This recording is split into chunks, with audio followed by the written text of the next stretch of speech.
Nikwambia unafanya nini kwanza kuingia hapa ndani? Umeomba ruhusa? Umeomba? Kasalimia. Umesalimia nini? Umesalimia saa ngapi? Alafu kamwombaye kiti. Kamwomba kiti ama kaniuliza mimi kiti. Sasa ukamuuliza mwalimu yupi?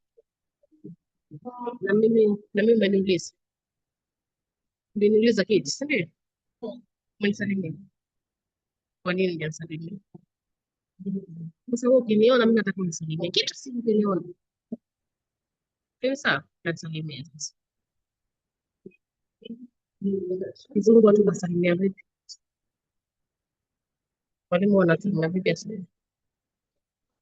Good morning to you. How are you? Yes, so salimia hivi. 2 minutes. Sing sawa. What is your name? Hmm? What is your name? Tambet Wakio, My name is you are live. in grade 3.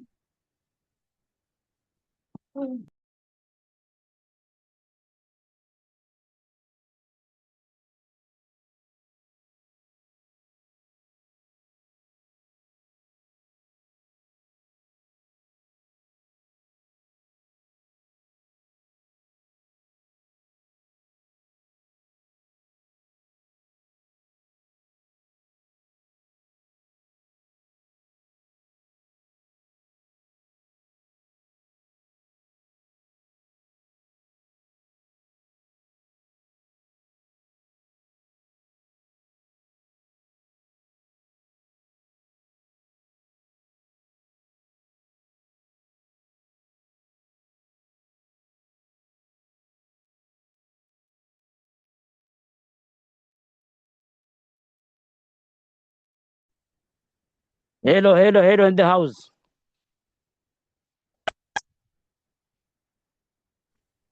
Yes, hello Elamin.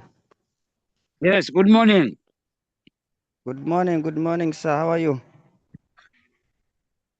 I'm good. Good morning. Good morning. Good morning, Good teachers. morning. How are you there? Alamin. Yes. Good Fine. morning to you. Yes, Mr. BD, good morning. Come back. Welcome to the meeting. Alamin. The meeting starts at around 8:30. Alamin. Yes. How are you? Sign in. Saidi. Hey, Alamin. Yes. Masudi huyu. How are you? Oh, Masudi. Niambie. Sema wewe. Niko poa. Safi, uko Kilifi wapi wewe Mduruma? Enda zako huko. Niko kutoka Kanagoni. Kanagoni? Yeah. Kanagoni. Kwa kina Ben. Sasa Kanagoni huko msituni wewe unafanya nini? Toka huko. Uko wapi wewe? Alamin. Mimi niko kwa lami bwana. Sasa shindana mimi. Alamin kwa Kanagoni ni msituni Alamin.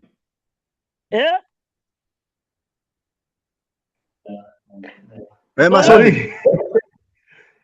Hello. Masudi. Ngokurawa Kanagoni wewe. Wema.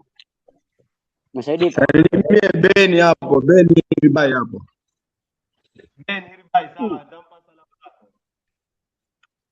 Mwambie nani Alamin. Elamin, unasalimiwa hapo, angalia kamera, unasalimiwa. Nani? Na nani? Na huyu hapa. Muone. We, mimi uone. Fungua kamera yako. Haya. Ndio kamera yangu bwana. Si video nimeweka wewe. Ambie tu. We, Elamin. Yes. Ni head teacher wangu. Mr. Karisa. Mr. Karisa. Mr. Karisa? Sema bwana. Kwema? Baba. Leo wala size. Ambie habari kaguguta huko. Kaguguta iko chonjo. Poa sana bwana Alamin bwana. Nimefurahi kukuona. Wewe tangu jana you are really participating actively.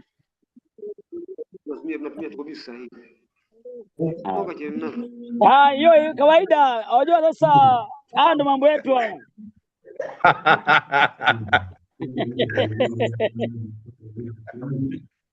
Niko na Masudi hapa mimi. Naona. Huyo Masudi hiyo ni classmate huyo. Aliniambia tangu juzi kabisa day one. Huyo ni classmate huyo. Kamwambia basi yule jamaa pia ni mtu wangu sana yule bwana. Kabisa. Hapo mimi naombea tu semina mzuri. Vizuri. Kuna Abdi huko, amjua? Abdi Gifili. Tuko pamoja pia. Abdi mtu wangu sana pia. Sasa tutembelee bwana, pango tutembelee huku bwana Alamin bwana. Kanagoni? Kamera yangu mbona Kanagoni. Kuna mazuri gani huko? Kuna kila kitu kile unahitaji. Inshallah. Inshallah tutakuja. We Elamin. Naam. Nilikwambia tangu jana nataka namba yako. Kama pengine nichukue kwa head changu ako nayo yako. Nitachukua namba yako alafu nikupigie. James. Wewe James, Masudi. Niambie Hamisi. Safi. Leo kuna meeting wewe. Hapa sima alikuwa kusalimiana hapa, mpigane simu huko. Sawa. Wewe unasalimia wewe. Kuna meeting ya sports leo.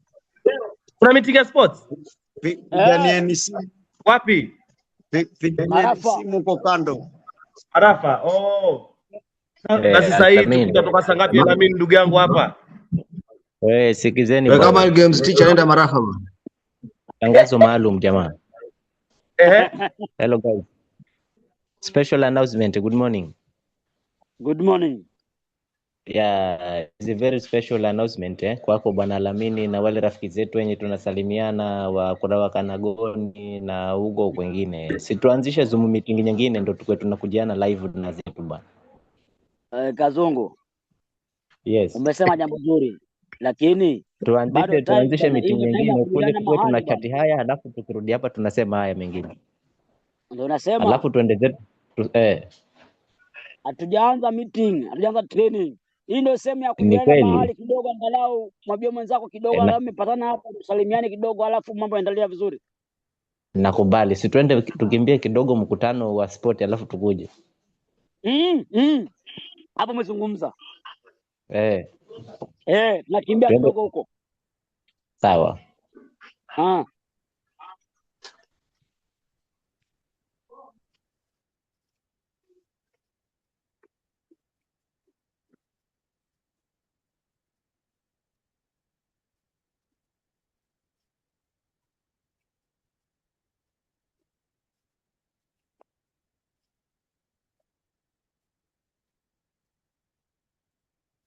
Yaisha leo hii.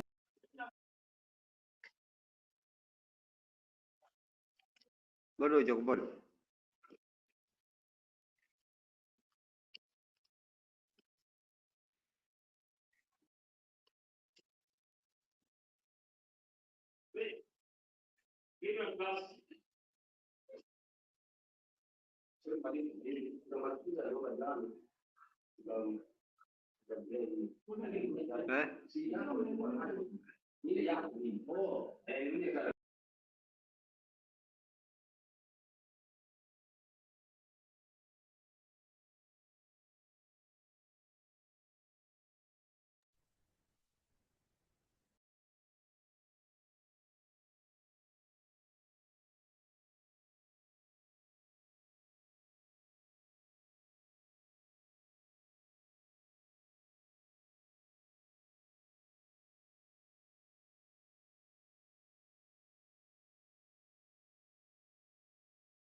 Ini nashtuka bwana.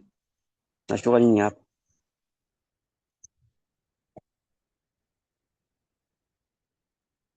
Watu hao. Nani hao? Samson kiatacha. Hiyo Samson na Abedi. Abedi. Hakuna kesi hapa. Hakuna kesi hapa. Abedi. Acha kuja kwanza. Kuja. Niwekea maji kwanza. Maji. Songe tu msana. Hapa na darasani wameitwa na mwalimu pale. Elamin unasumbua. Mute hiyo microphone yako. Wewe Solo wewe. Tunakunywa chai Solo. Sasa kama kitu cha sasa. Morning. Morning. How are you? Fine, thank you. Our school motto is. Our school motto is. Are we chana. Hebu kimbia kwanza na ukuje. Unaenda wapi? Our school motto is KEMIS forever.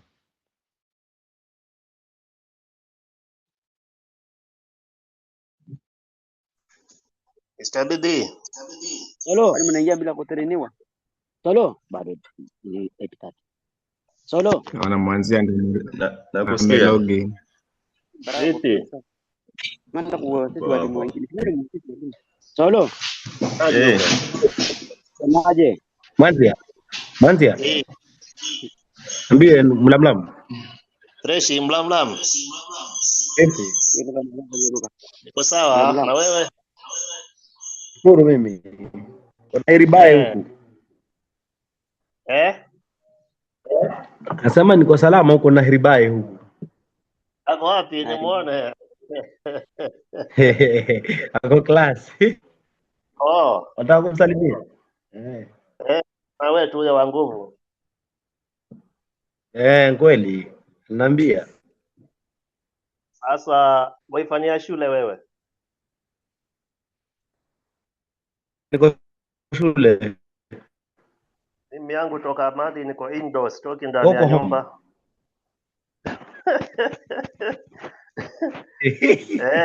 Ndio wale kwa kuna network. Unataka kuniambia huko kuna network huko juu? Si mwenzangu ako huko shule bidii.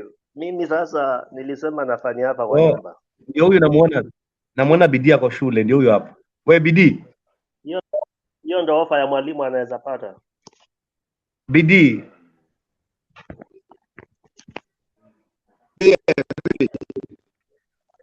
Bidii, nasikia kuna network huko kwako.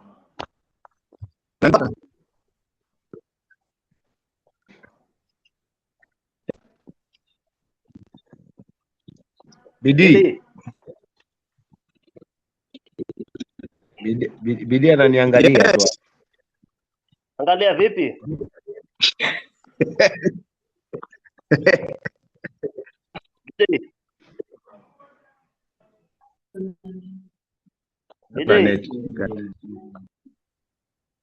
Sema. Solo. Ingia chini. Poa kabisa, niambie. Watoto kama ametoa ukusanyo nitumie nunue chakula. Wewe ndio unaisimeka kwa hiyo seminar, si ndio? Solo. Kama umetoa nini? Solo umekuwa unaisimeka sana na kusikia kila mara moja. Anasema nimetoa nini? Hapo baadaye. Wewe msiani usikumbuke kama. Yala una pesa moja siku hapo. Yala alafu Masaya chai bado bana. Mbona kuna chai sasa hiyo? Mwingine acha kuja. Ndio ana hawajaleta kitu hao watoto. Kama mrasa mimi kafanya hizo vitu. Hawajaleta kitu mister. Lazima utapata. Kwa kupata pesa, ndio mtapata pesa mingi.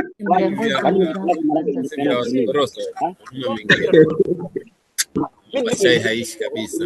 Mshahara bila haja. Sababu gani nyumbani? Huko ndiko kwa Garissa. Ndio kuna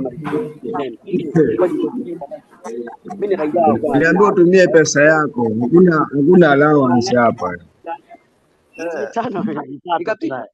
Mitano bwana. Ilikuja hapo mtano. Ilikuja. Haikuja.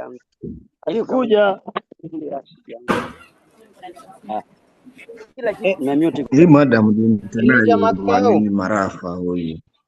Ile siku ya nini hapo?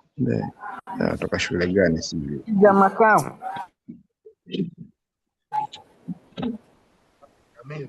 Ndani.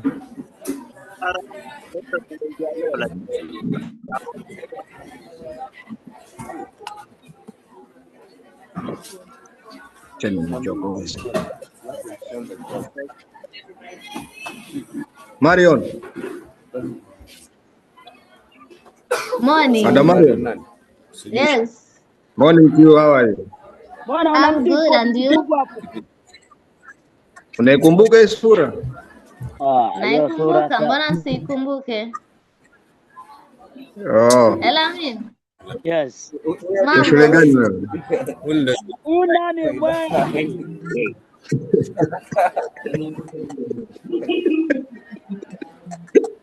Elamin, nikaribishe chai na kunywa chai hapo. Njoo tunywe chai, njoo tunywe. Na kunywa maji. Ni sisi kwa wardrobes. Wewe wanywa maji huyo. Wewe hiyo si wardrobe, hiyo ni kabati ya shule. Wardrobe vipi? Mario. Wewe Mario. Uko wapi wewe? Niko shule. Vizuri. Wapi? Shule gani? Kazi Fiteni. Kazi Fiteni. Tuko Kazi Fiteni. Mnazificha huko. Tumejificha. Okay. Wamejificha Kazi Fiteni bana. Vicheki. Hawataki kuonekana hao. Hawataki kuonekana kabisa. Hawataki kuonekana. Tunaonekana, si mnatuona? Sasa mnaenda kujificha huko? Tujajificha. Shule ndio imejificha. Bibi. Haya. Bibi. Wacha. Bidii niambie. Changamka bibi. Safi. Nakuona. Nani huyu? Huyu si ni Muriuki huyu. Baricho. Baricho. Vipi kwema huko? Huku kuko poa, hata tunapiga game leo. Piga game na gani? Tunapiga na Gandini inter school. Umeanza? Wanakuja hapa. Na Gandini. Ni mna host? Sisi ndio tuna host. Ni vile team coach wao alitoka huko, tuko sote hapa Mr. Philemon. Alitoka huko. Nasikia amepata tuko sote hapa Mr. Philemon. Sawa poa. Sawa tu. This is Solomon. I subscribed yesterday for 50 Mbps, but the router is not responding. Baricho uko na Naomi huko. Nasikia wenzetu kwa wamefika inter school sisi. Kuna school endelea huko. Yes, okay.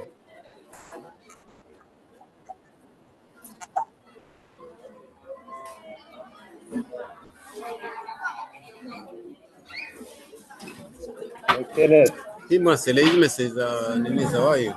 Vipi?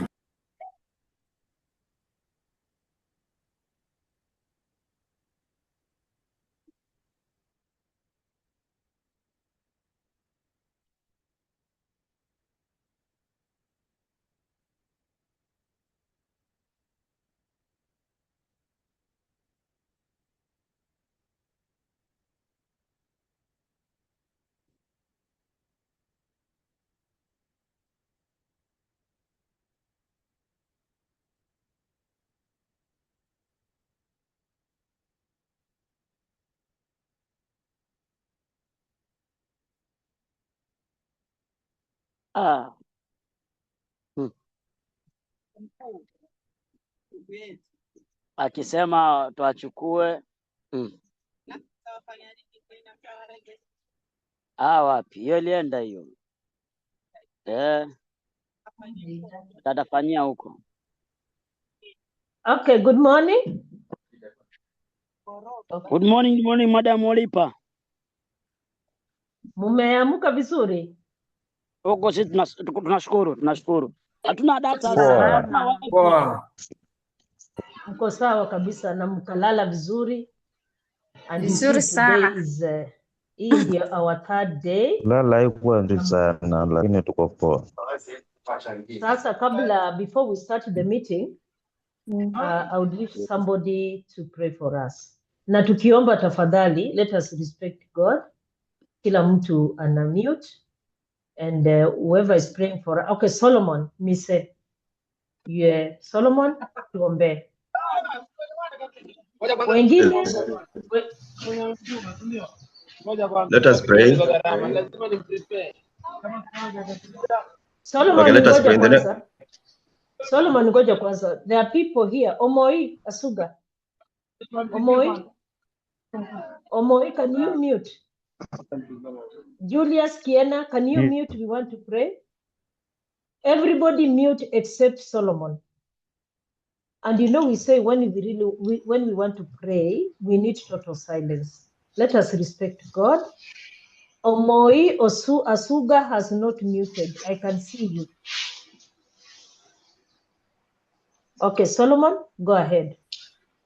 Tuombe. Kwa jina la Baba, la Mwana na Roho Mtakatifu. Mungu tunakushukuru kwa hai. Asante sana siku ya leo. Baba, umetuleta pamoja katika mtandao huu tuweze kujifunza mengi kuhusu teknolojia na jinsi kuhusu kusaidia shule zetu.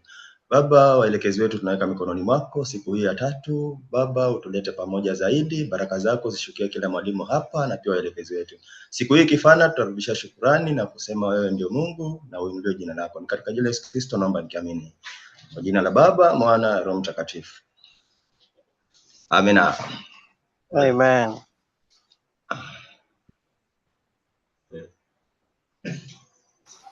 Nilusasi.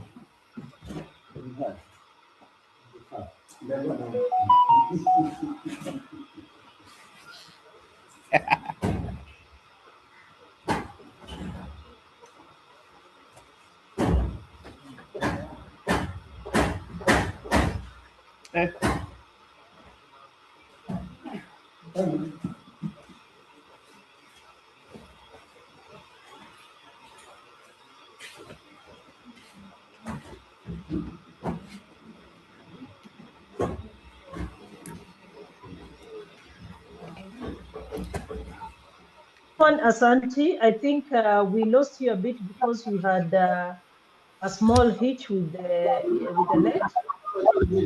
I want everybody to mute. Richard Kigen from yesterday nakwambia una mute. Wewe ndio nimekunote. Richard Kigen. Amen.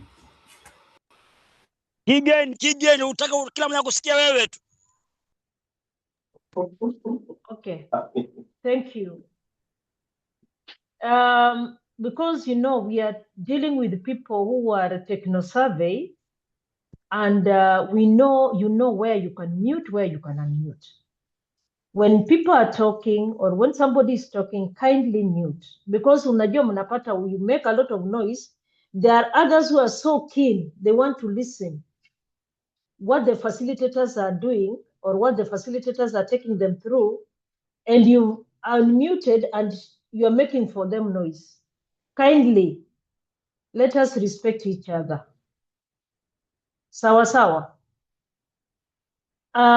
Therefore, I think we are 122. It's not a bad attendance, those who have joined, but nataka yesterday tulifika karibu 190 something, 192. Yeah, 120 now. So we are 125. I think even before we even start, we are going to have a recap in form of a Kahoot. This is a game as well as what? To refresh our mind, what we have learned so far from day one. It is a game. The way you know when wakina Kipkemboi run, unajua yule anakuwa wa kwanza, wa pili, wa tatu, like that. So yule ana win gold, huyo ndio wa kwanza. Yule ana win silver, ni wa pili. Huyo ana win bronze, ni wa tatu. So this game is about, it's just like marathon. Newton will share that Kahoot, or will share the link in the chat. You'd be able to click in the chat. There is a pin there. You'll be requested to indicate the pin. You put the pin. You are going to use your nicknames. It's not a must that you use your names. You'll use a nickname for you to be able to join in that whatever, the participation. And the beauty about this game is that you can all get the answers right or correct, but the first person to click and answer that, to submit the answer, the first person to submit the answer gets more points. So you get more points. The faster you are, the more points you want.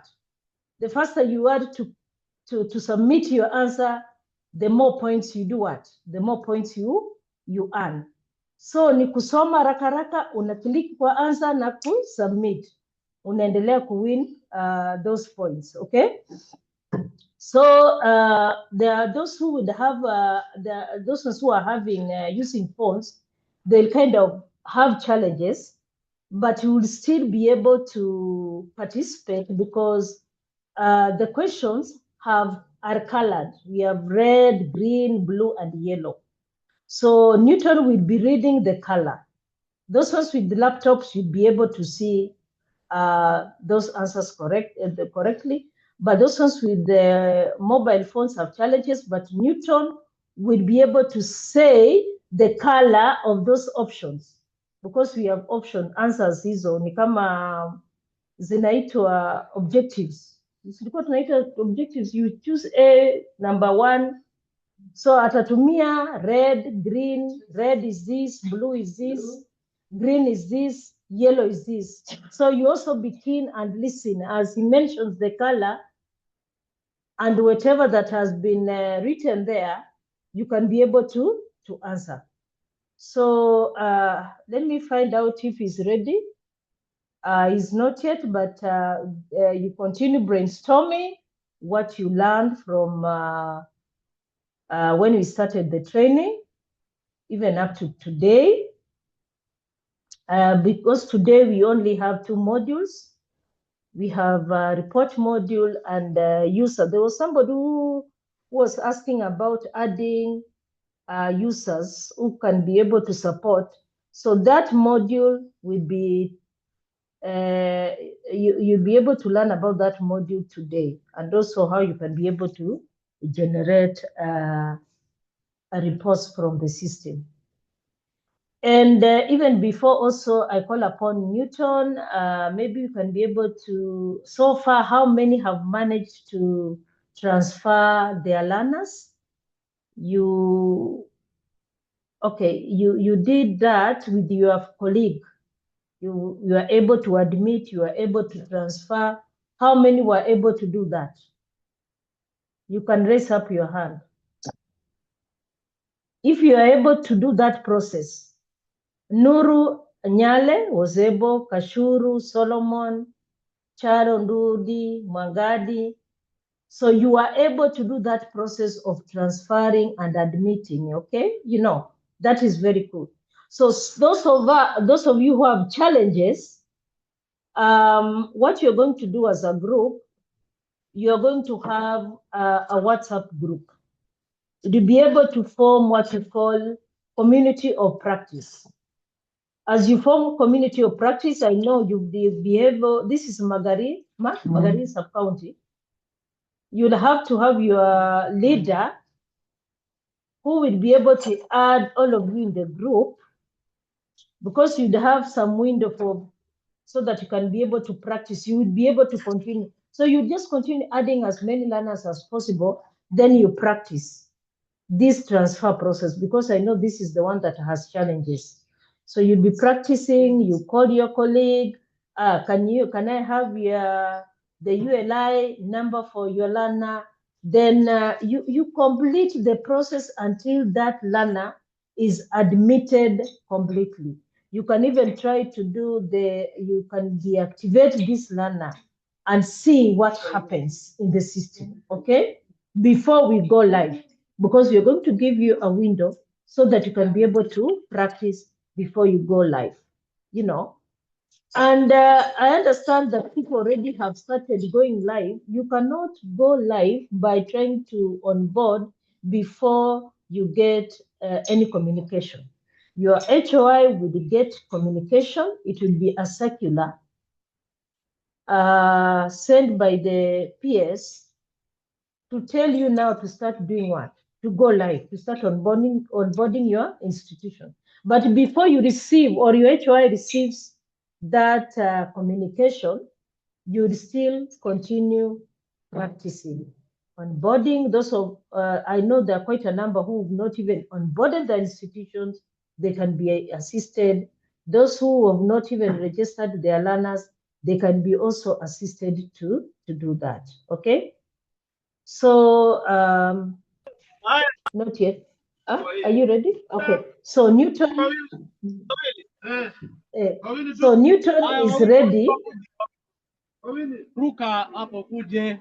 Waje haraka. Sasa huyu Omoio Suga ni nini mbaya? Omoia Suga. Okay, go to the chat. Can everybody go to the chat? Enter kwa chat shared by link 8. There is that link. Click on it. Indicate the pin. Alafu ngoje. Kashuru already asha join. Sasa ukijoin, ngojea for direction. So continue joining as you wait for direction. Endelea kujoin. I can see Kangs, Waingo. Hey, Waingo is there. Akinyi Chief. There's Jamo, Kangs. Hii ni gani? Sijui ni Mercy. That name ni ngumu. Nyali. Dena. Raf Walker. Endeleeni kujoin. Endelea. I'll keep on, let me also reshare the link. Okay. Let me send the link again. For those who are joining, they can be able to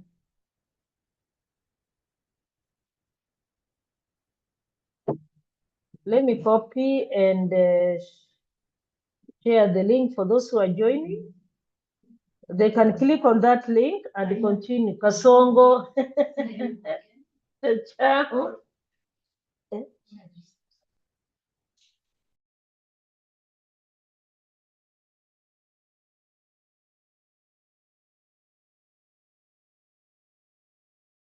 Okay, now let me call Newton to take us through this game. So Newton. Thank you so much. It's a simple game. There will be questions that will be appearing on the screen. Sorry, I think the limit imefika. We are supposed to be a limit of 44 for now. So when you join, you can be able to use the chat box to answer the question. The question will be appearing on my screen. For those using the mobile phone, you may not see the answers, but you can be able to see the colors from my phone.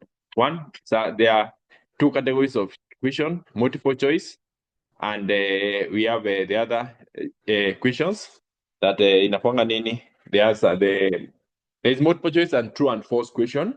So the question will appearing as you answer them. The highest scorer on the chat atakuwa na appear hapo in every question. Itakuwa na accumulate. The faster you answer, the more scores you get. It is about fastness and correctness. You ensure you are correct and you are more fast. So there's just simple question of what we learned and what we have covered during this time. So I'll be able to start. So I hope everyone is ready and is ready for the quiz. I'll be trying to read as much as possible the question niweze kuwa, and let's maintain total silence during this time as we do it, so that is quite easy for all of us to work on it. And don't intervene until we finish the game, ndio tuone. Okay, let's start. When you're gonna drop, remember the scores, the highest scorer anakuwa anaonekana as we go on. So if you could drop, it becomes a challenge to your side. Let's start.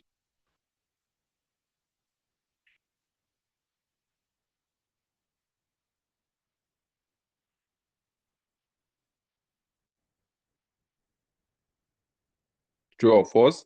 An ICT champion can access and share any learner's data as long as it's for education purposes. Is it true or is it false? An ICT champion can access and share any learner's data as long as it's for education purposes. Is it true or false?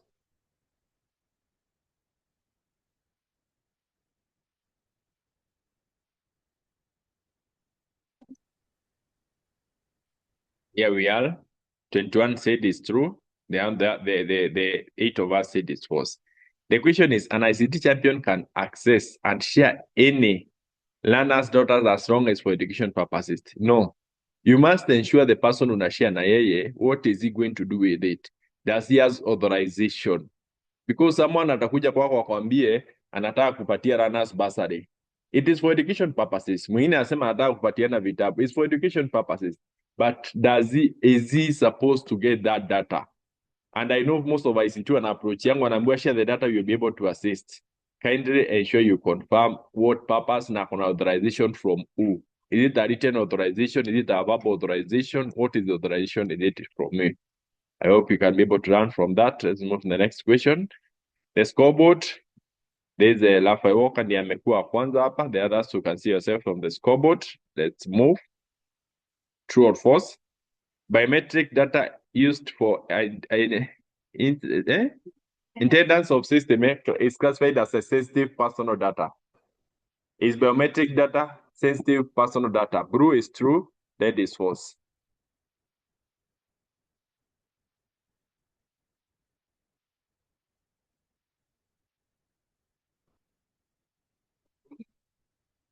I think most of us have gotten yes. Biometric data is a sensitive data. You see your fingerprint na biometric data yako na how many times you access, how many times the student access the class. These are sensitive data. You guys are not supposed to share it with anyone. I think most of us have gotten that one correctly. Scoreboard imechange. I think mwenye alikuwa top ameshabanduliwa. You can see the scoreboard na change very fast. Let's move to the next question. True or false? Deleting a digital file from a computer automatically guarantees secure disposal of personal data. Is it true or is it false?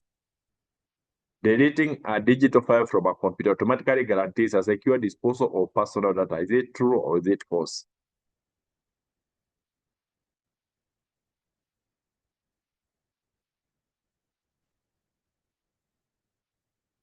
Yeah, it's false. You may delete, but you see it's not a disposal. Kindly don't unmute yourself so that we concentrate. It is obvious if you delete a file from a computer, it does not guarantee. There are so many areas that are there that the data can be stored is not true. That I think is a false one. I think most of us have gotten it. The scoreboard, I think Max, I think ameamua kuwa the top. Let's see the scoreboard. We have two new entries hapo. There's Chrome and the Kangs. You can be able to see from that. Let's see true or false. The Data Protection Act 2019 applies to both physical and electronics record. Is it true or is it false?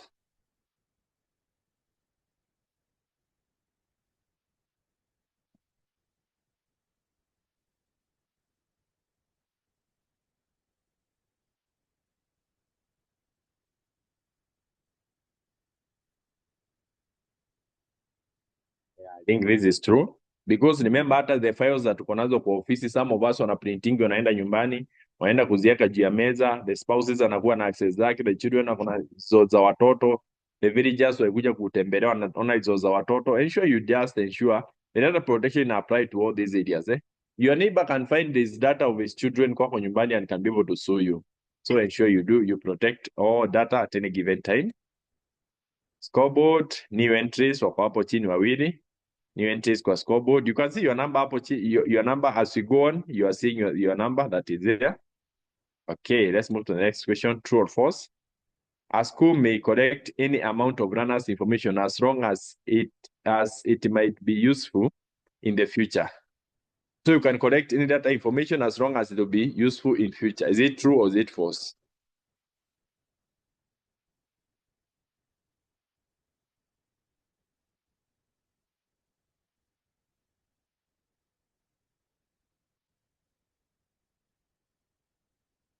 The answer is false. I think most of us.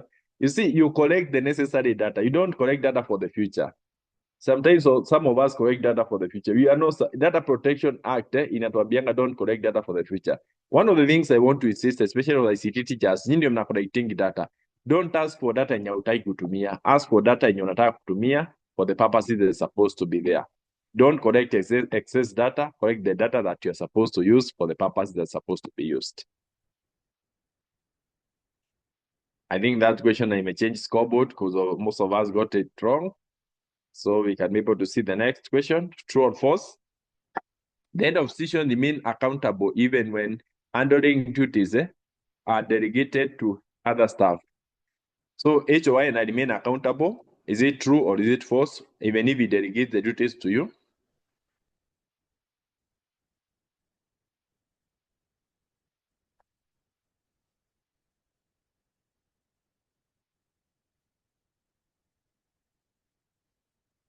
Yes. Remember, even if HOI anakudelegatia duties wewe mwenyewe, you remain accountable. Is the official data handler in the school. So he always remain accountable even if he delegates data duties to you. I think most of us have gotten this one correct. Scoreboard in a change very fast, so you can be able to see yourself. True or false? Sharing student examination result publicly for marketing purpose may constitute unlawful processing of personal data. Is it true or is it false?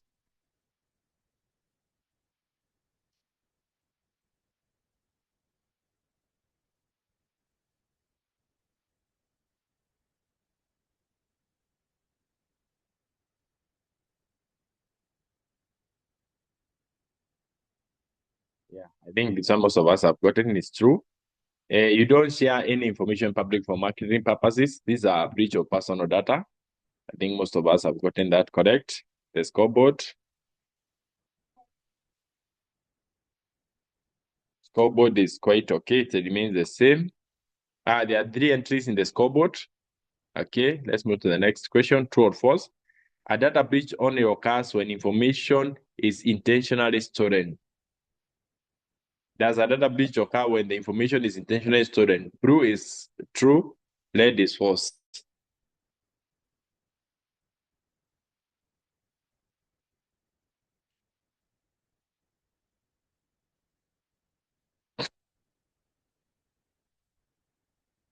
Yeah, the answer is false.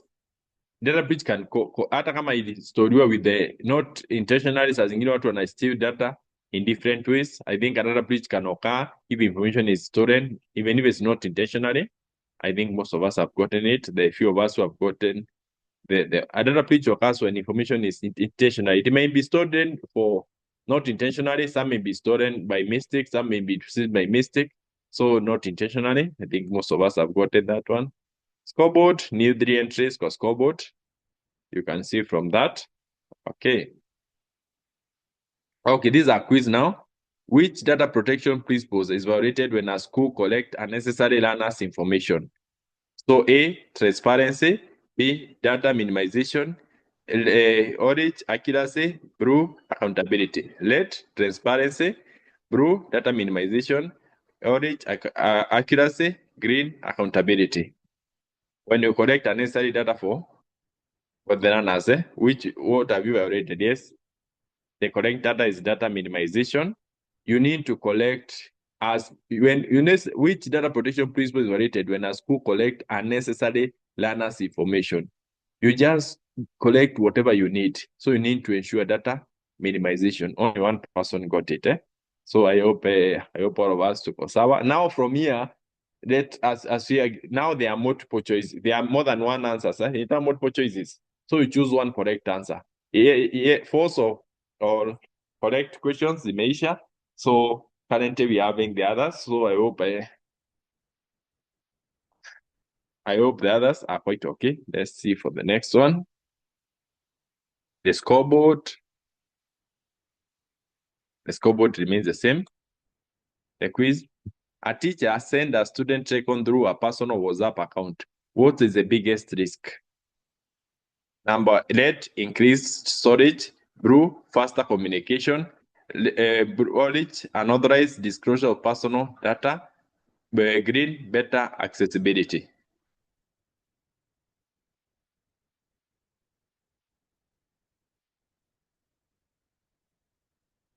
Yes, the correct answer is unauthorized disclosure of personal data. If you share, most of us wanatumanga information za watoto wetu na WhatsApp. You need to be quite careful. Unatuma result, mwalimu mwenzako wa neighboring school anakuuliza watoto wako wameperform aje, unashare kwa WhatsApp. Ensure you minimize this one, so that you don't share any personal information, because it can result to tukasuiwa and all that breaches, Okay, scoreboard, a new entry. Waingua ameingia. So we can have the next question. Which of the following is not a sensitive personal data? Which is not sensitive? Red, religion. Blue, biometric information. Orange, counseling record. Green, admission number. Which is not sensitive personal data? Which is not sensitive?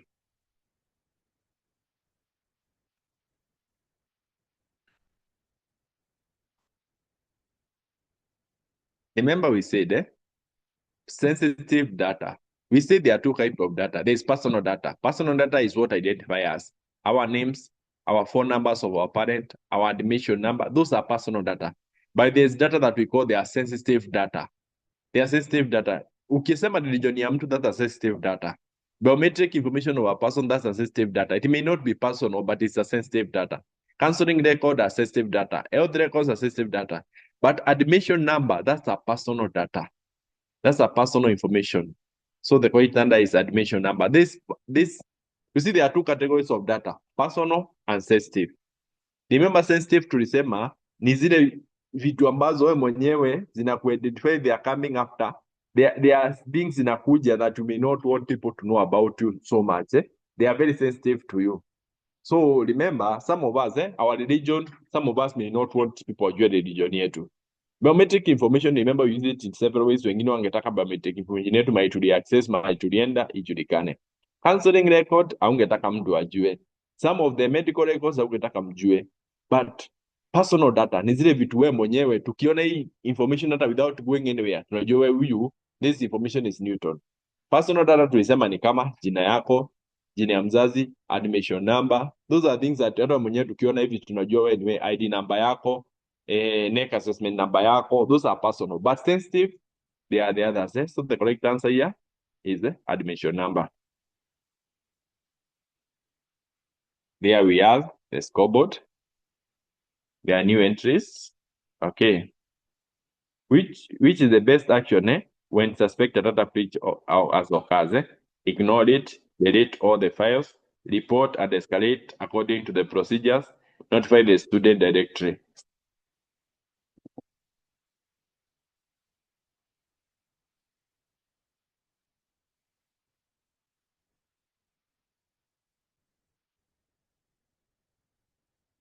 Yeah, we should report and escalate. Most of us have gotten this one.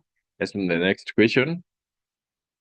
A new now top position imechukuliwa by a new person. Let's move to the next question. Which is the main purpose of a role-based access in KEMIS? Improve internet speed, reduce storage costs, limit access to authorized users only, increases the user's account. So which is the main purpose of role-based access in KEMIS? Yes, limit access to authorized users only. I think most of us have gotten this one. COHORT, I think the top position amechukuliwa tena. When alikuwa anachukua top position amepotea kabisa. Let's see the next question. An ICT champion discovers unauthorized access to a learner's record. What should be done? Inform the friends, post on staff WhatsApp, report the incident to the HOI on the institution breach processes, delete the record. So ICT discovers a learner record. What should it be done?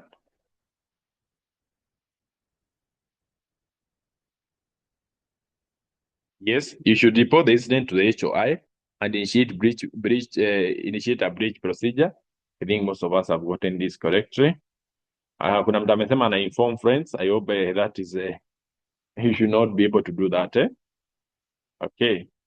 COHORT, I think Kirui amechukua number 1. I think I'm changed from the second person. Let's move to the next question. Just a minute. I just ensure everyone is muted. Okay, let's move to the next question. Which KEMIS module would a principal use to monitor the institution enrollment trends? Reporting module, user management module, selection module, HR module. Which module is a principal used to monitor the institution enrollment trends?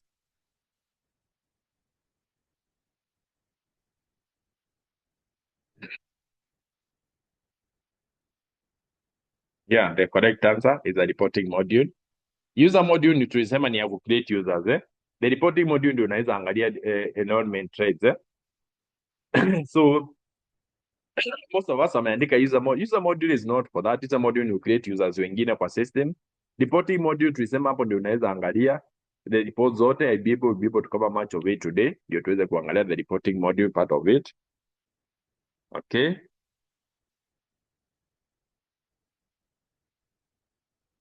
So let's move to the next. Let's see the scoreboard. a big change. Waingo ameamua kutoka number 5 akaruka number 1. Let's move to the next one.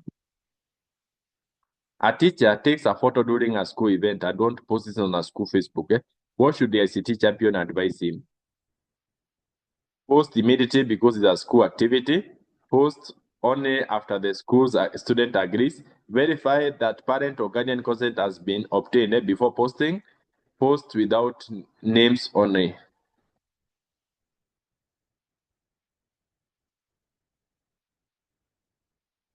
Yes.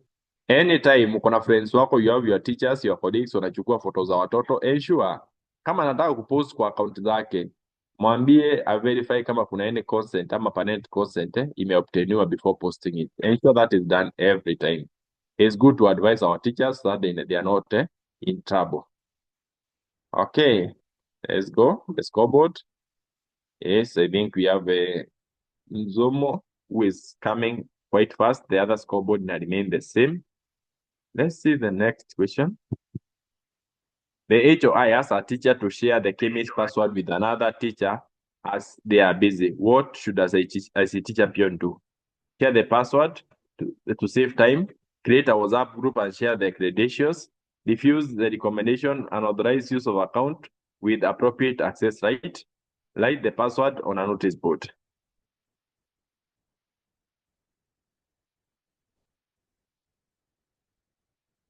I think we should be able now to create a user that can be able to with the appropriate right. We should not share there anytime. We should not be able to share password.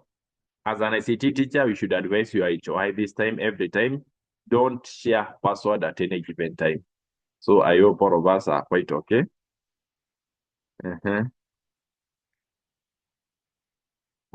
So let's move to the next question.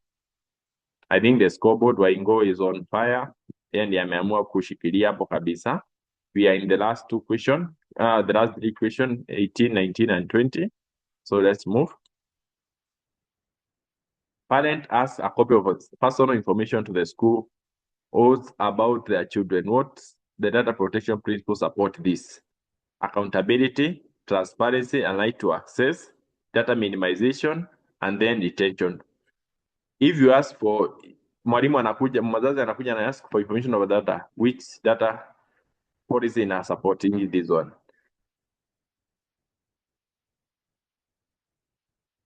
Yeah, transparency and right to access. Each parent akona right to access to data information ya mtoto wake as long as umeverify ni nani akona right to access. Hata wewe mwenyewe, if you are going to an hospital, if you are going to any place, if you are going to a bank, you have that right to access. That's why you find nowadays. You remember there are cases that I remember there's a case that I read about. Someone had gone for an interview. Once they have gone with the interview, they were through with the interview, they had passed the interview, everything was quite okay. But the employer requested to do a background check on that person. Once they did the background check, the employer said they cannot employ them because of a background check. So the person went to the company and said they must share the information that was shared to them about their background. And the company refused. They went to the data protection and the ruling was any information that was shared about you, you can ask it about, you never read about it. So sometimes if you are dismissed ama kuna issue and there's information that was shared about you, you have the right to get that information. So anytime, anything that is happening, it's your information, it's not somebody's information. Not your medical records. Ukienda hospitali sasa hivi wakutreat, you have the right to ask for the information and they're supposed to give you your information, wamekutreat nini, and for why are they treating you for that? Maybe disease or that illness. So let's see from this. Okay.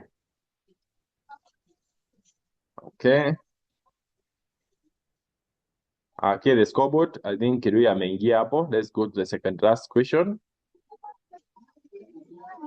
Teacher report losing a flash disk containing the learner's record and apparent contact. What should the best first course of action?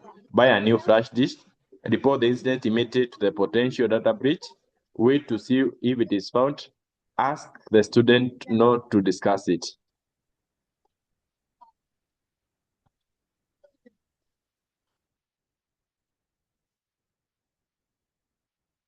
Yeah, you should always be able to report the incidents and the potential data breach. You might be having an issue that is there. and you'll be able to report it.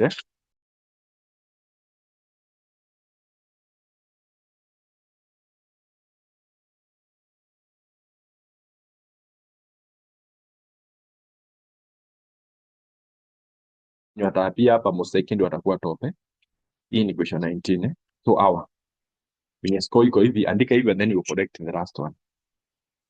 So you can see from this is the scoreboard. Kuna Kirui, kuna Nzomo, kuna hawa. So we are going to the last question. When wengine wameingia hapa, wametoka other chief, wametoka wapi? Aya, is good. I think all of us tumeona, tunaendelea. This is the last question, the determinant. The faster you answer this, it determine position yako hapa. So this is the last question. HOI asked by situation to share the KEMIS password with the teachers as they are busy. What I think this one imejirudia. What should ICT here do?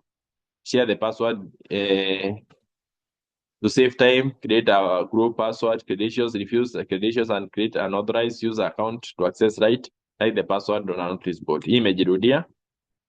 And now we get the final scores. And this is the final question. And now let's see our winners. I think now we come to our winners. And here we go. The podium. Position 3. We have Django. We have Zomo. Position 2 and position 1. Position 1. We have Kirui. Wow. Then we see position 5, Mshem and Chifu. And all ourselves tunajiona huko mahali tuko ya steer leaders. Here we come as steer leaders. Yeah, tunajiona mahali tuko sote as we stand. So I hope all of us are quite okay. I'll give Madam Modipa a chance to congratulate the winners and then we can be able to start our day.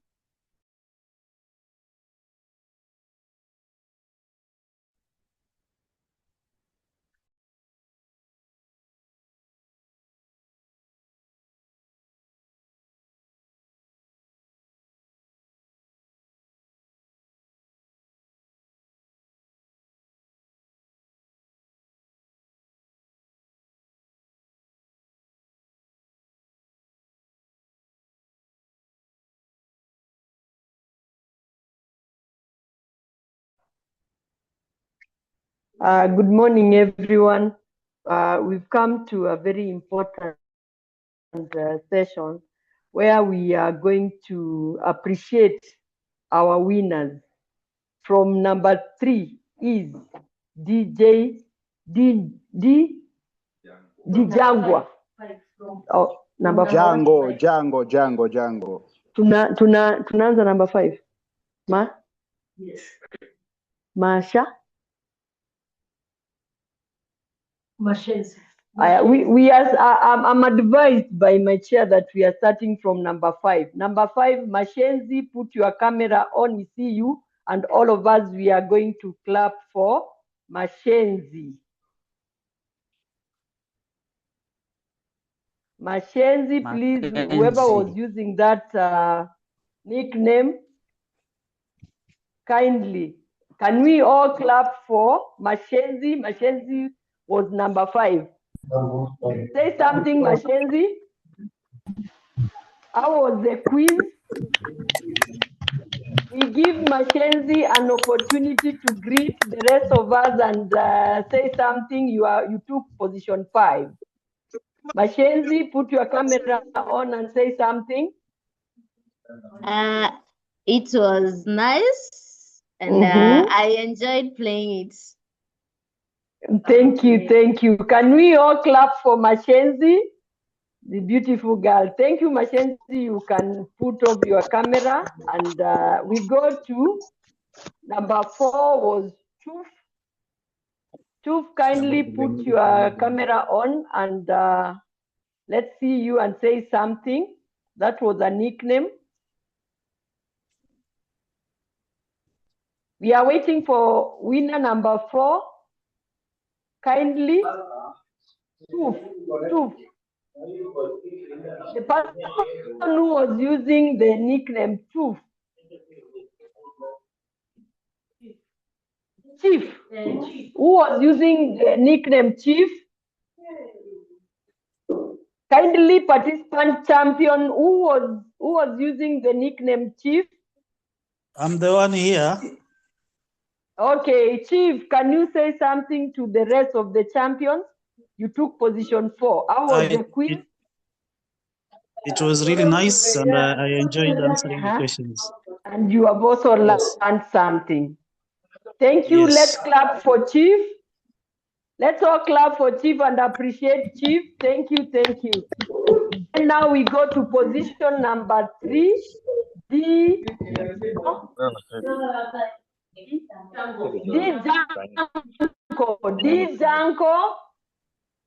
Janko, you took position 3. If we were to give medals, you go with bronze.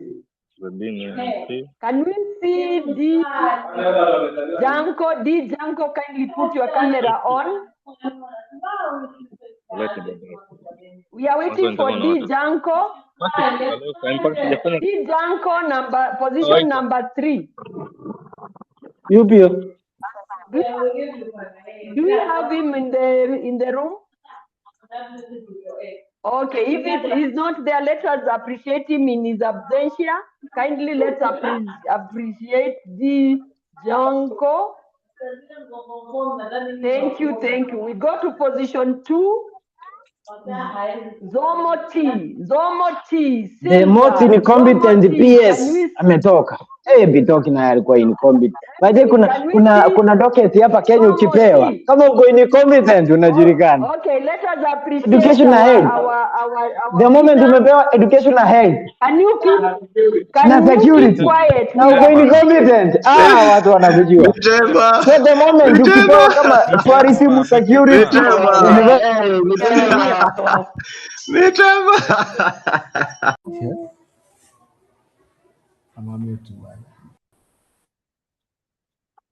Honestly, what is wrong with you? Champions.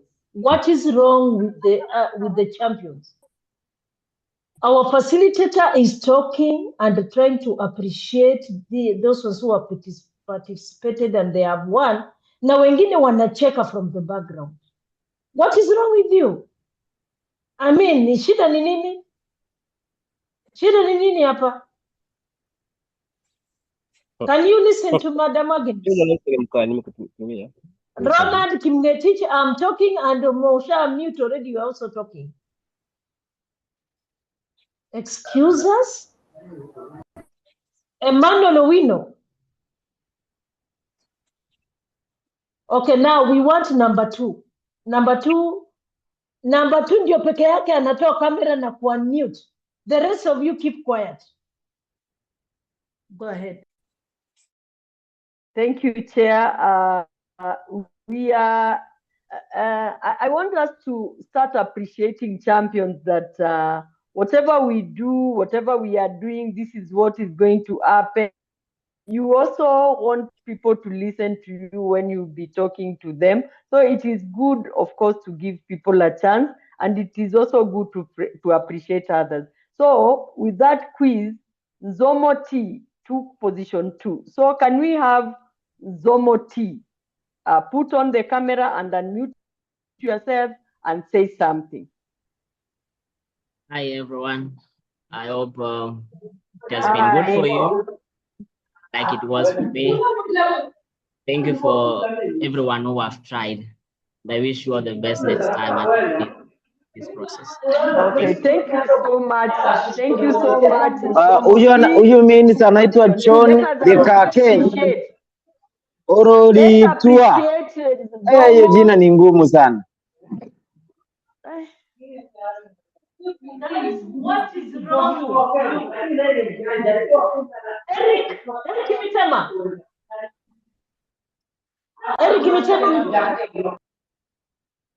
Eric Mitema, I think now, Madam Mariam, it's a high time you go to this whatever, and you look for these people when you're not hapa.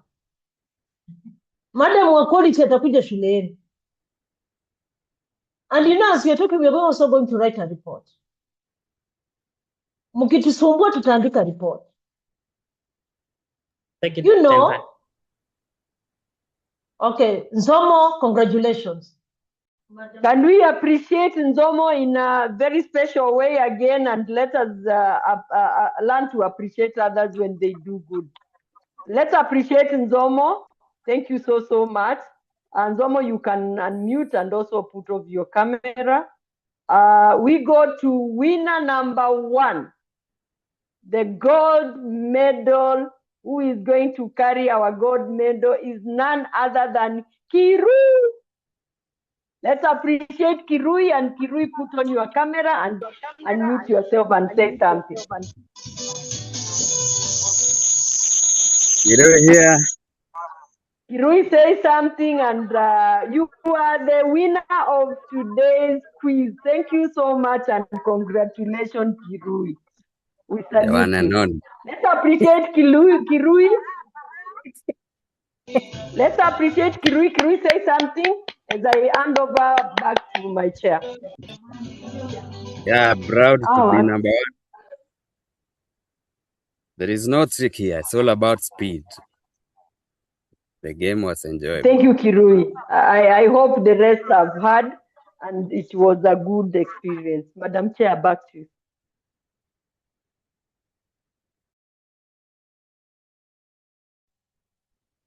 Thank you, Madam Agnes. And now we can all appreciate all of us. Let us appreciate all of us for participating in this game. It was very interesting. You can tell that these are some of the methods you can be able to use.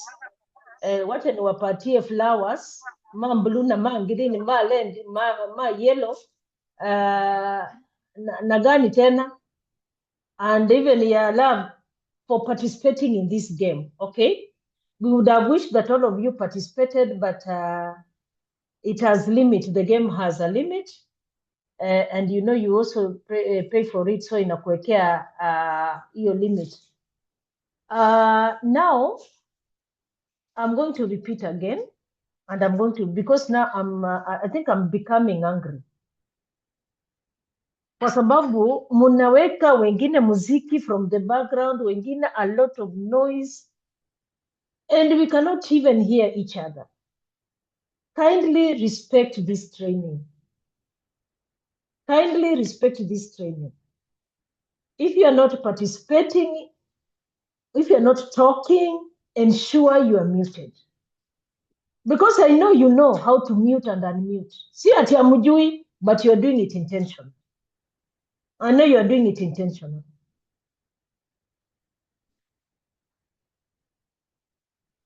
So I think I'm going to say this for the last time, that when one person is talking, you mute.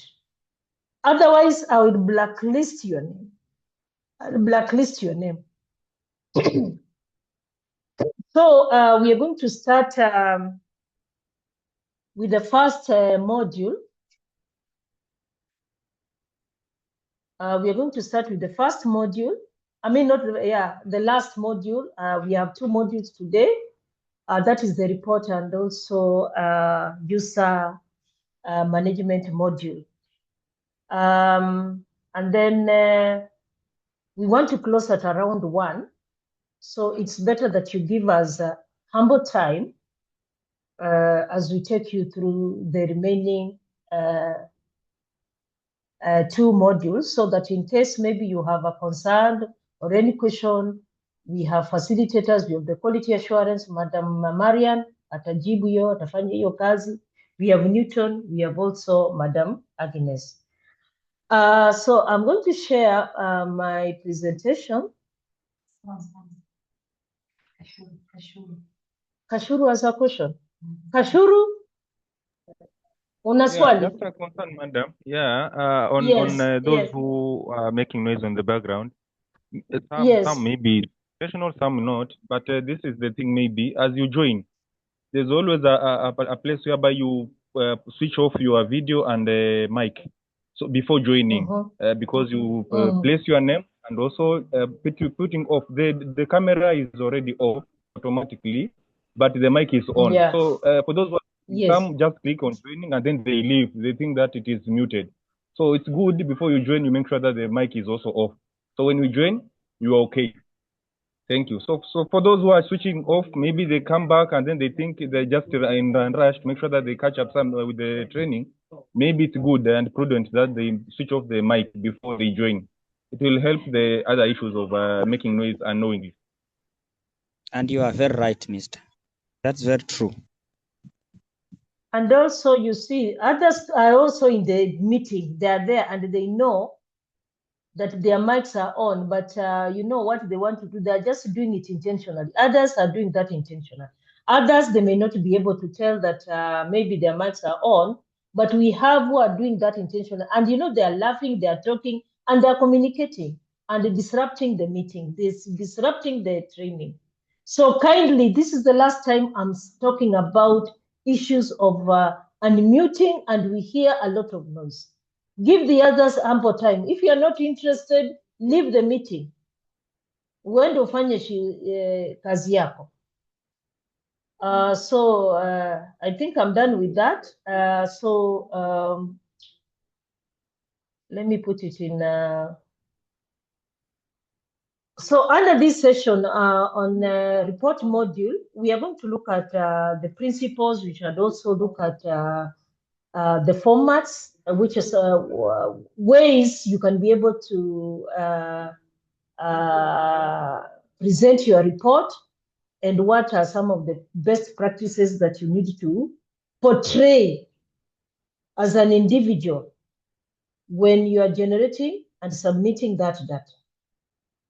Then, of course, also we should equip you with the skills which you'll be able to access different types of what? Different types of reports.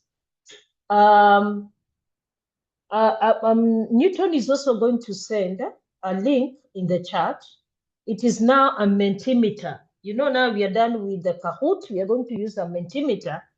You will click in the link and be able to respond and tell me what are some of the parameters that will determine a good report. Parameters that influence quality of a report. Parameters that will influence quality. And you know, quality, you take a good what? A good report. What are some of these parameters? I will stop sharing. Then, Newton is preparing. As he's continue looking for the Mentimeter, he will share that link in the chat. You go to the chat and click there and give your responses. We have parameters, or we have things that will influence the quality of a report. That is what I want you to indicate there.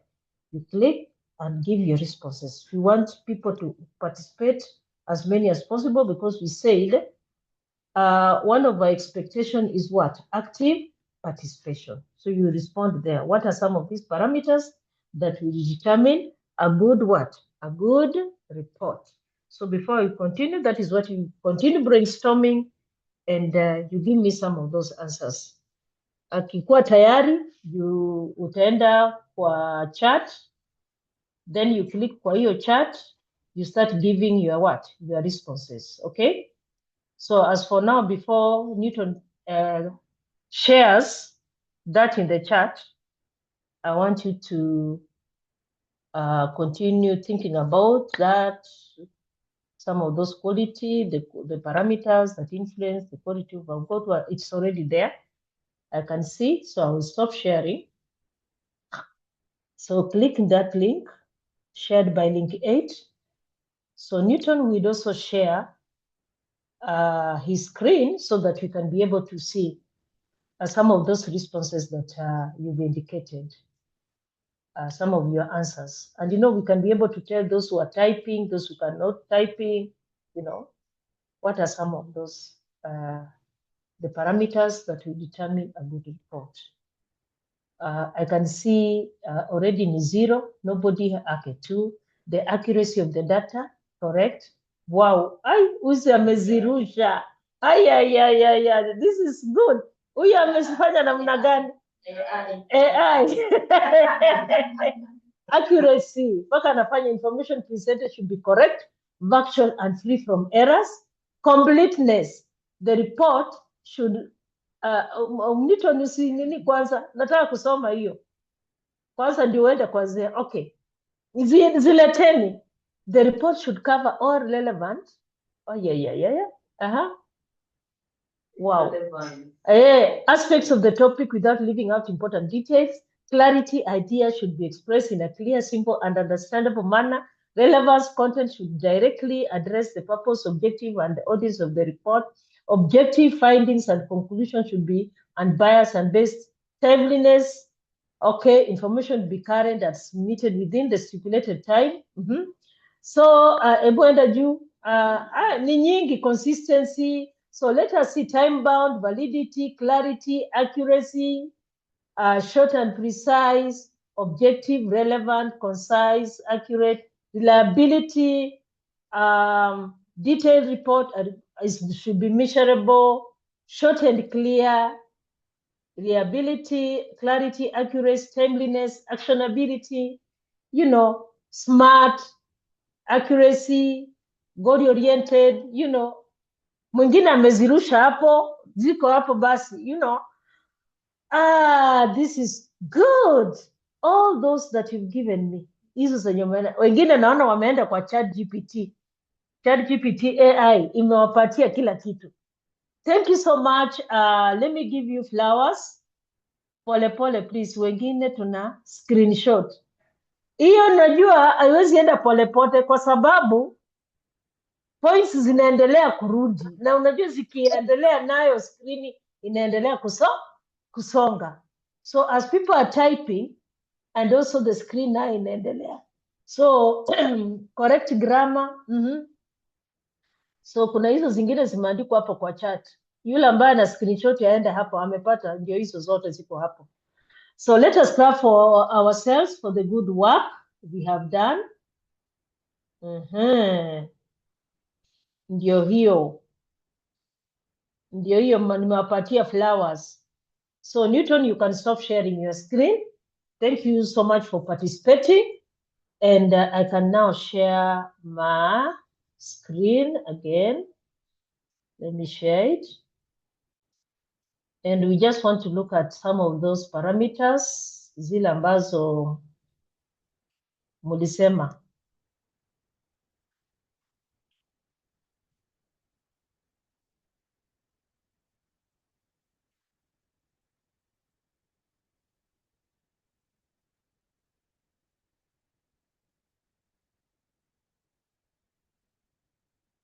Where am I? Just a minute.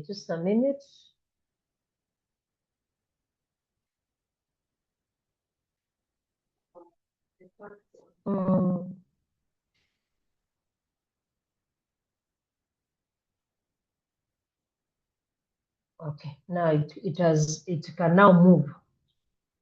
So let me put it in a presentation where you can be able to see. So you some of the responses you gave me are here: the accuracy, the completeness, the timeliness, consistency, and okay. When you said short, precise, clarity comes under model presentation. How do you present your data? Your report. Now, when you talk about accuracy of data that has been captured or that is inputted in the system, and about this accuracy,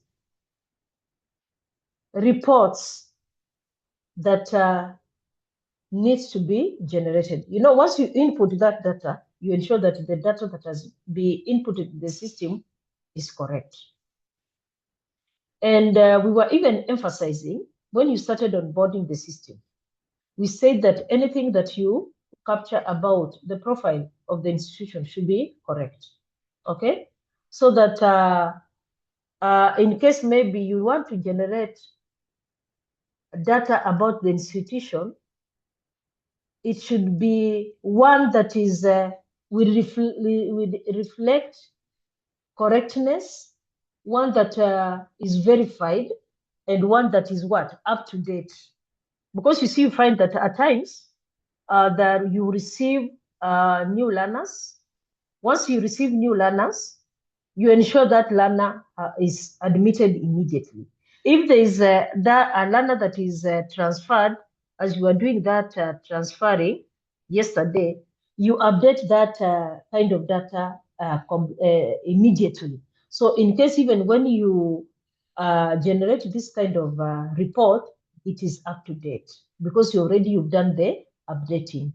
A learner that has been admitted, you have done the admission immediately. One that has been transferred, you have updated that data immediately. One that has been absent, you deactivate that learner because you know that learner has been absent even for several months. And if this data is generated, it is data that is accurate because it is correct, it has been verified, and it is also up to what? Up to date. Data, therefore, should be checked before any submission. Before you submit any data, you should check it to ensure or to avoid issues of errors and also to avoid issues of what? Inconsistencies. When we talk of completeness of the data, like when you were filling the forms about the institution, about that particular learner that you are registering, or about the details of the parent stroke guardian, all those fields, and especially the mandatory fields, ensure that they are complete. You know, be it about your institution, be it about the learner, be it about the what. You remember even some were saying that my learner, okay, I've registered a learner, but the learner is missing the ULI. The reason why the learner was missing the ULI is because you never completed the field, especially for the parent. So the learner, well, yes, you registered, but you see now the ULI is missing. And any learner who is missing a ULI is captured like a learner that whatever is not complete. Therefore, it will not even be counted or should not be counted when you should be able to, maybe when we want enrollment for capitation or anything. The same ULI number is the one that this number will be used to be able to track the learner, the transition, you know, even to track the learner if there is that transfer without a ULI number. How can you be able to transfer this learner? It would be impossible. So all those fields need to be completed anywhere. So completeness of the of data is so key. Partial or any missing data, of course, will undermine report reliability, because you see, you talked about reliability. You have to have reliability when the data is incomplete. So it is going to undermine reliability. Now, when we talk about timeliness, report must be submitted within set deadlines. Reports must be submitted within set what? Deadlines. It can be weekly, it can be monthly, it can be even in demand, it can be even annually, you know. And there is a reason why that data has been requested. For example, maybe in demand. If it is in demand, you need to submit that data within that particular time it has been requested for. Because you see, if it is not submitted within the timeliness or within that stipulated time, it is going to undermine so many issues. For example, it will affect planning, it will affect issues of capitation or funding, resource allocation, for example, book distribution, even about policy implementation. Now, let's say KICD is asking for data so that it can prepare, ifanye maneno ya procurement, inataka that report or that data ya learners from your institution. They want to know the number of learners in your institution so that the KICD can plan well.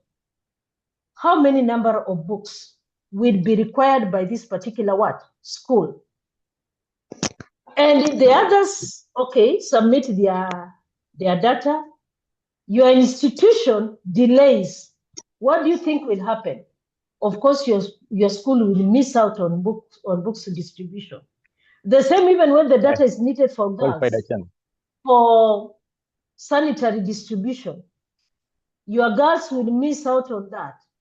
Even about also assistive devices for our learners. Maybe there is a donor or somebody who is asking for this particular data so that they can be able to buy assistive devices for our learners with special needs. And you delay, these learners will miss out. So it is going to affect on planning. It is going to affect on policy implementation. It will affect on resource allocation. It will even affect on what? Funding or capitation. So data must be submitted within the stipulated what? Time. Now, when you talk about the consistency of the data provided, when you are capturing your learners, I'm giving you an example. Already there's somebody talking.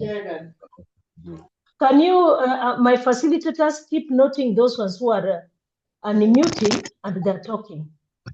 Wengine wamenyamaza wanasikiza na mwingine anadisturb. So when we're talking, for example, let me give you an example. Like now we have primary and junior. Junior starts from grade 7 to 9. Primary, we have from grade 1 to 6. Okay? Now, your institution, you make a mistake as you are capturing. We have junior and secondary. So instead of capturing this one as your school as a junior, you capture it as a primary. Or instead of capturing as primary, you capture it as junior, vice versa. The same thing also a learner. A learner who is in grade 6, you capture this learner in grade 4. Or a learner in grade 7, you capture this learner in as a grade 6. You know, mixing of information. When we talk about a learner, maybe who is a special need, you remember when you were registering, we had, you would say regular, maybe integrated, a special.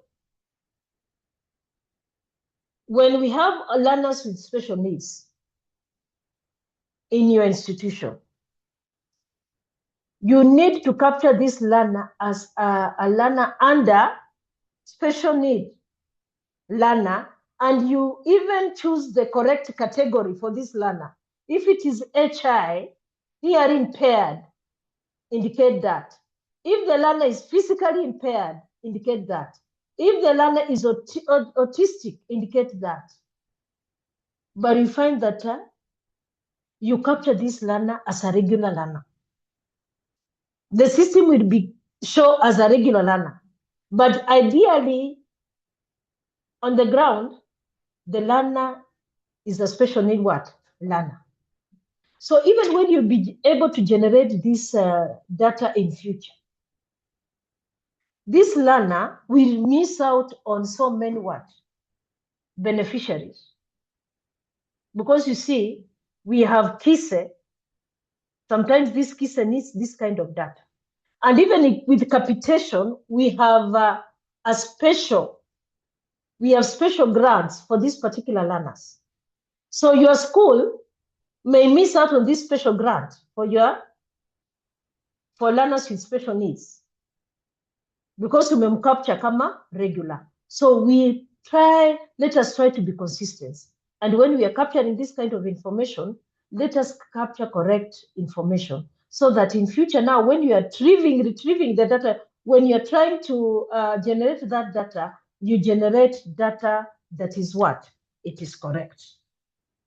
Now, when you are presenting your data, how should it be presented? How are you supposed to present this kind of report? The report that you have generated. I saw that you said the report should be clear, it should be precise, A report that one readable even one who is reading can be able to comprehend this kind of report that you have generated. And there are various ways you can be able to present. You can even use summaries if you want. You can use tables, templates, the kind of templates, You can use charts, different ways to be able to make your report a good a good report, one that even if it is somebody else you are submitting that report to, will look at it and see that this is a good report. Now, I remember we started onboarding our institutions. Then we did what? We registered our learners. We did transfers of learners. We deactivated our learners. Now, up to there, our system is not yet complete. Our system is not yet complete. From what we've done so far, from the onboarding to registration of learners, to deactivating, to transfer, what are some of the reports you can be able to generate? Nikikwambia saa hii ingia kwa dashboard yako ya AHOI or as an ICT. Now we are talking about ICT, not HOI. As ICT champions, what are some of those reports? Let me stop sharing. Ninataka watu sasa unainua mkono, unasema, what are some of those reports you can be able to generate so far? Up to there. Hizo kwanza zenye vile okay, Katana Kazungu. I can be able to generate, yes. I can generate full enrollment report. You can be able to generate enrollment report for your report. Yes. The Katana can be able to generate a report on enrollment. Benson Chair, thank you, very good. Katana? Yes, madam. Yes. Staffing in school. Gani? Okay, staffing will come later because you see that module is not complete. First, let us see Staffing. what kind of staffing hatujaweka walimu. Mumeweka walimu kwa system sahi. I'm talking about so far what we've done. That one is correct. You can be able to generate that kind of report. But I'm talking about so far what we have done. What can you be able to generate? James Mwema. Learners list. Learners? Learners list in the institution. Learners list in the institution. Very good. Thank you. Elijah Mwau. Distribution of gender. Yes. Distribution report by gender, isn't it? Distribution report by gender.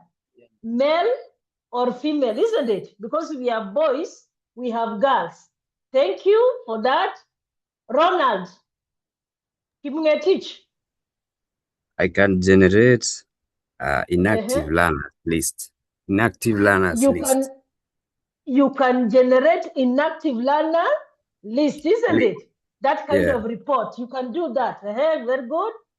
Charo.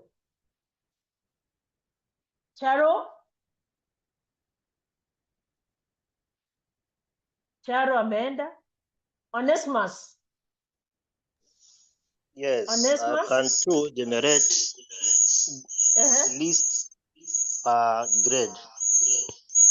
Okay, you can be able to generate a report on a list of learners per grade, isn't it?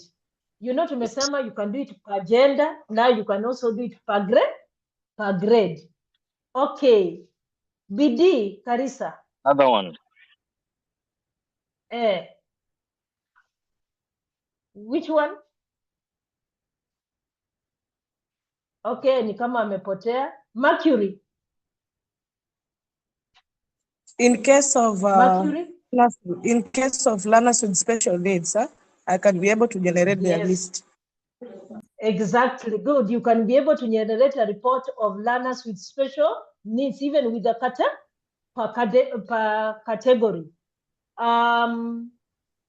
Amoyo Suga, I think his hand was up. Ni kama aliweka nini? Sheila. Sheila.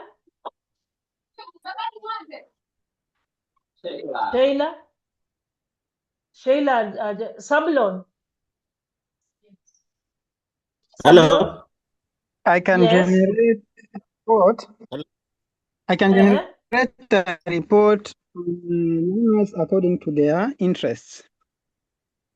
According to their interests, isn't it? Yes, very good. You see, remember when you were trying to select the interest, you can be able to do that, isn't it? Huyu anapenda art, huyu anapenda STEM, huyu anapenda hii. You can be able to tell, you know, na hiyo kirusha kwa government wanajua wa plan vizuri. Emmanuel Kenga. Oh, Sheila. Yes, Sheila. Sasa it's your turn. Yes, you can also generate Sheila? a report on the behavior of learners. Behavior of learners. Was it there? Behavior here I don't think it is there. I don't know what kind of report you can be able to generate about their behavior. Maybe Behavior was behavior? No, I don't think so. So apart from those ones, we have many more reports. So I want us also to be able to also mention some of the reports in future. I know our system is going to have to be very, very comprehensive, isn't it? To be very, very comprehensive. And we are going to generate as many reports as possible. Now, give me now those reports. Now it is open. Sylvia Bai. I'm James Kisao. Let me start with you. Report on total number of learners. Hiyo tushasema. Na nimewaambia kwamba now with the time yes. Sylvia. My hand is up. Okay, nani hiyo amesema your hand? You can go ahead and say, unmute yourself. Yes, Sylvia. Sylvia speaking. Sylvia. Yes, I'm saying I can generate a report to show learners who have out of school due to circumstances of pregnancy. Okay, you can be able to generate that report on those learners that you deactivated, and maybe the issue was about dropping out of school because of the pregnancy. And you can be able to now say, why are our learners dropping out of school? Who are these tunasema predators? Who are these predators ambao wanafanya watoto wetu wanapata mimba? You know, I remember there's a school in Bungoma, one term, it had about 15 girls pregnant. Sasa nani alikuwa anapatia watoto mimba? You need to find out as a community and ensure you curb this issue. Thank you. Nani? Charo Ndundi. Charo. We can now mention other reports we can be able to generate with the time when our system now will be comprehensive, when it will be completed. What are some of those reports you think will be also captured in the system? My hand is up. Apart from those ones that we've... Yes, Elisha? Yes, we can generate a report on the newly admitted learners in your school and how many are transferred to other schools. Yes. Those ones already tumesema. Now what the question I'm asking is, so far tumefanya hizo. Now with the time I know our system is going to be very, very comprehensive. What are some of those reports you think you'd be able to generate apart from what we've mentioned? My hand is up. Yes. Hello. Enda. Yes. Go ahead. Nitunje Chamanga. Yes, starting report. Which one? Staffing report. Staffing report. Yeah, it's about the reported teaching and non-teaching staff. Even from there, you can be able to tell even the number of subjects each teacher or the staff they are taking. You know, how many male, how many female, the staff. You can be able to generate that kind of report. Joyce Doyo, ama ni nani alikuwa anasema mkono yangu iko juu? Unmute ongee. Mimi hapa. Mimi. Haya, sema mmoja anze. Report, age-based report. Age based by gender, tulikuwa tunasema by gender, by age, by grade. Yes. Good, thank you. Haya, mwingine mwenye alikuwa anasema ni mimi hapa. Hello. Yes. Hello. Enda, In go future, ahead. in future, I think the system will also include reports about the resources distributed to schools by the KICD. Very good. Resources like textbooks. Sindio, you'd be able to get from that system, you can be able to generate a report of the number of textbooks that you receive, even the ratio. Even per learning area, isn't it? Per learning area. Hiyo yote utatoa. Na ingine ni gani? Harrison now. Abdul Hakim. Wengine mute. The others can mute. Nani ana? Tunje mute. Kuna noise mbaya kwa background. I am. Thank you. Harrison. Naam. We can incorporate CBA reports. Which one? CBA reports. Yes, you can be able to get about hiyo nini? CBA, hiyo ni assessment, isn't it? Yes, hiyo report yote utatoa palana. Even in every grade, you can be able to generate that kind of report. Abdul Hakim.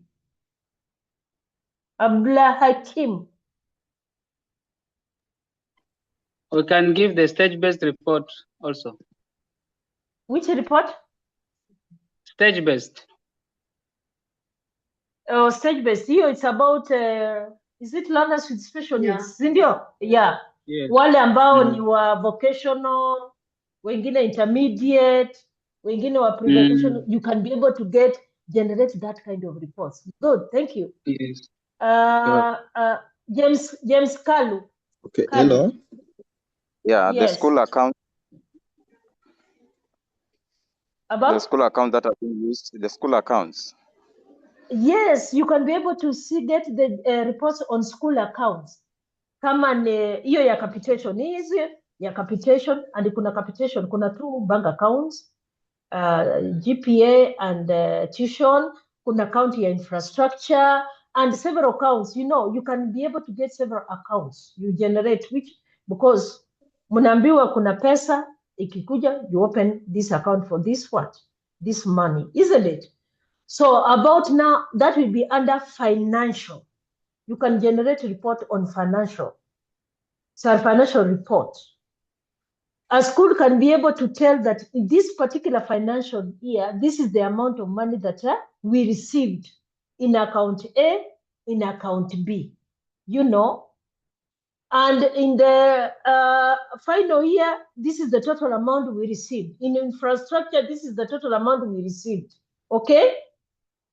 So we can be able to generate as many reports as possible. Nani wa mwisho? Hello. Ninamwasha. Yes. Yeah. Michael. Okay. I think also the system in the future it will be better if it comes up with a way that the teachers or educators can trace the progress of learners past the levels that they are handling. For example, if a learner goes to high school, exactly. The educators can see where they are and also even to the tertiary levels. Beautiful. Tracking the transition. That kind of transition report you will be able to generate. So with time, when this system will be complete, we should have as many reports as possible.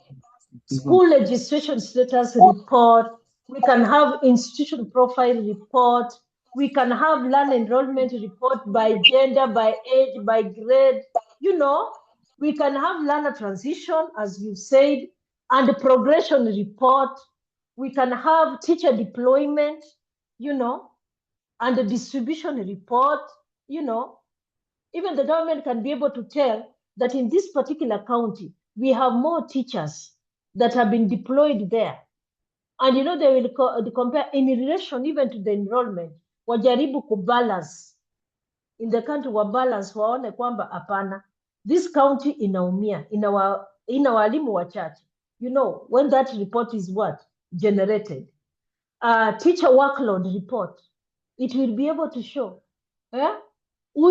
Hii shule walimu wako na sijui 40 something, mtu wako na workload ya 40 something lessons per week, na huku huyu ako na 20 something or 15 lessons per week, so that they can be able to do that kind of what? Balancing. Infrastructure and facility reports. How many number of classrooms this school has? How many numbers of toilets in relation to the enrollment? So hata watakuwa wanauliza, huyu watakuwa wanapewa infrastructure, wakiona watoto wanasumbuka, toilet ni mbili, they are sharing. What is all this? Watoto are congested in a classroom or in a dormitory. So that infrastructure and facility report will be generated from there. School compliance and what? And standard report itakuwa hapo. Issues about textbooks tumeongea, distribution. Co-curricular activities, that report can be generated. School safety and emergency incident report, assessment and performance report, all those. School inspection, kama yule mlikuwa mnaogopa umepata second email ati shule quality assurance anakuja, hiyo report akikuja kwa shule yako, that report will be uploaded in the system. So that report itatoka, because that one, it was just a matter of retrieving, and he said the quality assurance came to my school and this is what he found, or this is what she found, and this is the report that was what? Was uploaded in the system. So we are going to have as many reports as possible. And I'm telling you, my friend, you will not have issues. Sasa ninaenda kuwaonyesha how you can be able to generate reports first. Okay, let me stop sharing first. Let me get a school, niwaonyeshe sasa how to go about to your dashboard and be able to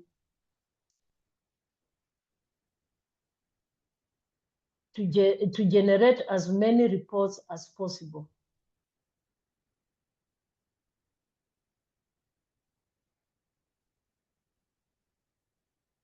So I'm trying to get my credential for my school.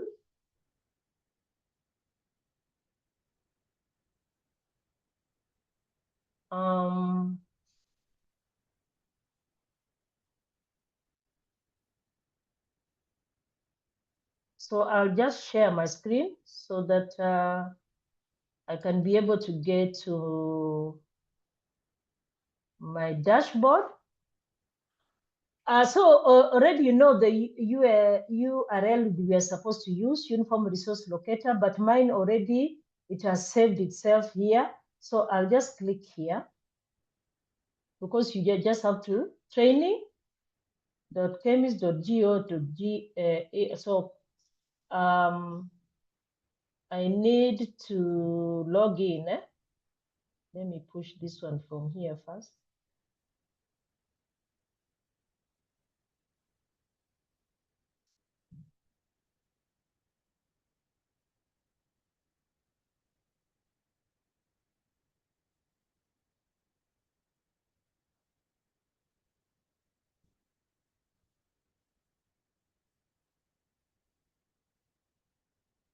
Just a minute.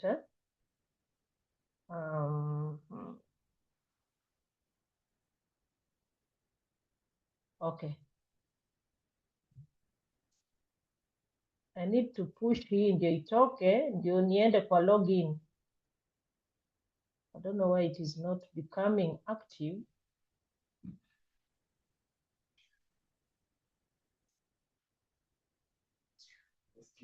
Just a minute.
Are we here?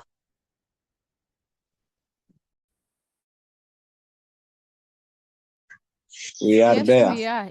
Yes, we are there. Just wait, give some few minutes. Madam is preparing herself. Madam Olipa is coming back to you. Okay. So a little patience, please. Sawa sawa. Sawa sawa. Asante. Asante.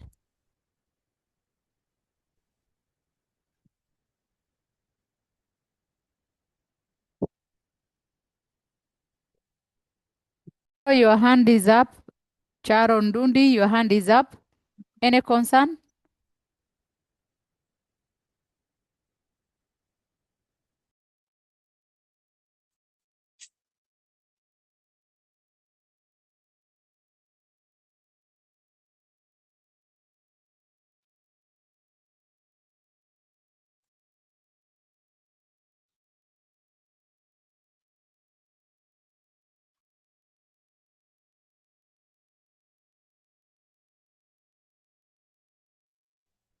So I was trying to get this so that I can log in into my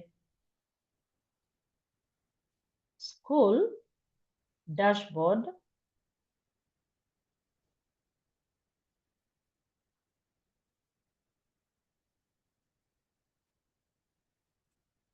So let me log in to my account.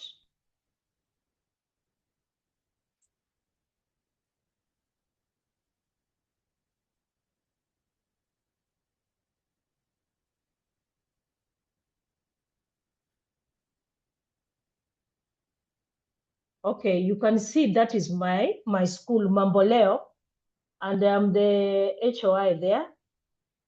So you with the ICT, you'd be able also to be given your own what?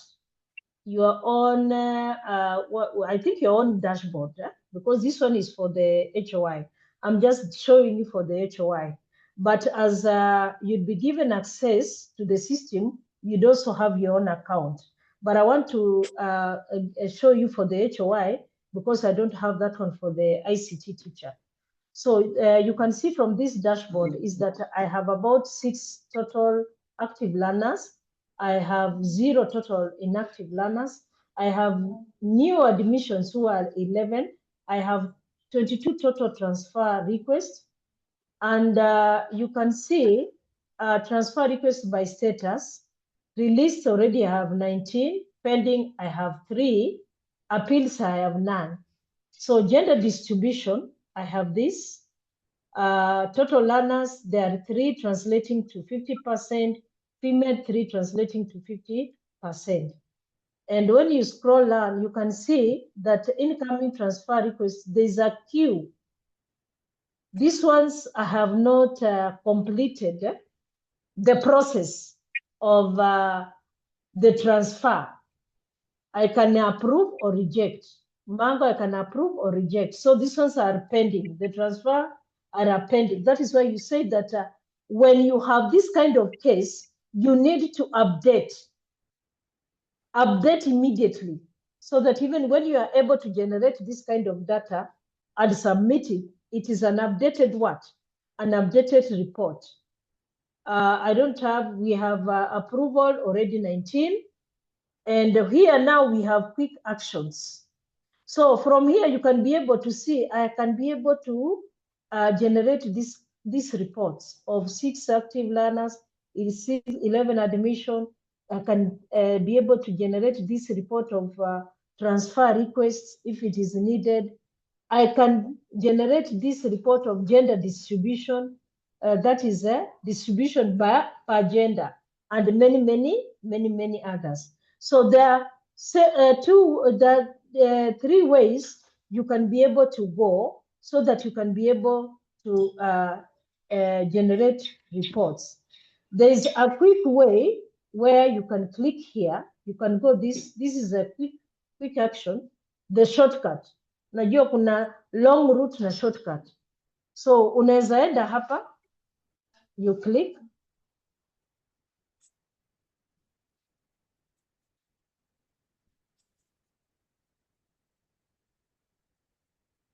So unaweza enda hapa. I'm using LAM, fortunately ninatumia huko kwenu. So you can be able to generate here, or you can go this way. Another way also, I'll go back to the dashboard. I'm showing you different ways you can be able to generate data. You can also go this long way. The long way, you can go to learner list in the distribution. You can also go to learner per grade. Or even hapa, hata kwa dashboard, unaweza enda tu straight. Unaweza click hapa.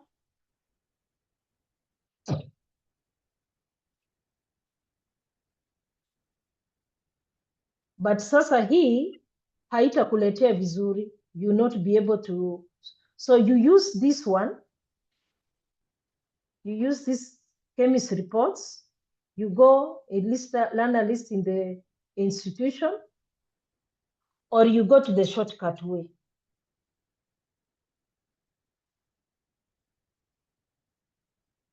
We are waiting for it to open. The net is slow. So umefanya hiyo ya kwanza, learners list in the institution.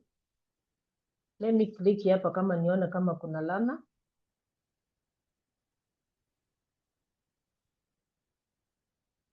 So maybe I can say all. Let me say all. We don't have learners here. Now the best I can go to learner per grade per institution. Hiyo ndio inafanya vizuri. I think that one bado haijakuwa active.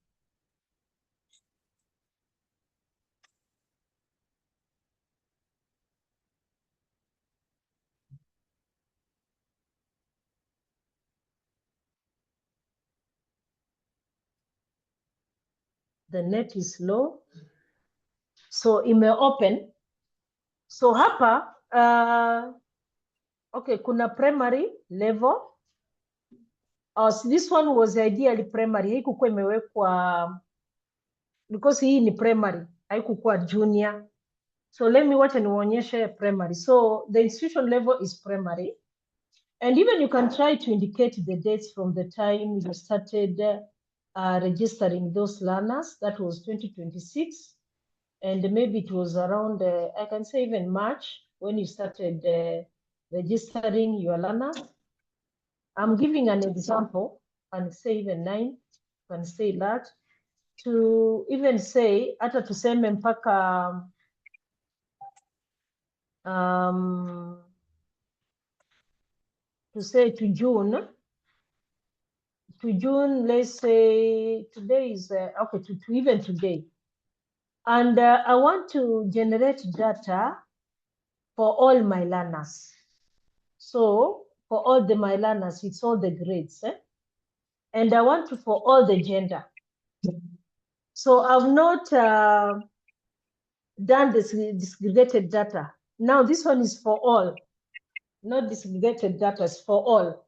So I want to generate this learner. I want it is either by gender and by grade, but not by gender, it is all. Let me search. Nione, how many learners do I have in my institution? Hii data inahitajika pengine na KICD. You can see, I can even try to nimepanga from grade. You can see these are the number of learners I have. I have 1 in grade 3, I have 2 in grade 4, I have 1 in grade 5, I have 3 learners in grade 6. You see? And these are their unique learner identifier. Wako nayo yote. Majina yote ndio hii. Yote. Wako wapi? Hii shule. You know? Status yao, hii shule yangu ni kama ni regular. Aina alana yeyote, it's not an integrated, it's a regular school. These are the dates zenye zinaonyesha when I started what? Registering my learner, and even inaonyesha nini? Constituency. Now this data of mine is needed, for example, by KICD, waletewe nini? Vitabu. KICD itajua kuna learner moja grade 3, kuna learner wawili grade 4, kuna learner moja grade 5, kuna learners 3 grade 6. Now what am I supposed to do? Ninaenda hapa kwa download. I go here. Now with download, I can download this report either in Excel or PDF. Now let me start with the Excel.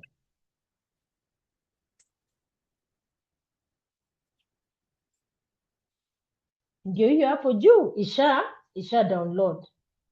So wacha nifungue.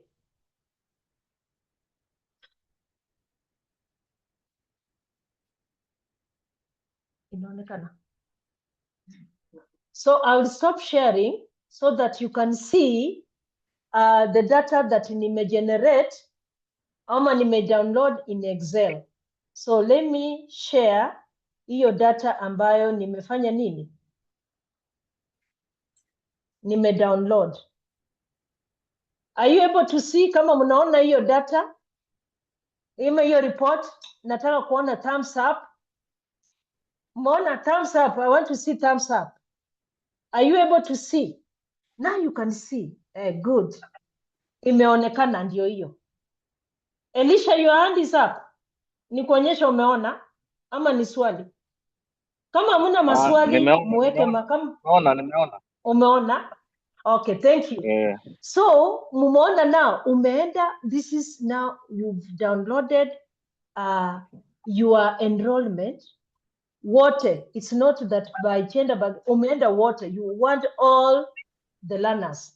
So you can see in the water, grade 6, grade 3, grade 4, grade 5, what, okay?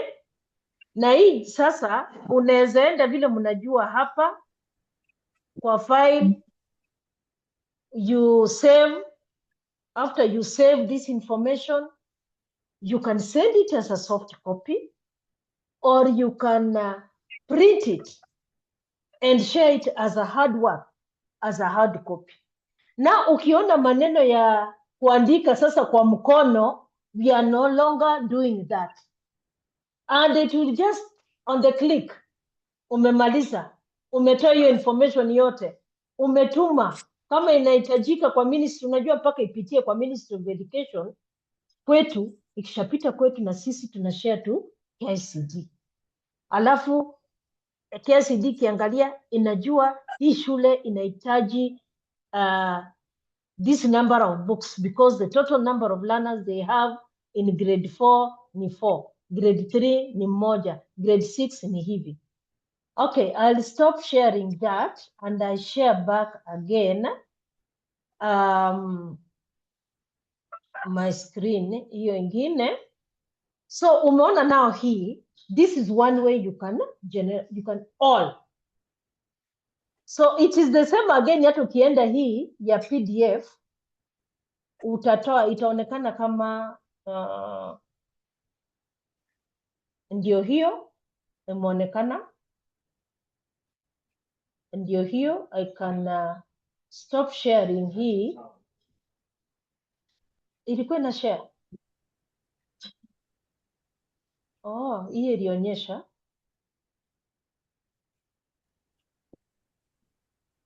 So hiyo ndio ya PDF. That is for the PDF. You can see the PDF that you have downloaded. That is also how it looks like, okay? And you share in a soft copy or as a hard copy. Vile inatakana, si ndio? Na unajua soft copy inaenda mbio immediately as it follows na hard copy, okay? Question. So again, yes, go ahead. I can see the generated list doesn't have the school details. Hiyo tushapata, that is also a concern ambayo tumepata. It does not have, and tulipeleka hiyo by the way forward. Tulisema the report, when it has been generated, it should have the name of the school. So they are aware that that name of the school is ideally what? Required. It is not, you are not the first person to raise up that issue. Imekuwa raised up severally, and we are taking that into account, and they will rectify hiyo makosa, wataandika so that as you generate, itafanya nini? Itaonyesha the name of the school. I want to get back to my window. Another question, madam. Yes, go ahead as I get back. Okay, my concern is on the dates. Yes. When you started the registration, when we are trying to generate the report, now will that date be automated, or you are the one who has to indicate it there? Because I'm trying to imagine every time you want to create a report, you have to indicate the date of registration. I think with time, you see, the system is bad of raw. With the time, even it will be able to show the dates. Yeah. It will be able to show the dates.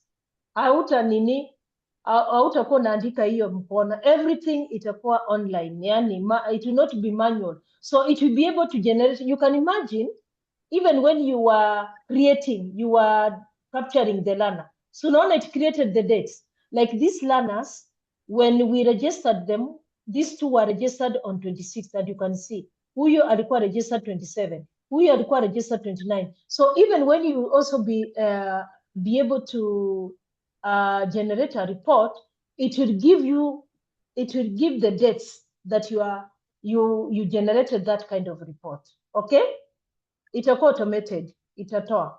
Now again, apart from that, you can also be able to generate a report by gender, and maybe you want all the male learners you have, you can search. So sorry, madam. And once you, yes. Mimi naona hiyo kuna tarehe at the bottom right corner. There is a date and the time too. Kwa hiyo report ambayo imekuwa the generated report.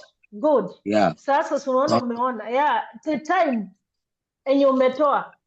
Hata watajua kama ni Kazungu aligenerate hii report at this particular time. And the date ni hii. So you'll be accountable. No, naambiwa ulienda ukagenerate hii report at this time and this what? So thank you for that. Umeona, mimi sikuwa nimeona. So thank you for that. So again, now you can be able to generate this report by gender. Kama ni male, you can see I have 4 in grade 6, 4 grade, 2 grade 4, 2 grade 6. You again go and do what? Download the same way, okay? You can also generate again, but male, let me say male, again per grade. So naona, unaweza enda, niliona tulianzia grade 3, go to search. Grade 3 sina, so naona sina male. Okay, grade 4, how many? Grade 4, I have 2. Unaona, you generate this, unaenda unafanya download vile nimewaonyesha. Unaweza enda grade 5, naenda search. Hakuna male learner in grade 5. You go to grade 6, you search. Grade 6, I have 2. Now this is per gender, per grade. Ukienda female, the same. Female wanahitajika wapate sanitary towels. You know, kama, okay, I can start with all. How many I have? Female all, ni wangapi? Wanahitajika sanitary towels, ni wangapi? There are 3. So you can also go and do that per grade. Already I know I have 6, 1 in grade 6, 1 in grade 3, 1 in grade 5. You go the same way and you download. And you submit your what? Submit your report, either in Excel or in a PDF. And you can send the report in, let's say, either in a soft copy or in a hard copy, okay? So this is how our dashboard will look like. Your ICT, you'd be given a role to play. You'd be able to also generate report. Unajua hii report maybe ni mwalimu mkuu, si amekupatia a role to play. So atakwambia, can you go? And you know, even the HY will be able to see, what you're doing. So you can be able to generate hii report haraka haraka, umtumie na yeye afanye nini? Atume mahali hiyo report inahitajika. So far so good. That is, and even now our sub-county directors, our county directors, they can also be able to generate. Kama county director anaweza generate report mingi, the number of schools in his or her county, the number of learners in his county or her county, the number of learners in a particular school, because yanaona shule zake. The same also with the sub-county director. Anajua shule zake, anaweza generate report ya shule zake zote, anaweza generate report ya shule moja, anaweza generate report ya learners wake, the same. That is why you see now, this system, hakuna njia yoyote ambayo tutacheza nayo. We can be able to mess, because you mess, the county director will be able to be aware. You mess, the sub-county director will be able to be aware of what you're doing. The quality assurance akona dashboard yake. Muliona vile tulikuwa tunajaribu when we were approving the schools. So up to there, if there is Excuse me, madam. sharing, yes, go ahead, Kasudi. Concern, when you want to generate the report, yes, I can see you need to enter the date, or the starting date and the ending date. It is not a must. It's not a Let me must. show you. It's Yes, not a yes. must. Let me just share. Yeah, it was a concern because maybe after 2 years, how can you remember the date? So if it's not a Unajua must, nilikuwa nawaonyesha tu. Let me remove these dates. Wacha niende back to the dashboard. Wacha tu niende back because utasahau. That is a good question. You can just go straight. Kitu cha maana ni uhakikisho umeindicate kama ni hapa, so unaona kama hapa ni gender all. Lazima hapa you come you indicate. You see I've not indicated the date, I've not indicated. But here it is so key. Lazima uindicate. Sasa kama ni all, you indicate. Kama ni 3, you indicate. The same here. Ndio utapata. So let me search without the dates. Si imeonekana? There you are. Eh? Okay? So si lazima. Yeah, thank you. I've seen it. Thank you, madam. But those 2 areas are key. The grade, the gender, isn't it? Those are the ones that are key. Any other concern or question? Any other? Are we okay? Kama sasa mko sawa, simunipigie makofi ndio tuende break, so that after break turudi kufanya kitu kinaitwa user module. User management module. Si sawa sawa? Yes. Joshua kuna swali. Go ahead.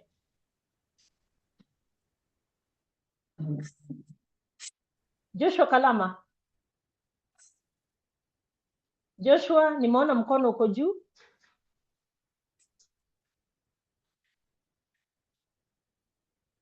Okay, now let us go. We can break for tea break, and then at exactly 11 we are back.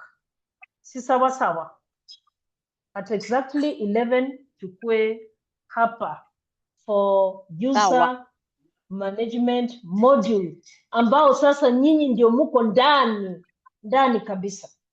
Sawa sawa? Kama serikali. Yeah. Sawa. Sawa. Enjoy your break. Meja.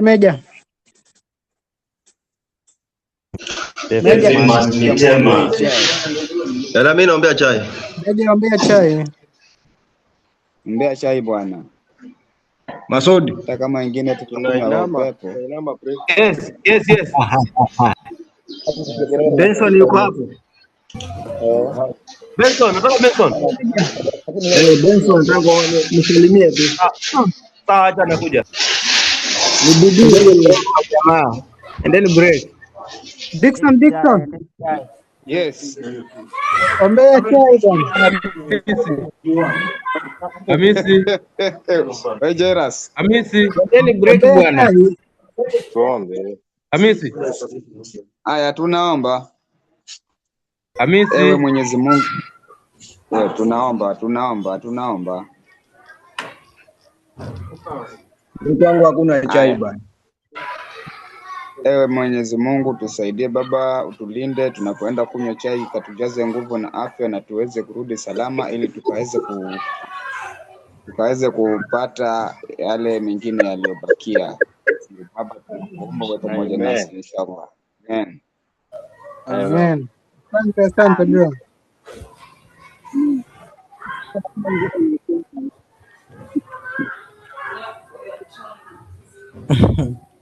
Bado jamaa wanasema wanaomba bwana hapa. Bidii. Yamesema inaisha saa 7 leo. Wenzia. And then break murudi mu practice kenye mmefunzwa jamaa. Lakini mama kuna utiaji sana. Huyu nani ulipa sijui. Ati acheni kuongea sijui nitakuja huko ndatuma sijui nani. Haya, request. Anakusikia mwenyewe. Request gani? Request hawa ndio hiyo.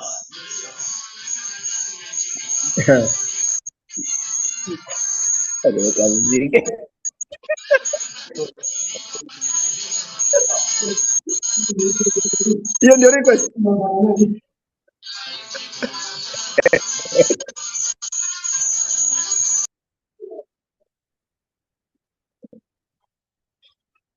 Ndio nimesikia.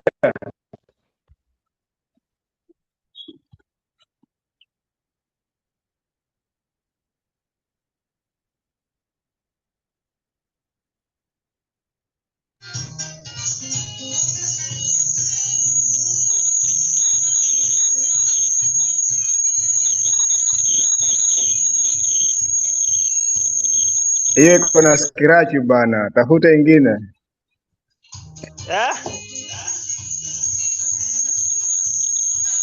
Weka hiyo. Hiyo ingine ilikuwa na scratch. Hiyo iko sawa. Hiyo iko sawa sasa hiyo. Enjoy your break. Haya.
Kwa nini tuwekea DJ Afro?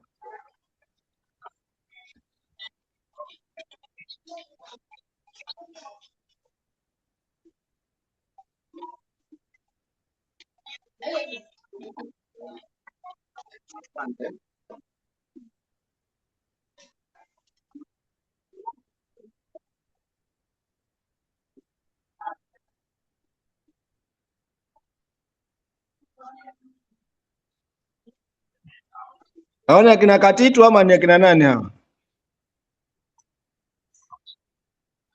Wasemaji? Hao wanao dance hapo ni Katitu ama ni gani?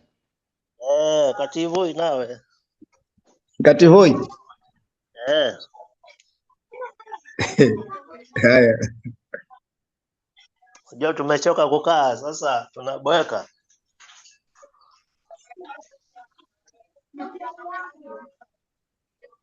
Chai yangu vipi imeisha?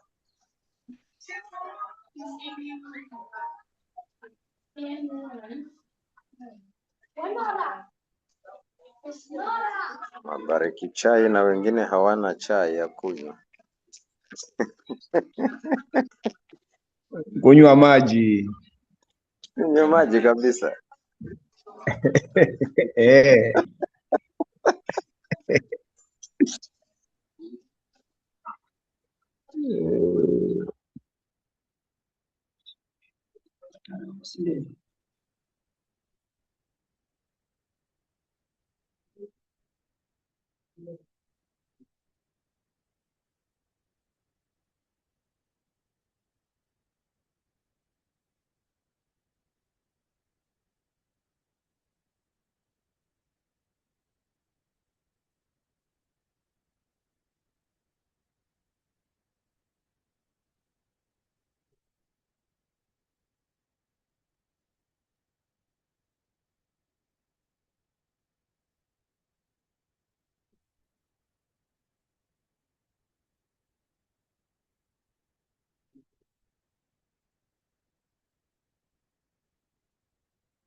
Hamisi,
Kumaliza wamesema ni kama darasa 7. Sasa sijui kama ni kweli ama itaongeza.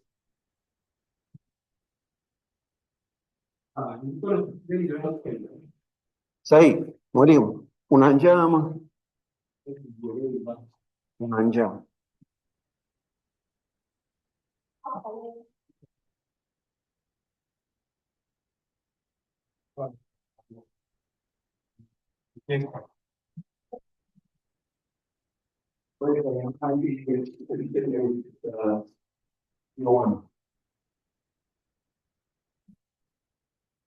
Malizia.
Good after tea. I hope you are all back. Let's give ourselves a few ndio wengine waingie tuanze. Let's tupatie tufike 100 ndio tuweze kuanza. So I hope the others you can write in the group that mko nayo, waambie wengine we back so that we can be able to start. Because for the user management, I don't want anyone to miss ndio tuelewa how we're supposed to go about it. Thank you.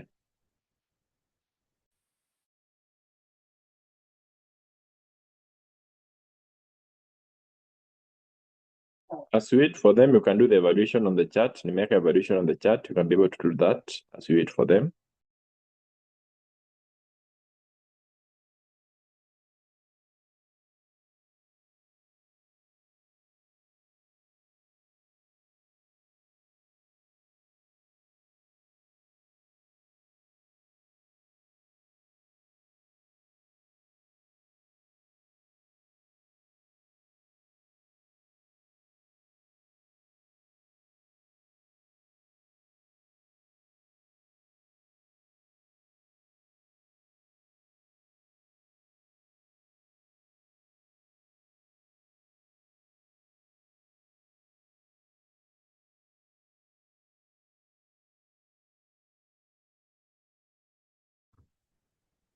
Hello.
The room is so quiet. Ama ni mimi neti imetoa nje? Ndio umechelewa, tulikuwa tunangoja. I think we are almost there. We are 112. We can be able to start. The number was quite low. I couldn't be able to start with the number being low. I'll do the user module. And then after that, we'll be able to do the question and answer session before we see what next. So, good after tea. I hope all of us are quite okay. I am back to be able to take you through the user module. Let me share my screen.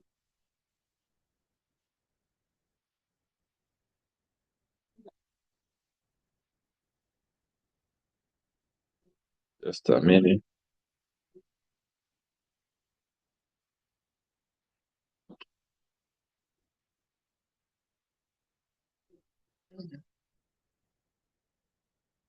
I hope all of us can be able to see my screen. And we start with a simple question. We can have a discussion on the chat. One of the things we need to ask ourselves, why do we need a user management in KEMIS? That's the first question we ask ourselves. So you can be able to type on the chat, just all of us, why do you need a user management in KEMIS? Why do you need that? So you can be able to do on the chat, or someone can be able to talk to me. Let's use the chat. Why do you need a user management in KEMIS? As you are thinking, as we introduce the user management module. For accountability, I see James has written for accountability. That's one of the things.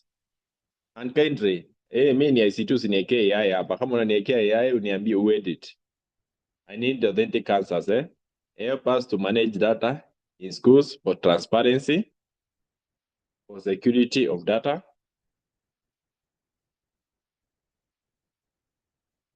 Okay. To avoid mishandling of data, to ensure smooth and true information is captured, transparency and accountability. Yes. For quick reminder, for future reference. Yes. Any other why we need user management here? Why do we need users in the KEMIS? That's the basic question. Why do we need other users in KEMIS? For future reference, I think that's one of the things. Okay. So what are the kind of users that we think that we should be having in KEMIS to avoid the school and runners as well, to enable us know the shortfalls? Yes. And apart from that, why as you think, what are kind of users do you think are required in KEMIS? The kind of users, The first user tumesema ni HOI. Huyo ni user number 1. What kind of users do you think are needed in KEMIS? ICT champion. I think Peter was trying to ICT champion, ICT teacher. We have a parent. We have ICT champion, ICT champion, HOI and ICT champion.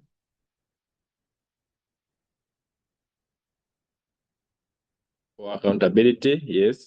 For accuracy, significant others, deputy HOI, yes. Okay. One of the things we realize, a system, the previous system that we are using, the KEMIS and the other previous system, there was a shortfall in the working of the system. This is whereby there was only one login credential to the system. So if you log in one credentials, if an HOI required to be assisted in some work, he only needed just to give you his password on a login kwa system. In the previous system, those passwords were being shared between the teacher, the cyber person, the different people at any given time. This was creating a data breach kind of. So I hope all of us are okay. So let's see. Come here. So one of the things why we need the user model is to provide secure, role-based access for stakeholders. Let's talk of secure. Remember, now we are enabling ourselves to have each one of us to have his own individual account. Account yako itakuwa na password yako, na wewe ndio utakuwa na login kwa machine yako. Na wewe hautaenda kuambia HOI akupatie the login za account yake. HOI ako na account yake, wewe uko na account yako, mwingine ako na account yake. This will ensure security. Remember, one of the things we said, there's a security is classified to different forms, and the weakest part of any security is human being. Watu ndio wanakuanga the weakest part of security. Hata wewe mwenyewe, if you develop a very good password kwa system yako ya simu, and you are very sure hakuna mtu anaweza crack, the weakest person ni wewe. Wewe ndio unatuma mtu mwambie niwekee password, wewe ndio unatuma mtu kwa bank mwambie nitolee pesa, because human beings is the weakest part of any part. So wakati tunashare password, wakati tunashare everything, inakuwa we are becoming insecure. The same way, some of us we complain that tumehakiwa kwa Facebook zetu because ulienda kwa cyber ukalogin au kulog out. Mwingine akaenda alikuwa anataka kufungua Facebook yake ama alikuwa anataka kufungua account yake akapata akaendelea. Sisi umeenda kwa cyber umepatia mtu account ya shule yako amelogin, mtu wa cyber instead ya kulog out ameiacha hapo. HOI mwingine akikuja anampatia instead cyber realize amelogin to the wrong school anaendelea kuedit the data. So at the end of the day unapata kuna very long data. This is a role based access. If my role is being the head of institution, I should log in as the head of institution. If my role is an ICT teacher, I should log in as an ICT teacher.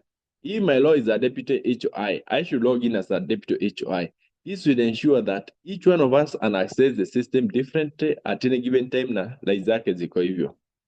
Number 2, as one, the main account ya HOI. Remember there is a main account ya HOI. Main account ya HOI inapaswa kuwa ina create, assign and manage users account. That's the main account. The account ya ICT teacher should not be able to do this, but you should be able to know that ukitaka kupatiana likes zozote, ucreate mtu yote, inacreatiwa na account moja ya HOI peke yake. And that account belongs to the HOI. Some of us watakuwa namsaidia, but you should know that way. So that HOI isikwambia umcreatie mtu, mwambie hapana, account yangu haiwezi create mtu. Your account only this one that can be able to create a person. The other part is monitor access through logs and report. Remember, we have been having so many complaints of long data entry, long data manipulation. We need to know who did this activity. This can be done through one, a forensic audit. Number two, this can be done by ensuring we look at the logs. Who logged in the system at what time, at what given time? Who made the changes? This will ensure accountability in all of us. We need to monitor who access. Ni account ya nani ili access kufanya this activity. This will ensure all of us are accountable in our own ways at any given time. The other part is to safeguard data integrity and quality of services. We need to ensure the data we enter. Si wewe upatiwa mwalimu unapatiwa enter grade 5 Wewe instead of kuweka grade 5 runners you enter all of them, maybe there are 40 of them in a class, then you unaamua kuongeza wako wawili ama wako watatu. This will ensure that tutajua nani aliongeza at any given time. And then there's a quality of services. If wewe umepatiwa kazi ya kuenter data, let's ensure you enter data and the services are provided in the right way. Kama there are female learners, ensure the female learners are captured correctly. And then the other part is to enhance accountability. Some of us unajua tulipatanga ICT skills in our school tukakama sisi ndio we are more than the HOI. We try to have the HOI anakuwa atawamasi. We need to ensure accountability. In our own laws as ICT teacher, are we accountable? Do we do things that are not provided in our mandate? That's why we have users now that are there to be able to work on it. Then we have support governance and data protection. Remember, you can be able to get these data from the learner from your own account. But if you distribute this data from your own account, it should be quite clear this breach came from your side, so that we are able to comply with governance and data protection policy. So all of us, as we get the different accounts, this is not where utakuwa enda kwa HOI na kuambia hii ndio password yangu nataka login. No, HOI should be able to create for you an account. And for him, ukianza kumwambia akupatie password to login kwa account yake, you see if there is a breach of data, the HOI will become accountable. You not become accountable. And for you, if you are using a different account and it says you log in with a different account, you see that's a violation. You should be able to log in with your own account and be able to work on with your own basic account. And I think that's quite clear. Any question up to there before now we go to the system? Any question up to there? Let me stop sharing. Now before we get to the system. Okay, I hope all of us are okay. I want now to go to the system. Give me a minute. I log into one of the schools.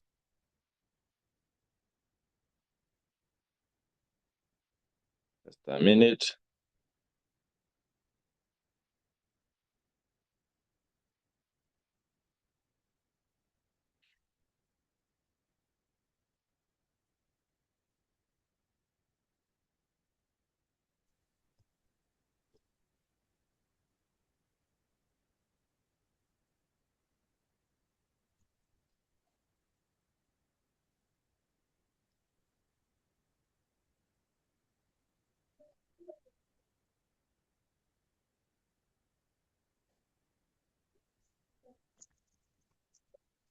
Niko na swali hapo. Haya, endelea. Uliza swali. Kuna hiyo mambo ya data protection in those accounts. Kuna pale umesema kwamba itaonyesha who logged in which account. Kutakuwa na that place where you can notice who logged in na alifanya nini. For now, it is from the admin part of it. The ICT admin from KEMI. The KEMI admin will be able to see who logged in at any given time. But as the system develops, the HOI should be able to see users wake wamelog in wakati mgani. But as per now, the only thing that is there, they are able to see from the KEMI's, the KEMI's ICT people, they're able to see it, and the ministry ICT people can be able to see from the bucket for now. But as the system goes development, it allows even for the others to be able to see. Thank you. Okay.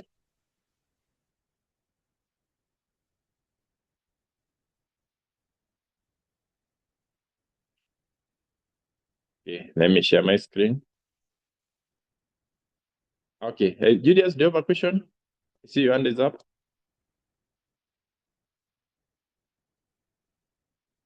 It is already answered. Okay, sorry. Okay, as you can see, I have here, I'm in the dashboard so that you can be able to see. I hope you can see my dashboard. So from my dashboard, you can be able to see I'm in the school. So if you look at upper juu kabisa, I'm logged in as a HOI ICT, HOI New School. The school is called New School. Niko logged in kama HOI. This is where we said you can be able to see everything. Log out, change password, profile, and everything about the HOI. Niko hapa. So, assuming I want to create users, I'm supposed to come here on the left huku. I hope you are seeing mahali left kasa yangu iko mahali kwa net. Unaenda registration, user registration. So, remember, tumekuja wapi? Hapa. Kwa dashboard, huku left. Tuko left kabisa, huku left kabisa, huku. Mahali kuna hiyo logo ya serikali huko juu. Huko unaonya registration, and then we go user registration. Once you click user registration, remember, there are several roles. Let's start with the admin. The only admin kwa hii shule is the HOI. That's the only account inakuanga admin account hapa. There is no other admin account. You cannot add a new admin account. That's the only admin kwa hii shule, ambaye ni HOI wa hiyo shule. The admin account kwa hiyo shule yake. And you cannot deactivate him. Huyu ako always active. Hata ukijaribu kumdeactivate, it will never happen. Huyu ako active na ako hapo. Number 2, there are several accounts. I can be able to do a teacher or facilitator, deputy principal, ICT support, and admin. These are just a few of them. Because system is a continuous development process, you'll be able to add more and more as they come in. So as they come in, you'll be able to add more and more and more and more as we come in. So let's start with the roles that we are playing, and as ICT support. So you can see for me, I'd created several ICT support here, but I need for us to create another ICT support today. So I need to create kitambo, so tunaachana now. So if I want to create ICT support, I come here, new ICT support. Unaona mahali niko hapa juu, new ICT support. Then I click new ICT support. For me to create that, assuming I want to create a teacher or a user mwenye atakuwa nisaidia kama ICT support kwa shule yangu. Kama wewe mwalimu wewe mwenyewe HOI wako anataka ku create, what am I supposed to do? Give it some time in login. Just a minute, let login. I should come to you and ask for you these details as you see them here. Your title, your first name, last name, mobile number, the county minutes mahali shule yako iko, the sub-county email ID, the date of birth, the gender, and sometimes you can upload the signature ukiwa umesend kwa karatasi. So I'm going to do one step at a time. We try to create an ICT teacher. Let me repeat, ndio tufike hapa sote pamoja. And I don't know nani ame-unmute, but let me repeat. Tuko kwa dashboard hapa mahali hapa tuko sote. Uko kwa dashboard, just a minute.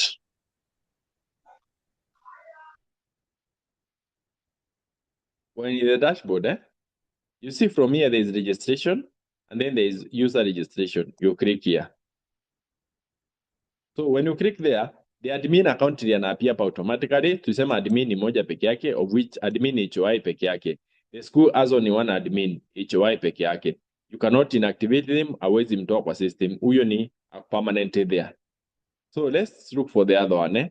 There are several laws that we can be able to create here. These are the laws tunaweza create hapa. But for now, because we are ICT support, let's create ourselves as ICT support. As I said, I'd created several of them here, but let's not use these ones. Let me create a new one for today's training. So I come here, new ICT support, inafungua. I select. Let's assume hapo ndio nimeselect. Let's assume tuna create nani? Let's assume we are creating a miss. We can see.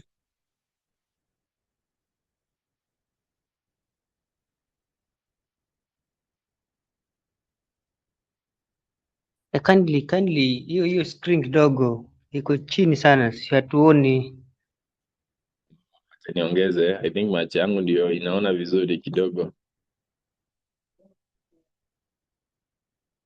Haya, here we are. I hope saizi unaona sasa.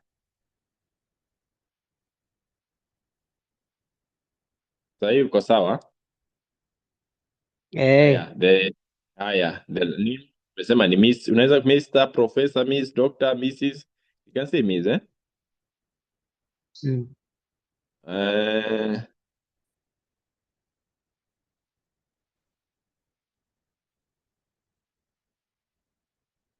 can have Miss Amina Kombe, mobile number. I can just put in a number here, just a number there.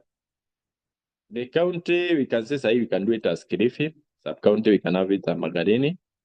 Email ID, remember, email ID itakuwa ile mwalimu sasa unataka kucreate sasa. Ule mwalimu una create hapa ndio email yake unatumia hapa. For me, let me see kama naweza pata email nyingine hapa. Let's see kama itafanya. Remember, nimekuwa na challenge ya emails. Date of birth ya mwalimu. Unaenda tu mahali. Mwalimu, unajua walimu tunaweza kuwa tulizaliwa hivi juzi, tunaweza kuwa tulizaliwa kitambo kidogo. Asumi mwalimu alizaliwa 1995 August 19, alizaliwa 1995. Gender, she's a female. For signature, tulisema unaweza sign karatasi mahali, uscan and then you paste it. So I can be able to choose from here, nionyeshe moja. I think the signature mine ikuwa nimesign sometimes back. Okay, I can be able to look at this one. I can be able to open it. So, assuming kama ni signature ni sign kwa karatasi ya white, nika paste hapa, nikaeka hapa. So, these are the details that are required for you to create an ICT teacher. You require the name of the teacher. You require maybe the phone number of the teacher. You require the county. Maybe the county hapa is mahali shule yako iko. Then you require the email ID of that teacher. Then the date of birth of the teacher and the gender. Remember, email umepatiana hapa. Password yake ya kulogin kwa system inatumwa wapi? Kwa hii. So, password yake ya kulogin itatumwa hapa. So, ensure unaweka very active email here. So, once you do that, you save. And I don't know kama hiyo email itaenda through. Let's hope to. Let's hope so email itaenda through. Yes. User details successfully. Saved. So, I come here. A minute. Registration. User registration. Get the dashboard first. Registration, user registration. I think nimefungua dashboard vitu mingi kwa hiyo. For KEMIS, come here. No, ICT support. So, nitapata, I've created this huyo. Amina Kombe are this one, na hapa. But remember, all of us, one of the things we need to know is, I'm a creator na HOI. So, what will happen? Amina expect email iende wapi? Kwa email yake yenye ametumia kuregister, of which ndio email yake aitumia kuregister. So, atangoja email yake ikuje hapa. So, let's wait for the email ikuje hapa. So, give it a minute ikuje hapa. So, email yake ya kulogin kwa shule yake itakuwa inakuja hapa. So, let me give it a minute kidogo and we wait for it. As we wait for it, I need to show some of the things. One of the things that the HOI can be able to do, we say this activation or deactivation. Assuming kama huyu, we do this, I can be able to edit these details. Then it orient about that HOI. I can be able to change the miss. I can be able to change the details. I can be able to change the county, everything I can be able to change. I can be able to activate and even inactivate him at either login for system. I can be able to do that. The other part, remember, I can be able to update the contact details. The only thing I cannot be able to update is the email, but the phone number I can be able to update. But the email can never be updated. So ensure you enter the correct data, but all the other details can be able to be activated. So if you transform ametoka shule yako, you inactivate him. Kama uhitaji atumie system, inactivate him. This will ensure that at any given time, the people who are not allowed to access the system, we can always be able to deactivate and activate them at any given time. So as I wait, let me check. Email yangu bado haijafika. So let's wait and check. I think it's taking some time. So we wait for our email as always to come so that we can be able to get the login in to our school. So up to there, we create as we wait for the email ya login kwa shule yetu.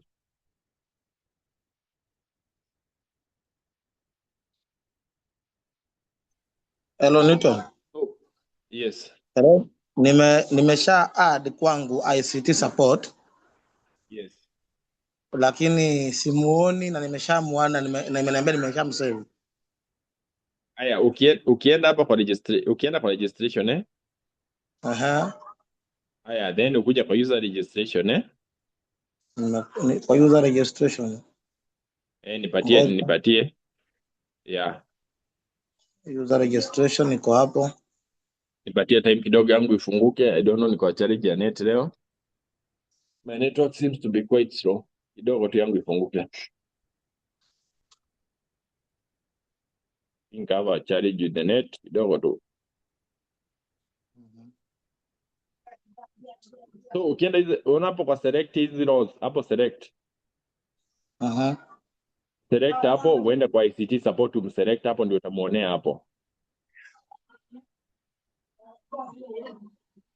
For all ICT support. Then you select that one. Then you'll see the person who may create. Oh, nimemuona. Sasa unaona ile email ulitumia hapo, hiyo email itatuma ile password yake ya kulogin, sasa ndiye atatumia email hapo kwa password yake. Anatuma kwa email yake. Email ulitumia kumregister. Wacha niangalie kama imekuja.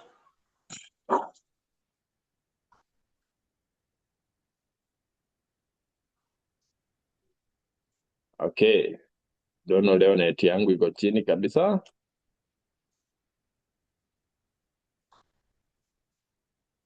Haikuji bado, nasubiri. Haya, subiri hata yangu nasubiri ndio tuweze kulogin kama shule, kama mwalimu sasa. Sawa. So, Mase, how do we get there? We have said, Yes? Dogo niulize. So from what we've seen you doing here for your account ya HOI, does it mean kuwa the HOI anaweza create as many users in the school as he wants? Yes. Anaweza create as many users as yeye mwenyewe ana feel comfortable na wenyewe anamsupport in the different activities. So this will avoid the issue of him sharing account yake na wewe. So kama ni wewe ana create, kama ni ICT officer mwingine, kama ni class teacher, he can be able to create the different people. Okay, sawa. Alafu nauliza, sisi kama users to enhance security, kuna ile kuwa ukilogin kwanza tunatumiwa code either kwa our email ama kwa our number, so that when enhance kuwa no other person may has access to hiyo credentials aka login kwa account zetu.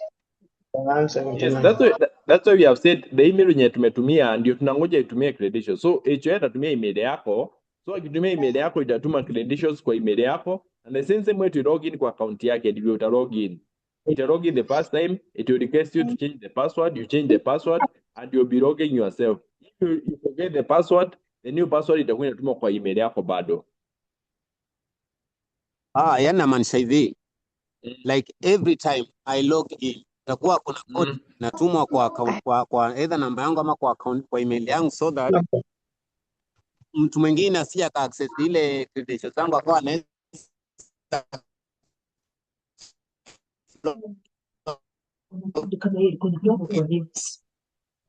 kama user. So for now multi-factor authentication haijakuwa activated. So for now, what is there? Because remember this email, the first logging in account yako unatumiwa kwa email yako. This will ensure that unapata account yenye iko kwa email yako quite easily, so that you don't log in as another person. So hiyo email ya kwanza inatumwa kwako, una change password, you can change the password anytime you want, but for now multi-factor authentication haiko activated. It is a thing that is in process. Once it is activated, itakuwa iko sawa. Another question, Yes. Maybe at once, how many people can the system accept? As many as possible. Even 10, 20 of you can be able to log in at any given time. Okay, fine. As long as you log in kwa account yako, you can log in. But account moja ina log mtu moja. Ukijaribu kulog in account ya HOI, unamlog out.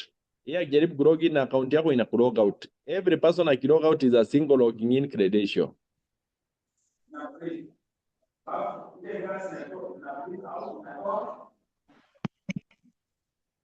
hope you're okay. Just A a minute, question. check. Come in. Yes, go ahead. If there is a possibility of creating different ICT support, Yes. can't there be a possibility of these other ICT support Mimi hapo changing bado the inakataa. because we are Kindly, let's mute. Let me mute them. Give me a minute. I mute everyone. But you can ask the question. Just unmute yourself and then you can be able to check. I was asking if yes, I was asking if a person can, if we can create multiple ICT support staff. Yes. Who are accessing the same school dashboard, can't they manipulate the information if they do wish? So the first thing, the HOI is the one who is creating those ICT support. So the HOI when you create ICT support, he is creating them kulingana na the roles that you want them to assist him with. He's not creating all the ICT support. And number two, I've told you that's why I wanted for mine to log in. He has the capability of deactivating those people. This is because if he doesn't need you to access the system, he can deactivate you. Number two, we said all the activity that you do in the system will be seen from the backend. In future that is coming, the HOA can be able to see all that you did in the system. But for now, they can only be seen from the ICT support from the backend. So the good thing with it, the previously there was a lot of data breach because everybody wanted to log in account here, HOI. But now what has happened, we have realized yes, you need these people to support you. How can you be able to be supported without breaching the data? The only way you can be supported without breaching the data is one, ensuring that each and every person has an account yake, so that all of us can be able to log into our schools without any issue at all. I hope swali yako nimejibu vizuri. Bwana Newton. Very well. Yes.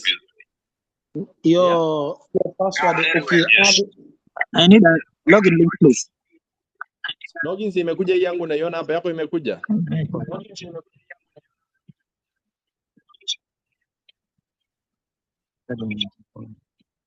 Hakuna mtu imekataa, tumesema tuna practice patient. Hata mimi unaona nime practice patient na yangu imekuja. So let me continue so that just a minute I mute everyone, there is out of echo.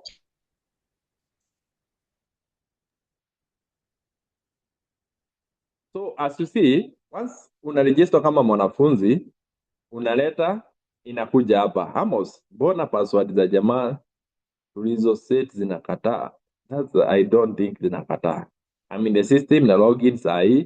This is a new account nime create and this account nime create in ya ICT and this the message itakuja hivi. Here, Amina Ombe, you have been created successfully in the KEMIS ERP system. You please use the credentials below do the URL enter the below credentials to proceed. So I will use this one. This is the email niko nayo hapa. Hii iko hapa, nikuje kwa training.kemis.go.ke. Nikuje hapa kwa login. Sasa mimi kama mwalimu venye nimesha create na HOI, nikuje hapo. Nikuje tena nichukue password yangu, ndio hii iko hapa. Nikuje nichukue venye nimetumiwa kwa email yangu kama mwalimu sasa. Niente hapa, paste hapa, ni login. So as I login tumesema nini? Inaku request to change the password. Si ndio? So you are supposed to change a password.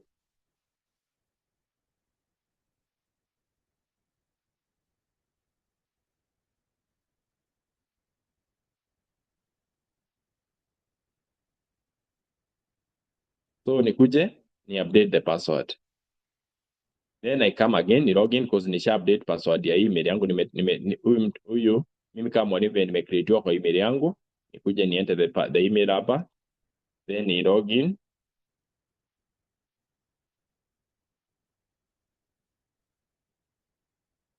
Then I come and login.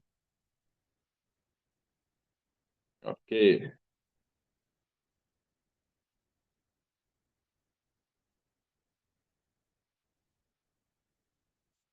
Let me come again here.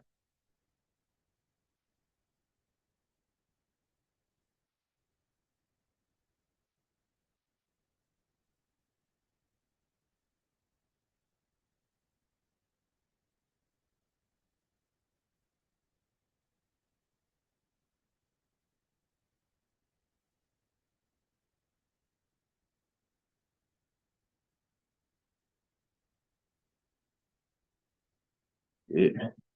Tuone kwa nini nakataa.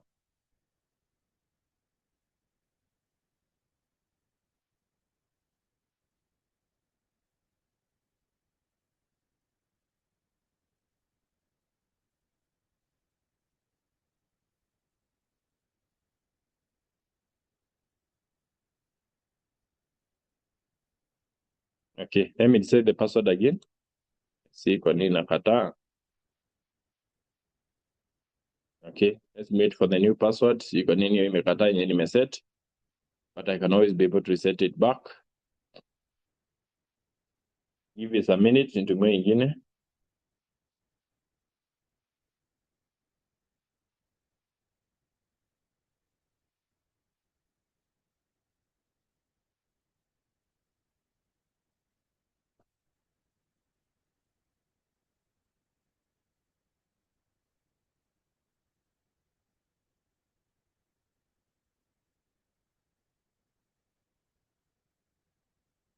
So just a minute. Let's wait for it. Ituma the other logging in. Nimeset password yangu. I don't know kwa nini imekataa hapo. As we wait, any other question? As we wait for that. A question. Yes. I have added an ICT support. Yes. But I used an email, the email that I have used for the ICT user was not correct. Now I want to edit. Email, we said you cannot be able to edit see an email. See, I've said, let's look at this one. I said there are things that you can be able to edit, user registration. Here we select, become ICT support. If I try to edit it, let me try to edit to you. If I try to edit it,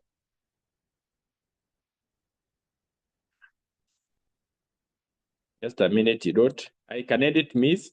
I can be able to make a doctor. I can edit the name. I can edit this name. Date of birth, I can edit. The county, I can be able to edit. The sub-county, I can edit. The status, come on, female. Here, I can activate him and deactivate him. But for contact details, we said we can only activate, we can only edit kitu moja peke yake number. Email can never be edited. Even if you try, email haiwezi editika. Because email ni kama the identity na ku-identify kwa system. So you can never edit an email at any given time. Are we okay with that? Does it therefore mean that the HOI has a responsibility of deactivating that user so that you can add other ICT users? ICT support. We said you can add as many ICT support as possible. If you click add another ICT person, utaweza ongeza mwingine. It's not limited kwa mtu moja. It's not a monopoly of one ICT person. The HOI can add as many as possible ICT support people. Hello. Yes. It's James. Yes, James. Yeah, I've discovered that the system, if I add my email address as a ICT support, I'm logged out in the other side of the school. So that means I cannot act as a ICT support and at the same time act as a HOI. How do you act as a HOI and ICT support? If HOI anataka create account yake ingine, it requires another email address. We said, kama unataka create ICT support, unakuwa na email address. Kama wenye wanauliza kama unatumia the same email address, we are using a teacher's email address. Kama sasa hivi tuna create, that's why I said you just need to look for another email address ucreate hiyo mtu mwingine. We are using a different account now because you are saying HOI ako na account yake ya shule yenye kuna email ya shule na namba ya shule. Now he needs to create other teachers wenye watakuwa na msupport. Hello. So yes. Hello. Yes. Now I've Yes. created, I've added another ICT, but now Yes. on that details there is no. Is it necessary a must that email ya huyo mtu ionekane hapo kwa screen? Kuonekana kwa screen wapi? As in after add, so you check there you've added a new user. Atakuja pale kwa tumesema ukuja hapa kwa registration then ukuze user registration then you click hapa kama umemwadi kama ICT support. Kila mtu umeongeza ICT support atakuwa na pia hapa. It's okay. I've been answered. Nimeona. I was asking now if the email can appear here, but it's not there. It's okay. Email you need to go to edit ndio uone mahali email iko. Oh, it's okay. Thank you. Thank you. Okay, any other question? Yes, yeah. Yes, go ahead. Yes. Mine was just a concerning this email. For example, from my side, by the time we were the school, I used my personal account where the three confirming the registration. Now coming back to this the second phase where we are now registering an ICT from the part of the HOI. Now the concern here by the onboarding mean are now acting as the HOI. So mean for my dashboard, whatever indicated at the HOI part, the dashboard here it is getting now the HOI. Now that HOI account is now using my email. For the sake of now adding an ICT expert, meaning I have now the question is, should I use the same email so that I can now request for this password again? So then I can now become now the second ICT expert at the same time I'm the HOI. That is where the conflict comes in. No, you see, boss, the conflict is not coming in. We agreed. This is a practicing environment. And we give the reality on the ground. When we shall be creating the schools, we will create the schools with the school email address. Let's start from there. By that time, the go make a school email address. You are not clear, please. Once you create the school with the school email address, that time when you're creating the new schools, ukicreate hiyo na email ya shule yenyewe, mwalimu mkuu, the HOI will go there and create you with your own personal email. About I will create kama ICT teacher. He cannot be able to create another HOI. Ata create ICT teacher ambaye atamcreate na account yake. That is the data that will happen on the ground. For today, we said we are practicing. Yes. We are practicing in such a way that you used your first email to create your first account. Sindio? As you did that, we create shule yako kama HOI.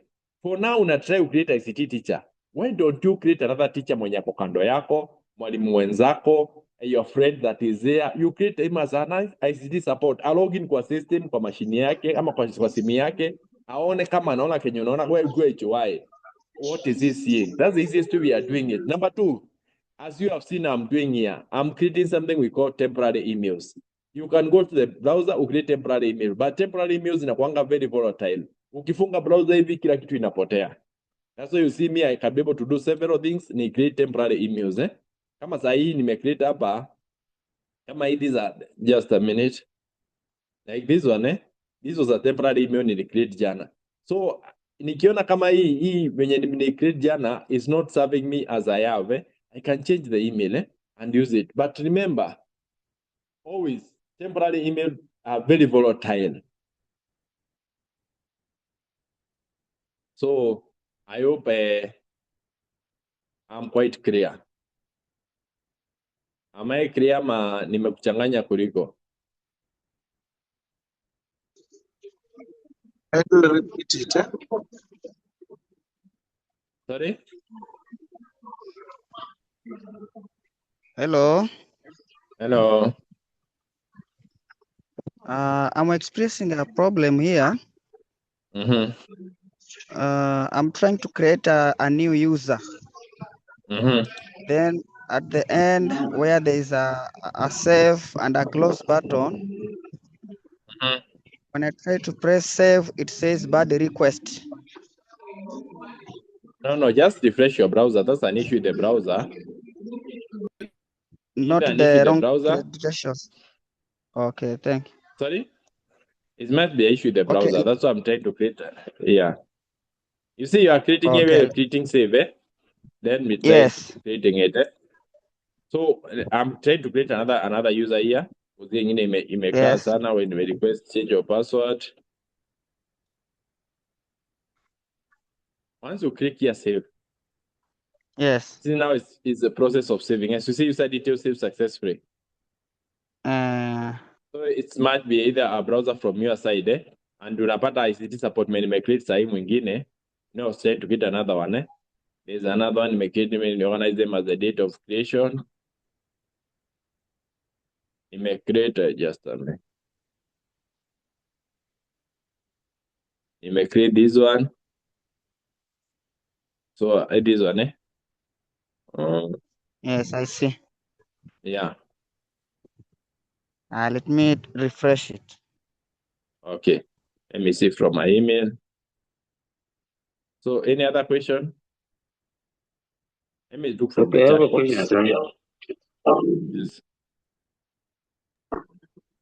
Okay, I've created an ICT champion and I've logged in, but maybe the question that I'm facing, when I come back now to I'm saying, I've added a champion, a city champion, and I've logged in. I've received the email, the password. I've logged in, but when I come back now to the whole dashboard, the other side, I'm trying to.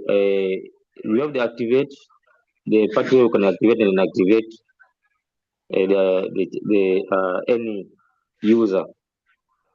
But kwangu naona is disactivate ile pata kudeactivate ama kuinactivate haikuja ama you cannot inactivate. No, let me show you from this. Let me check from my email. Email ijakuja kwa hiyo. Let me go back to my school. I show you the activation and deactivation. This is my school. We said active na activate iko hapa iko sahi, hakuna kitu yote iko, si ndio? So assuming ni huyu nataka kuactivate you Dickson, ako active sahi, si ndio? I come to edit. Once I open edit, niende hapa chini, kuna active. Nifanye inactive. Then I save. Iko tofauti na mwanafunzi. Ya mwanafunzi kalamu ilikuwa inaapia hapa. But huyu unaenda una edit. Unaenda chini kabisa mahali yako. A minute. Okay, hii ni HOI, sorry. HOI huwezi activate ama deactivate. Sorry, nimelogin kwa account. Hii ni HOI huwezi activate ama deactivate. HOI tumesema huyo hata tukijaribu huyo ndiye mwenye shule kwa as per the system. So unakuja kwa edit. Una come up activate, deactivate. Admin account you cannot activate ama deactivate. Admin account remains iko permanently hivyo. Are we together? As I wait for my emails. The person who was talking about activation and deactivation, I hope you're okay. Yes, sir. Yes, I'm okay, sir. Thanks. Emails are not coming. We are waiting, hata mimi nimengoja. So hata mimi niko hapa tu tunangoja tu. Hello. Yes. I was asking.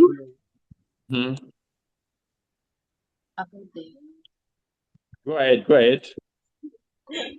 Is the dashboard of the ICT support and that of the admin different? Yes, they are different. That's why I wanted to log in ndio tuone. They are different. The only thing, nimesema ziko different and each of them wako na roles zake, but the data being displayed is the same. If there is a number of learners, anaona the same learners.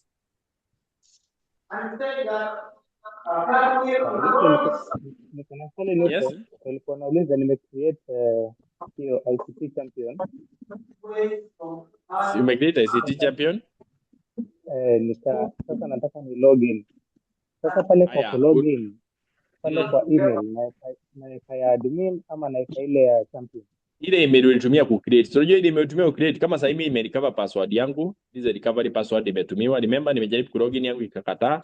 Hizo recovery password I've told you for the emails zinakuja. It's just a small delay. Be patient. So na yangu nimefanya recovery tulikuwa na nyinyi hapa nimeweza kupata. So let's log in kwa hii browser. Let me show you. Nauliza kwa recovery ile ya admin ama ni ile ya ICT champion? Usiende kwa recovery. Kwanza email ya kwanza inatumwa kwa email yako, the first email. So remember, just a minute. Remember, okay, let my colleague explain to you and then I can come back. Explain to you. Hello, colleagues. First of all, let us not mix business. The super admin of the institution is the HOI. Kwanza weka hapo uandike mahali hiyo. The HOI is the super admin, and the super admin has his own login credentials where he can or she can access the institution dashboard. Wewe as an ICT support, you are assigned duty by the HOI. So don't mix business. When the HOI is assigning Nuru as the ICT champion, I want to use Nuru Nyale as an example. Nuru Nyale, if you are assigned by the HOI as the ICT champion of the school, I think it was very clear when Newton was, displaying on how to assign. What we are inputting there is the details of the ICT champion. That is Nuru's name, Nuru's date of birth, Nuru's email address, not the HOI. So the login credentials for the ICT champion will be sent to the email address of the ICT champion. Sio ya admin. Wachana ya admin, admin dashboard yake iko kando.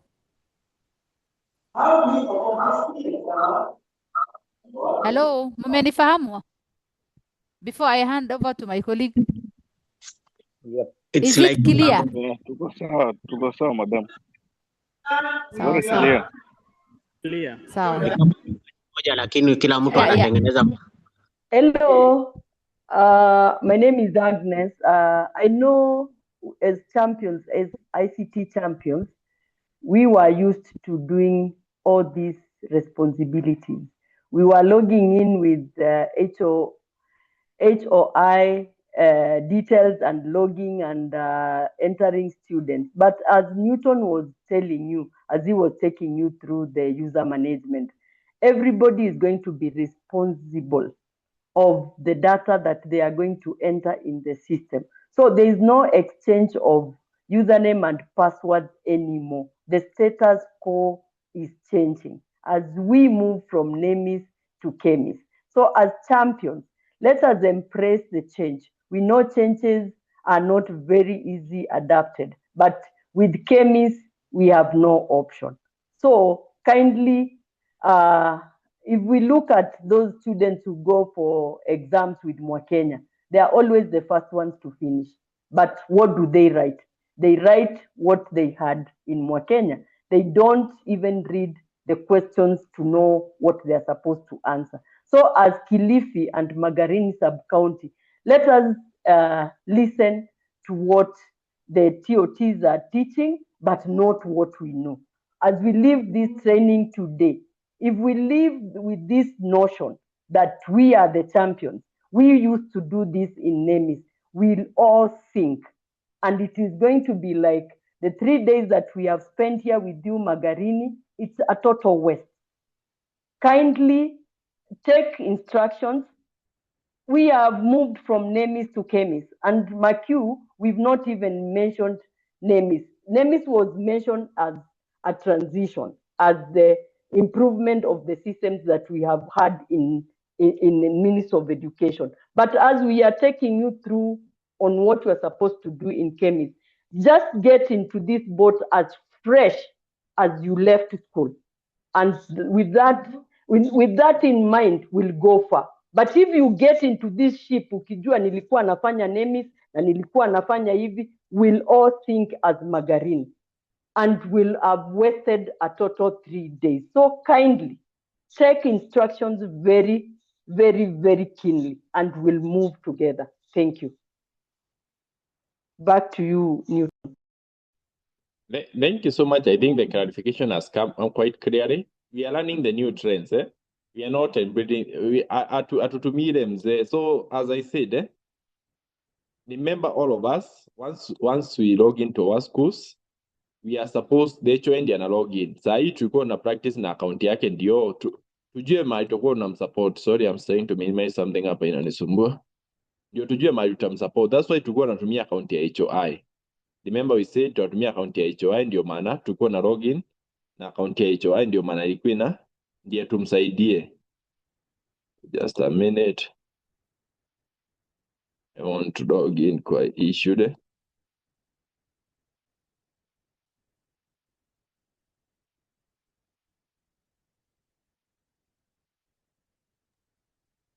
Mr. Newton. Yes, go ahead. Kidogo na pole kama itakuwa nimekurudisha nyuma kidogo, but mimi nime-add ICT support na nikaenda kwa ile email ile ambayo nime-add ambayo na expect kule kwa email ndo nipate hizo credentials zangu sasa za support officer ku login kwa ile ni yangu, but sijapata hiyo email, so I don't know how long is it supposed to take? It's taking around 5 to 10 minutes. Email reflect kule kwa ile credentials. Okay. So the email is taking around 5 to 10 minutes. Hata yangu umeona imekaa kidogo. So it's taking around 5 to 10 minutes.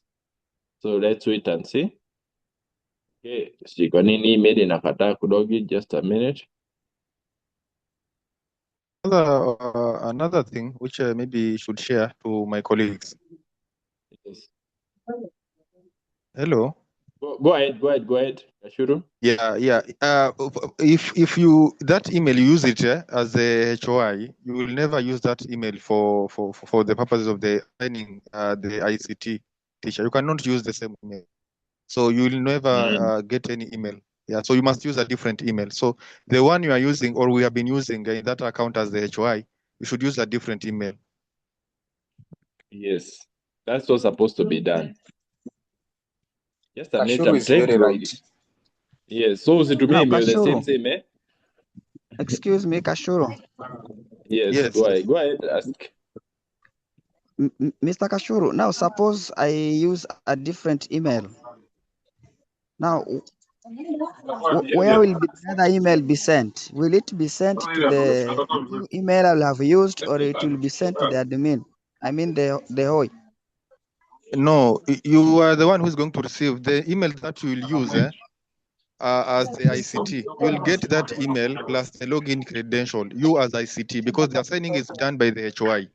So for the purpose of the training, we've been using the email, the one that we're given for this training as the HOI. That's why the first account was for the admin with the HOI. So when you assign yourself now, you use the other email, you are able to access that other email as the ICT teacher. So this is the username and the login credential. So now you log in not as a principal, or a HOI. You will now be logged in as the ICT. ICT. Yeah. Okay, thank you. Hapo juu kwenye HOI hutaona HOI login nayo nyingine.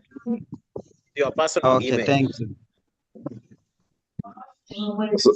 So I hope now all of us tuko sawa. Hello, Newton. Email ya kwanza nimetuma hapa. Yes, go ahead. Hello. Yes, go ahead. I'm asking if you are a supporter or a supporter want to support the head of the email that you are using to open that account, it's your personal email, eh? Yes. Okay, fine. You see, the teacher is being created, teacher atakuwa na email yake. You see, you cannot obligate the principal awakreatie email zote. Most of the time you will be going to your principal, anakwambia I want to create you to support me. Anakwambia give me your name, your address, your email address so that I can be able to support you. Then once he gives you that, Then once he gives you that, you give him that, atakuja hapa kwa system afanye venye nafanya hapa, ajaribu ku create. Once he creates you, unaona hapa user details save successfully.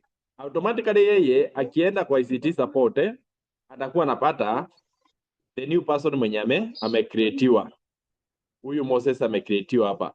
Moses kusa amesha creatiwa. So Moses kusa asha creatiwa na amecreatiwa saizi. So what will happen Moses ataenda kwa email yake yenye alikuwa nayo, hii email yake. Angoje email yake ikuje hapa.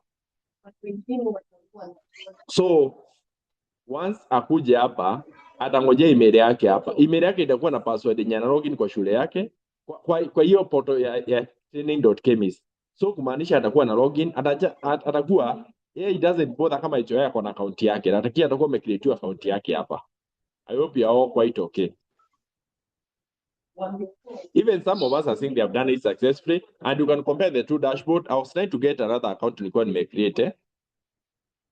Okay, I have a concern. Yes, me see the concern that you are requesting to ICT support, but in case the school has more, I've said we have trained to ICT support. This knowledge is supposed to be shared from you now to the teachers. It is a problem. Can they give certificate also? There will be a certificate at the end of it. And this, it is your role. And you see, there are now in each school, there are 3 trained people. HOI yako ametrainiwa, ICT wa primary ametrainiwa, ICT wa junior ametrainiwa. Now, is it up to you to train all the other people on how to use the systems?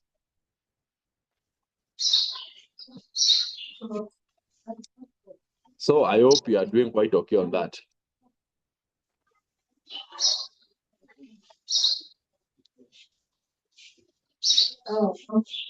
So I hope all of us are okay.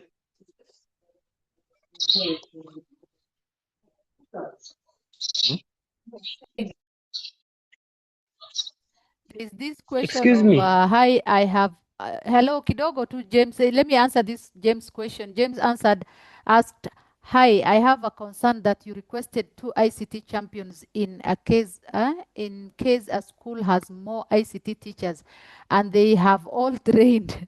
Can they be given a certificate also? I think this training, we invited only 2 champion teachers, one for primary and one for junior per school. So the certification will only be meant for if school is school ABCD, a school ABCD should send for 2 teachers, one for ICT for junior and one for primary. Certification will only go to those 2. And I don't know who I invited the rest because we were only inviting, as James is talking about, it means you are here more than 2 for one school, which is you are bridging the policy of the training. So, but 2 will be only given certificates. If you are exchanging, then remember, and then when it comes to this certification, the attendance is from the first day, daily, that you are attending from 8 to 4 to the last 3rd day. So kama ulikuwa unaingia ukitoka unaita mwingine akureplace then it will bring a confusion. You might miss certification. About Back to you. just a question. Yes, Moses. For us, some of us, we were only ambushed by the head of the institution and we registered very late, so we did not attend the first day. What happens to us? The HOI, I think they were given the link from a day, 2 or 3 days before. So, But for us, we only got registered the first day in the evening. Fine, So we it's did okay. not. I think those are isolated cases. Those ones will be solved through the CDE. Okay, fine. Karib. My hand is up, madam. Yes, Julius. I also have the same concern. Mm. I noticed there are some teachers who sent registered yesterday and they received the link to join, and some of them joined yesterday. So do you have a clear way that you're going to differentiate those who have been there in a meeting, attending, or those who have joined later? Very clear, because the moment you attend this meeting, we started this training Monday at 8. So once you join the meeting or you joined the meeting on Monday, it will clearly tell when and how and when you are present in the meeting, for how long. So we'll know those who are there on Monday and those who just registered yesterday. It's okay. Karibu. Harrison, your hand is up. Oh, I'm asking. Oh. Yes. Go ahead. Go ahead. I can hear you. Will this training link be available after this training? The training material. Or the training link. How will we train our? It will not be available. Yes. How? Continue with your question. How will you train your? How will I train my colleagues?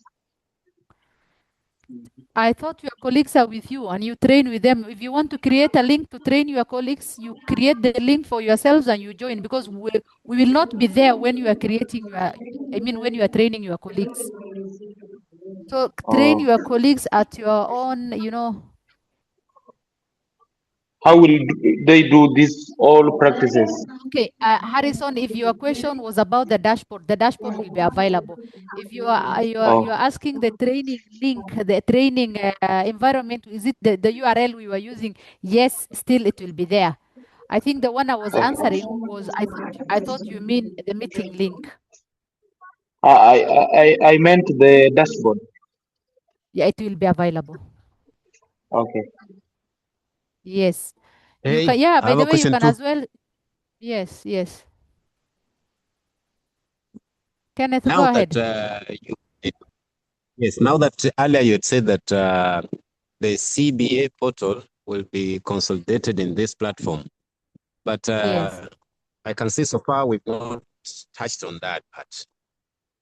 Yes. So Kenneth, I want to assure you the dashboard we are using now is for training purpose. It is not the live one. yeah, but we wanted to see it here so that we familiarize with how it's going to look like. And yeah, I think that one, how there's nothing that is going to change on how you are doing it now.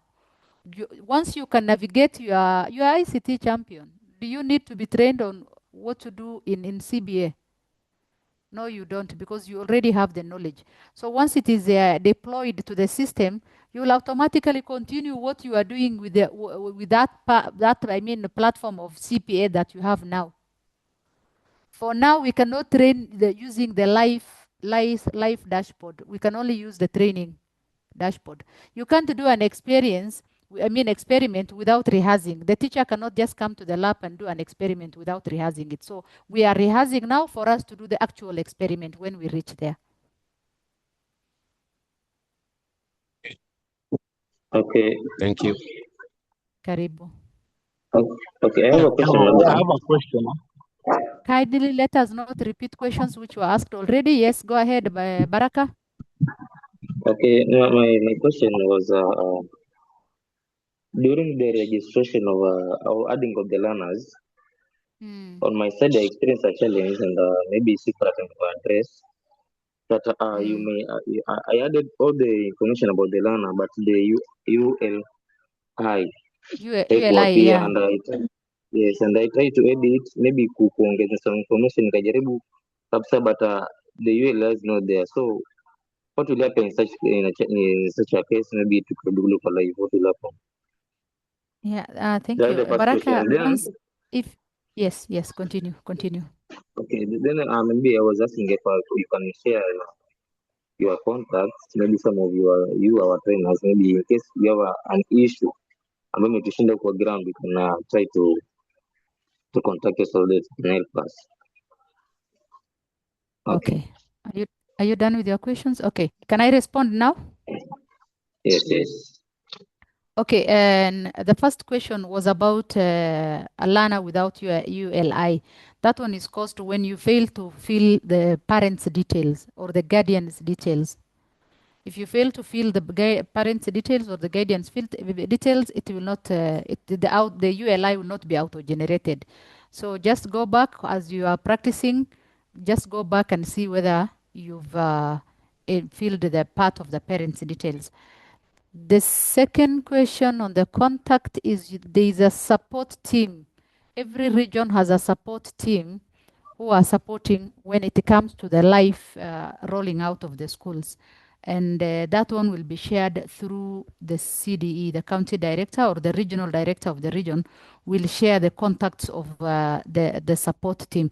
For us, the facilitators, we are facilitating the training now, but the supporters are also our colleagues who are trained for this. Okay, thank you, madam.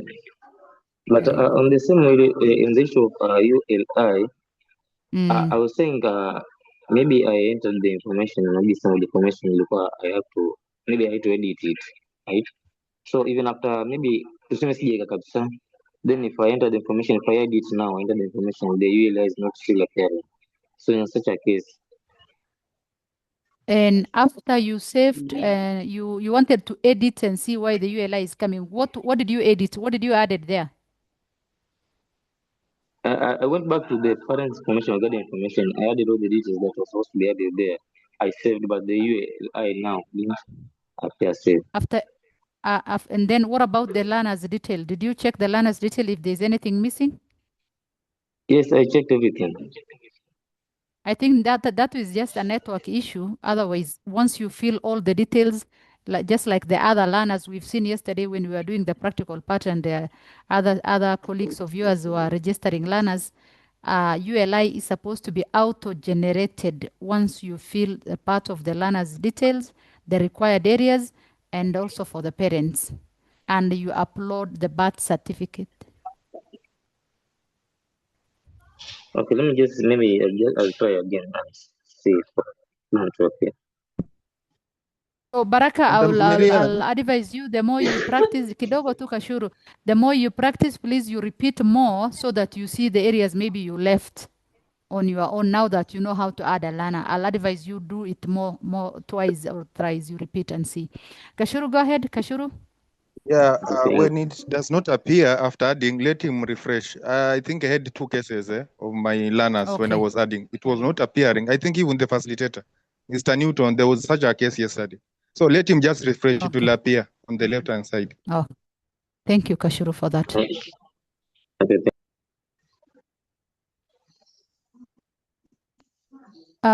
Julius? Excuse Kiama? me? Yes? Mine is already answered, huh? Karibu sana. Then lower your hand. Thank you, Julius. Thank you. Gabriel Juma? Okay, my concern is that in our school we had only one device that was working, so we decided to share the device. So I don't know if we received the certificate or not. Which certificate? Please repeat it. The Nini, we used one device because the other device was not working well. So we tried to about the So you about the issue. registered using one link. Yeah, one link. With whose details? Juma Gabriel. Then Juma Gabriel will get the certificate. So the madam,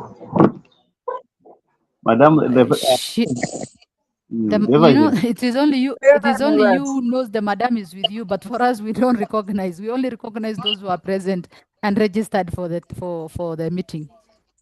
Okay. Yeah, it is the system. The moment you register, just the way you registered with Gabriel Juma, and we can see Gabriel Juma is talking to me now, the system will only recognize Gabriel. Madam just got the knowledge, which was very important. Maybe she can register. She can register, or she can now register. Okay. Thank you. Okay, Shamala.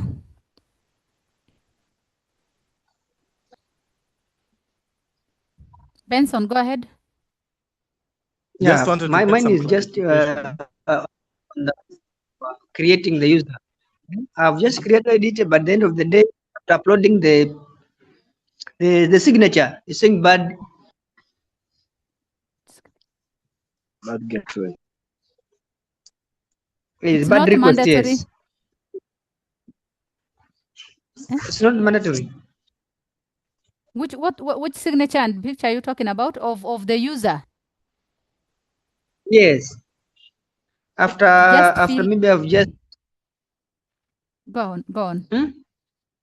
Go on.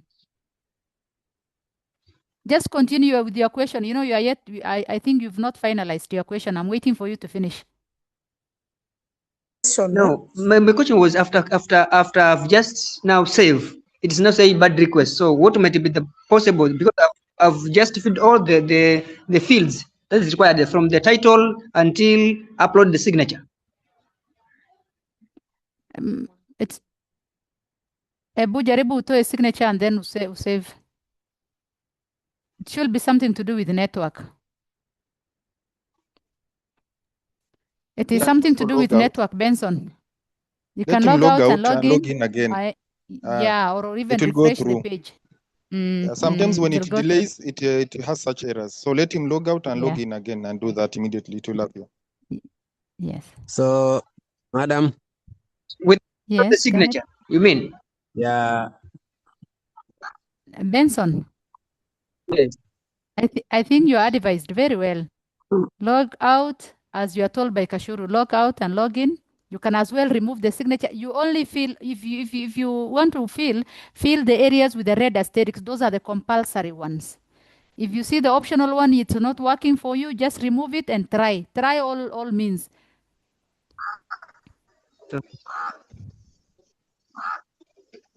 Signature for ICT. Mine has gone successfully. Yeah, I think without or with or without the signature. It's something to do with the network and the page. Refresh or you can log out. It's something to do with the network.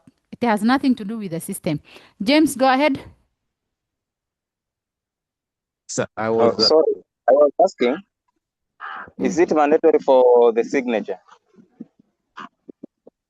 Fill the areas with red asterisks. Those are the mandatory ones. The areas with the red asterisks. Zile ziko na star red. Hizo ndo ziko mandatory. Madam. Yes. So Kenneth. now that now that we've opened the support user account, and when I look at the two dashboards, the one for the HOI and the one for the ST support, there are those differences. Like there are some limitations towards the parts of the ICT support. Now, nimekuwa nafikiria like approve when it comes to approving like a transfer request. Is it only through the HOI account that it can be done? Because hata hapo kwa dashboard pia ni ile ya HOI ndio iko na hiyo like ya new admission part, lakini kule kwa ICT support kule hiyo kwa dashboard haionekani. So sasa sijaingia sana juu sasa ndio nimefungua, but hizo ni some of the questions zilikuwa zinapitia kwa kichwa yangu. Okay, thank you for your question. My name is Agnes. As Newton was taking you through the user's role, I think he was very clear that the school mandate, it is the responsibility of the HOI. The school and all the administration matters about the school, including you yourself as the ICT champion. The role that you are being given by the head teacher, it is his responsibility to assign you that role. It's not by default that as ICT champion, you become the person to support the head teacher. So the head teacher gives you the role. So the administrative issues about that school, let's say it is Agnes Primary School, it remains with the head teacher. You as ICT champion, you are there to support the head teacher manage the school. So the dashboard for the head teacher will have many modules than you as a teacher, as a champion who is entering that data. And if the head teacher assigns you the role of admitting only grade 1, that is what he expects from you. You not go ahead and start admitting grade 2. So these are roles that are going to be given by the head teacher as per his wishes. Because anything going wrong in that school, remember there is a box that you are ticking as you are onboarding the schools, that the responsibility, any data given, I hope we go back and read the disclaimer, because anything going wrong, everybody here, as I said, I think it was yesterday, everything that is done on this system, there are logs and checks. The people on the background will monitor what everybody did at what time. What did you add? What did you delete? Whom did you remove?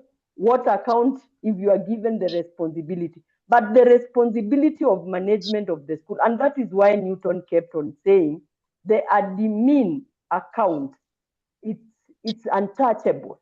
You cannot do anything on that account.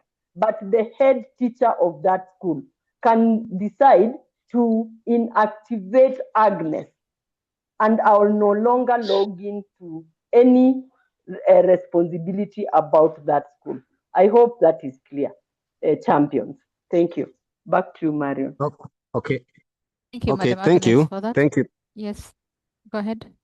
Okay, thank you. I think I'm answered. The reason why nilikuwa nimepose hiyo question ni kwamba for example right now utapata hoi anakwambia okay, nenda kuna hao wanafunzi nenda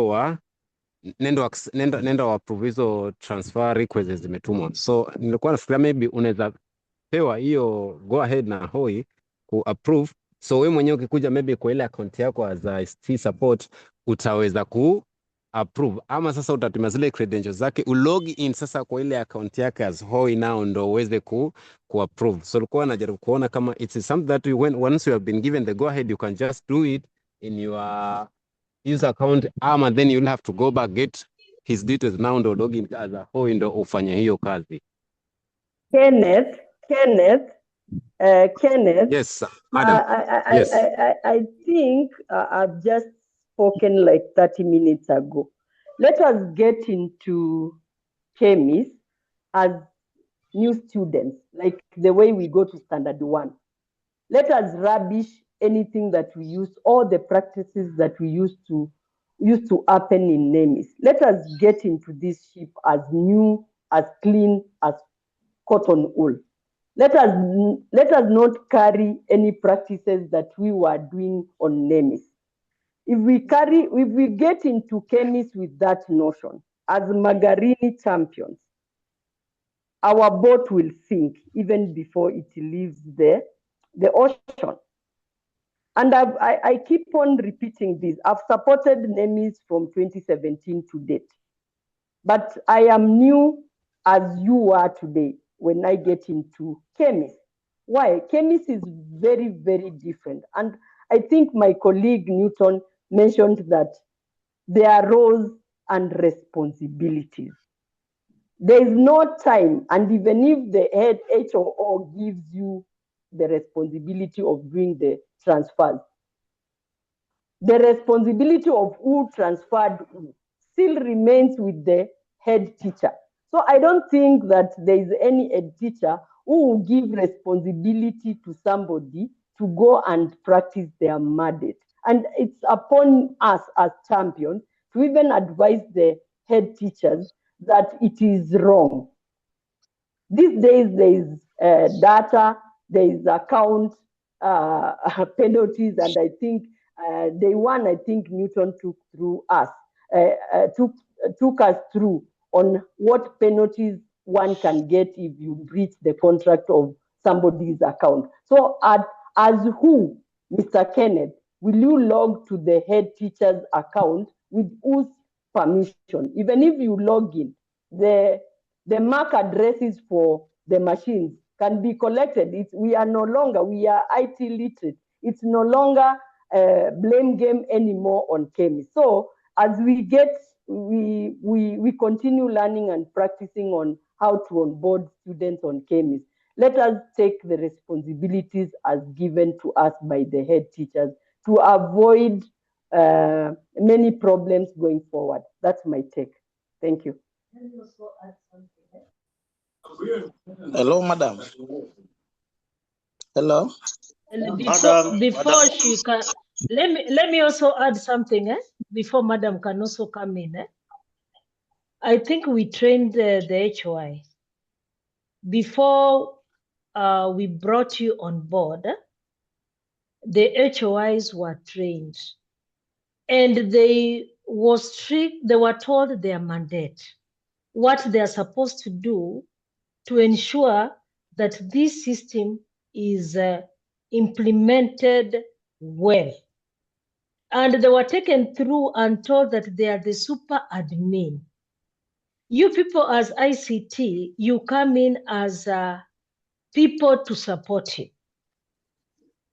And we even tried to emphasize on issues of sharing credentials. So there's no doubt the HOI will be able to share. Akishare credentials zake kwenu, hiyo ndio shida. And you know, it would be noted even from our side, from the KEMIS system, that the HOI has shared these credentials. And in case of anything, Why? it is not even you, it is this HOI who will be answerable for any mistake, for anything that happens in the system. So nyinyi kazi yenu mtapewa role yenu na kila mtu atakuwa na credentials zake, hakuna kutumia credentials za mwingine. Na vile the way Newton has taken you through. So hakuna kusema ati you'd be able to use the HOI credentials. Hiyo atafanya kinyume cha data protection, whereby ameshare credentials zake to you people so that you can be able to access his account. Ameambiwa, and we told them, if you're going to be users, you'll receive your credentials, the same the HOI, who is the super admin. So maneno ya kusema mumeambiwa na Agnes, forget about what was happening in NEMIS. We've talked about this is about accuracy, this is about data protection, this is about security issues about the system. You know, if we go back to that mentality, tunaenda kuleta the same issues to this system. I think your story nyingi, I think mumeelewa up to there. So I call upon, you can come back, or Mariam. Chia, you can answer huyu anasema kuna wa HOs wenye hawako literate.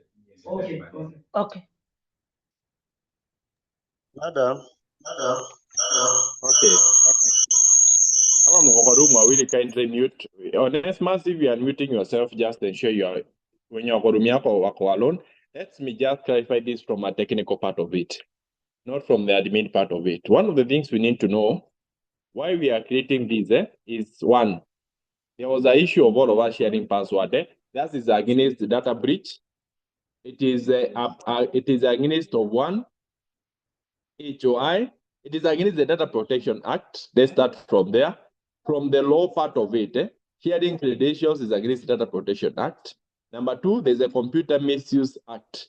In Inakuanga, there's a policy that is against it. Number two, don't say someone is not able to use a system. We mwenyewe, you have learned it. Nobody was born with the knowledge, you have learned it. It's up to you as an ICT teacher to make your teacher white literate. Your HOI na make sure. That's why tulianza training yako kutoka wapi? Creation of the schools. Ndio hata mwenyewe umsaidie to learn more and more about our system. It's up to you. Nobody was born with knowledge. Even us tunasoma each and every day. So, I hope all of us, kama unapatiwa mandate, mwambie, I will do the mandate, but create for me an account as an ICT teacher. I do my mandate as I do as a teacher. What mandate do you have to approve schools that runners that are transferring? Your mandate is to register runners. What mandate do you have of creating users? That's not your mandate. How do you know which user to be created? That's not your mandate. So your mandate is what is prescribed by as an ICT teacher, and that's what you're supposed to do. You can add a runner. You can be able to generate the report for the runner at any given time. We have seen you have created the account and they are able to do it. So I just give ourselves around 5 or 3 questions, but don't repeat any question. I'll get the question before you go ahead. Any question? Okay, And don't so repeat a question. okay, Yes. okay, I'm not repeating our question, sir. Yes. But just a suggestion that Yes. our boys, there Yes. should be some of them they didn't attend this training actually. Hizo wangu wakasema hata alifanya kusikia. So maybe for So those that's who Baraka, that's why you attend. are in this training, eh? You will be able to train him now. Wewe utaenda umtrain sasa, because umesha attend the training. Aya, go ahead with the question. Newton. Any other person with a question? Newton. Yes. Newton. Yes. Go ahead. I can hear you. Okay, for instance, the HOI is transferred. Yes. For instance, the HOI is transferred, and Yes. we already used the email of the school to register the school. Yes. And include the password. So the new password of the new HOI coming in, he will be given the detail and he enter as admin, and who will enter him? So let's start. As the handover is happening, handover ya shule ikihappen, you adding what? Una handover account ya shule ya pesa, una handover account ya shule ya kulogin kwa KEMIS, una handover account ya shule ya kulogin kwa Gmail ama Google account ya shule, una handover the phone number of the school and the password of the phone number of the school. Those are things that will be handed over. That's why we are insisting it needs to be a school phone number, not a principal's phone number or a joint phone number. Ama account ya shule. Na ule hicho atakuja tulisema na change password na na recover the password. Okay, sawa, thank you. Okay, any other question? Newton, kuna swali. Go ahead. Nime create ICT account. Yes. Nimeweka email address ya yule mwalimu pale. Yes. The logging in credentials huwa zinakuwa Yes. automatic ama Automatic. kwa login? No, give it a few minutes. Kwa hiyo email umetumia, hiyo inatumwa huko. Enda kwa hiyo email umetumia hapo, logins zinatumwa kwake automatic. There's no intervention. Hiyo yake ni automatic. There's no approvals at all. Thank you so much. Okay. Niko na swali. Yes. My question is, in case umelogin na credentials za head teacher, yes, au head teacher amekuja anatumia your mobile phone, yes, ambao nimeregister nayo, yes, au akuja atumia laptop yangu ambayo iko na credentials zangu kila kitu kulogin kama hoi yeye, yes, itakuwa na impact gani? So what is there? Remember, when you log in, if there's nothing that will happen, we may not know that I'm login. But assuming there was some mistake that was done on the system, and there's a forensic audit that being done on the system, what will happen? It will notice login na masimu yako uko nyumbani kwako. So when the forensic audit will be done, it will determine when ndio ulitumia IP yako ya nyumbani ama MAC address ya simu yako ndio inaonekana login kwa account ya principal at that time. So if everything flows correctly, everything will be quite okay. Okay, any other question? Kuna swali Newton? Yes. Swali langu ni kwamba Hello. Yes, go ahead. Someone was talking, but BD Kadisa. Yes, BD. I'm the one talking now. Yes. BD is talking. Yes, go BD. Swali langu ni kwamba tukiwa kwa the real action now, halafu tupate challenges huko. Where are we going to direct our questions? Sababu naona sasa tukiwa kwa hii training, there are so many hiccups, but we can direct our question to you because we are still in the training. Lakini wakati ule training itakuwa imeisha. It has been said from the CD's office and the county director's office, there will be people from the ministry that will be supporting you on this. So by that time, you'll be directing that to all those people in the ministry that will be supporting you. They will be a dedicated team to support all this. Okay, sawa. Naomi, I have two words. There's Koju Naomi, and then Asa Suga. These are the two ones ziko juu. Yes, go on. The other part, you can join the WhatsApp group imecreate hapo for peer-to-peer support. Nuru, you can go ahead kama uko sawa.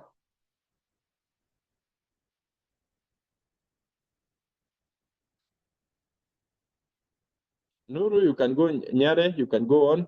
Or the three people wameinua mkono, are we okay? Yes, go ahead. Question. Yes, go ahead. Unmute yourself. There is one learner who is missing I can't get the ULI, and I've tried to fill the details of the parent.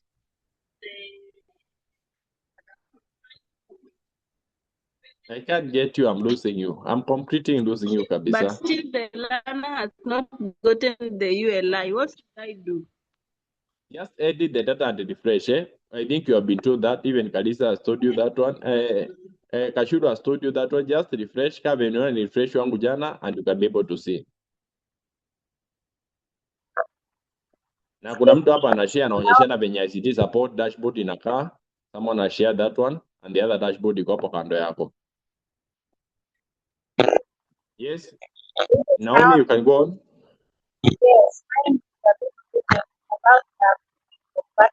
Lucy, uko mbali sana, sikusikii vizuri. Uploading of birth certificate. Can I use a photocopy?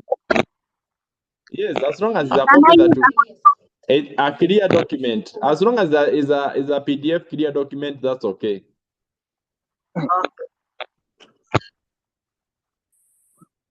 Yes. Where else? Elisha, you can go on. Yes, my question is, yes, now we are using, is it possible we are using the same gadget? For instance, we are using the same laptop with the head teacher. So yes. I log in my account, then pia yeye akuja a log in na account yake na awe amekwama for instance. Yes, amekwama, umepotea.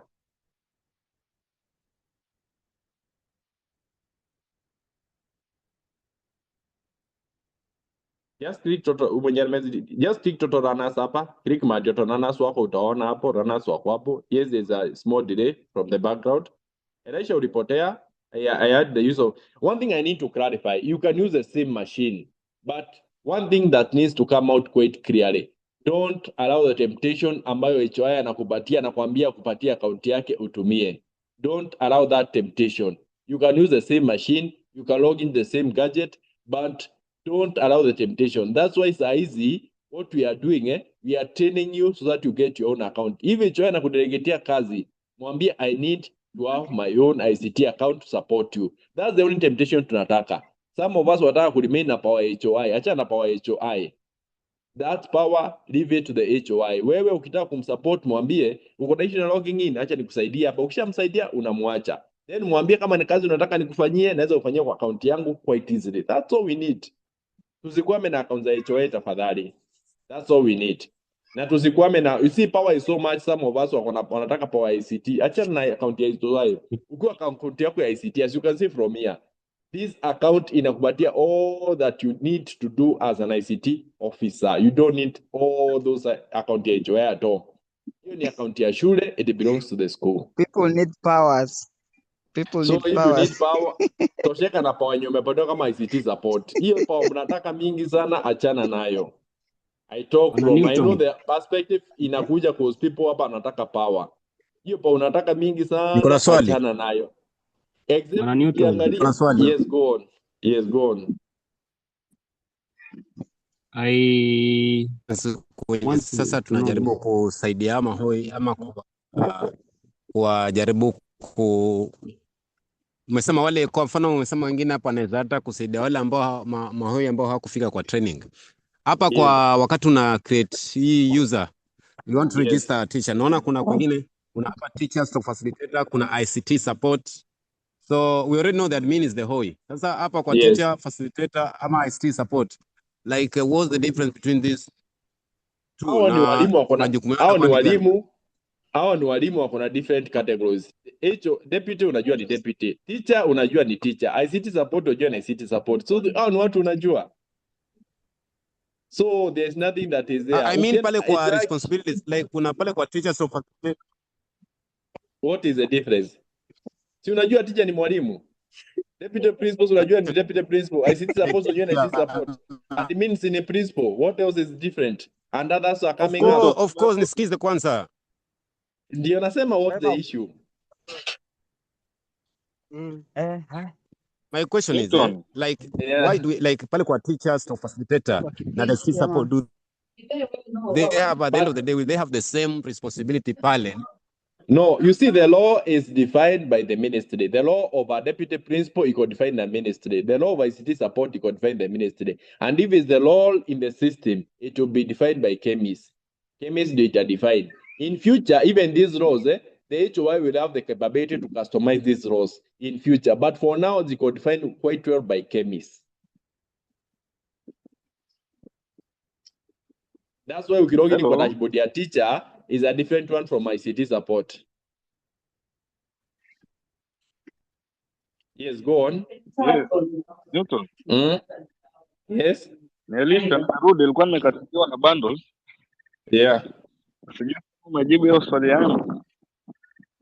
I think ulipotea, sikuweza kusikia. So we are using the same gadget. Yes. Ameingia na credentials zake the teacher. Yes. Na amenipatia go ahead niendelee nimsaidie kazi fulani hapo kwake. Is it bad? Yes. No, you see, kumsaidia kwa system is not bad. Kumsaidia kwa system is not bad. You know, kuna ile kitu ya kumsaidia kumuonyesha inafanyika hivi. But don't accept the temptation anaupatia account yake anakuambia can you be able to enter learners kwa hii account yangu. Okay, hiyo ni yake afanye. Yes, kama wewe anataka upate anamwambia mimi nita login kwa account yangu, nitaongeza learners kwa account yangu. But don't go the temptation ya hiyo vitu zingine. Kwa hivyo you can add learners kwa ICT support can be able to add learners quite well. That's why I said your laws asserting learners you can do it without any issue. But please. Hata kugenerate report without any issue. Hello. Na transfer ni kazi ya HOI. Transfer ni HOI, creating users ni kazi ya HOI. Tunaachana na hizo. Hello. Yes.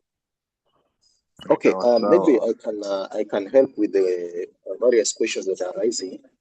Yes. Naona zingine ni kama it's on our part as the champions.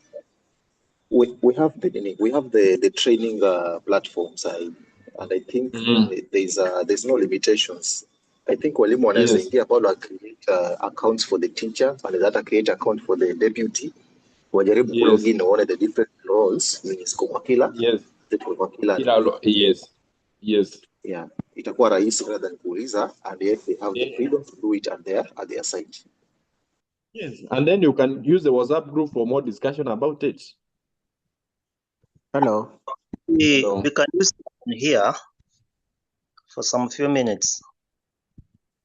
Niko na swali. Yes, go ahead. For us who are using mobile phones, there's a institution dashboard or dashboard. When you go to the dashboard, now it sticks there. It doesn't go back to give you room to operate now on the other interface. No, iko angalia hapo kando juu kabisa, kuna place iko hapo kando. Ina load back quite easily. Maybe also you can do this. You can ready pale lakini ukifinya ama change to desktop view. Yeah, change to desktop view. Hapo kwa nini kwa hiyo icon ya 3 dots aike kwa desktop view.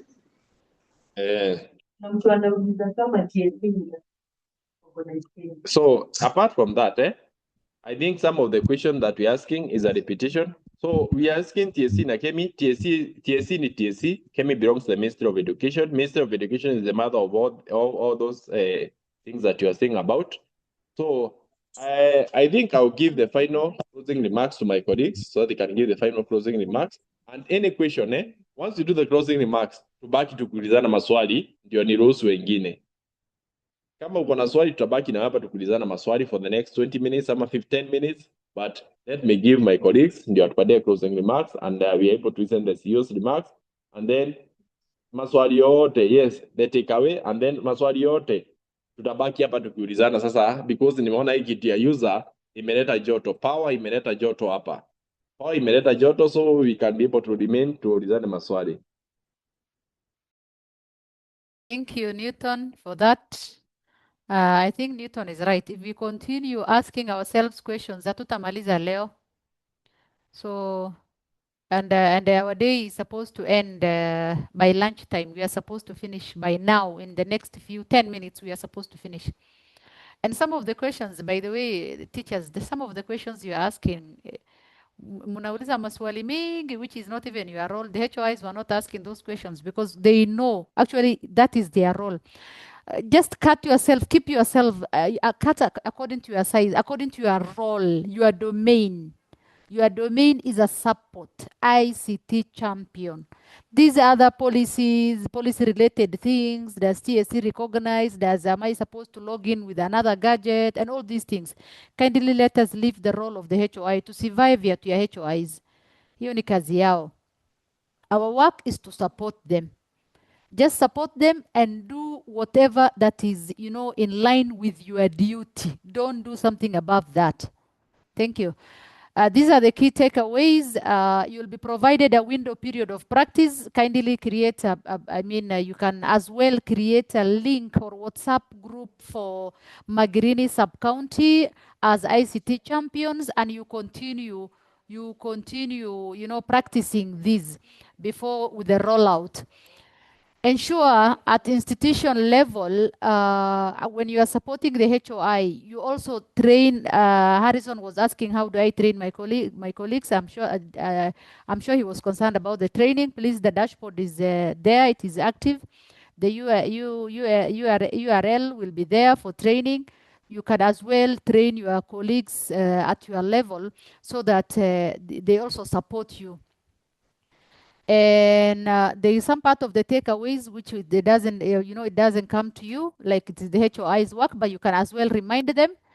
The HOI remains to be the admin, the super admin, and he's the one who is accountable for the data of any data handled within the institution, or any data collected and managed within the institution. He's the main data handler. He's the boss there. He's the super admin. He'll be liable for any punishment, for the data security, accountability, and accuracy, all that. In fact, he's the one who is responsible for that. As you are supporting, also be aware of the data security and accountability, and comply with the Data Protection Act. The validity and the credibility of the data will depend on the quality of the data provided by the HOIs. What we mean by this is, remember, the school is the sole provider of the data that the Ministry of Education, the whole sector of Ministry of Education, depends on the institution as the provider of the data.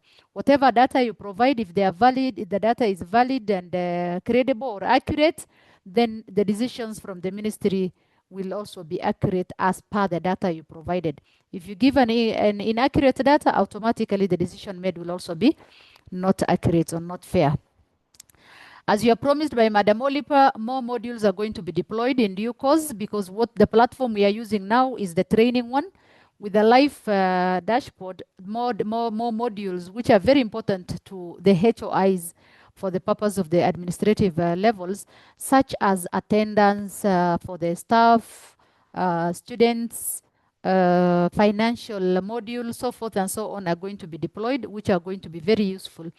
And the navigation is going to be as same as the 4 modules we trained you now.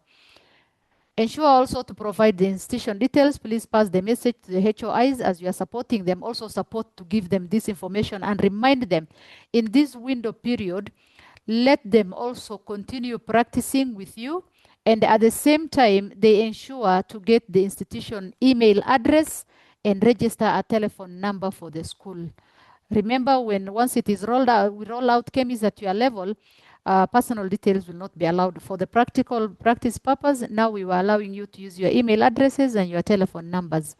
So between now and the time it is rolled out, kindly inform or advise the HOIs to register for the telephone numbers and the email addresses. Create a community of practice among yourselves. Just like the way I was telling you, at the sub-county level, you can create a ICT champions WhatsApp forum where you are going to remind yourselves. You can also provide support. Someone like, I want to give you an example like Kashuru. Kashuru understood this system very well. I'm not saying it's only him, but so many of you, for example, Kashuru, he can give extra support there.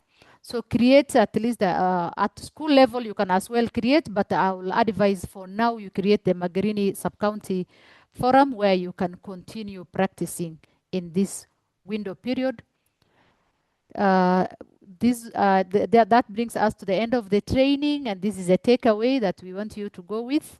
I just want to finish talking so that I'll not come back to you. I want to wish you all the best as you are practicing and you are preparing yourself for the incoming rollout of this system. Let us embrace this baby. This is ours. It is there to stay. As Madam Agnes was reminding us, remember from yesterday, she was reminding us, let us leave NEMIS, whatever we had, the NEMIS mentality aside, and we embrace this newborn called the KEMIS. So colleagues, I wish you all the best. I'll hand over the mic to the chair. Thank you. Please, madam, before you leave. Yes. When are you going to issue us our certificate? The certificate will be issued through the CDE. Okay. Through the CDE, yeah. Just thank you. KEMI will do that through the CDE. It will be done through the CDE. So you'll get the communication from the CDE. Thank you. Karibu sana. I wish you all the best. Back to you, Madam Olipa. Thank you so much, Marian, for those remarks. And maybe I can also call Newton and Aggie to say they can say something. And then also we can get about, let's say, maybe about two people, a lady and a gentleman, just to say something, a word of maybe appreciation, tell us generally about this training so far. And the rest also, you can also go to the chat, give your feedback. Okay, we have from the chat, we have end of course, we have two. End of course, and also for facilitators, evaluation, there are two. You'd have to evaluate the course, that those modules, and also as well as the facilitators. And then also write something in the chat kindly about the training. Okay, I will invite two later, but the rest, can we see your responses in the chat? So before I invite two people to say something, Agi, you can say something also about our trainers, tell them something. Okay, thank you, Madam Olipa, our chair. Thank you, team, and thank you, champions. I really appreciate the time that we've spent together. As teachers, I know you know very well when students are not understanding teachers, we make a lot of noise. So the noise that we were making here, don't take it personal.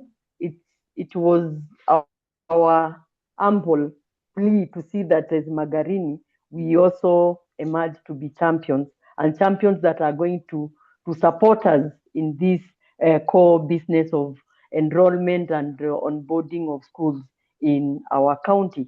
The other thing that I want to insist and continue to remind you, let us get into NEMIS as something very new, something that we have never seen. We behave like we've not seen NEMIS before, and that is why it is the responsibility of all the head teachers to make sure that schools are onboarded and learners are added per class.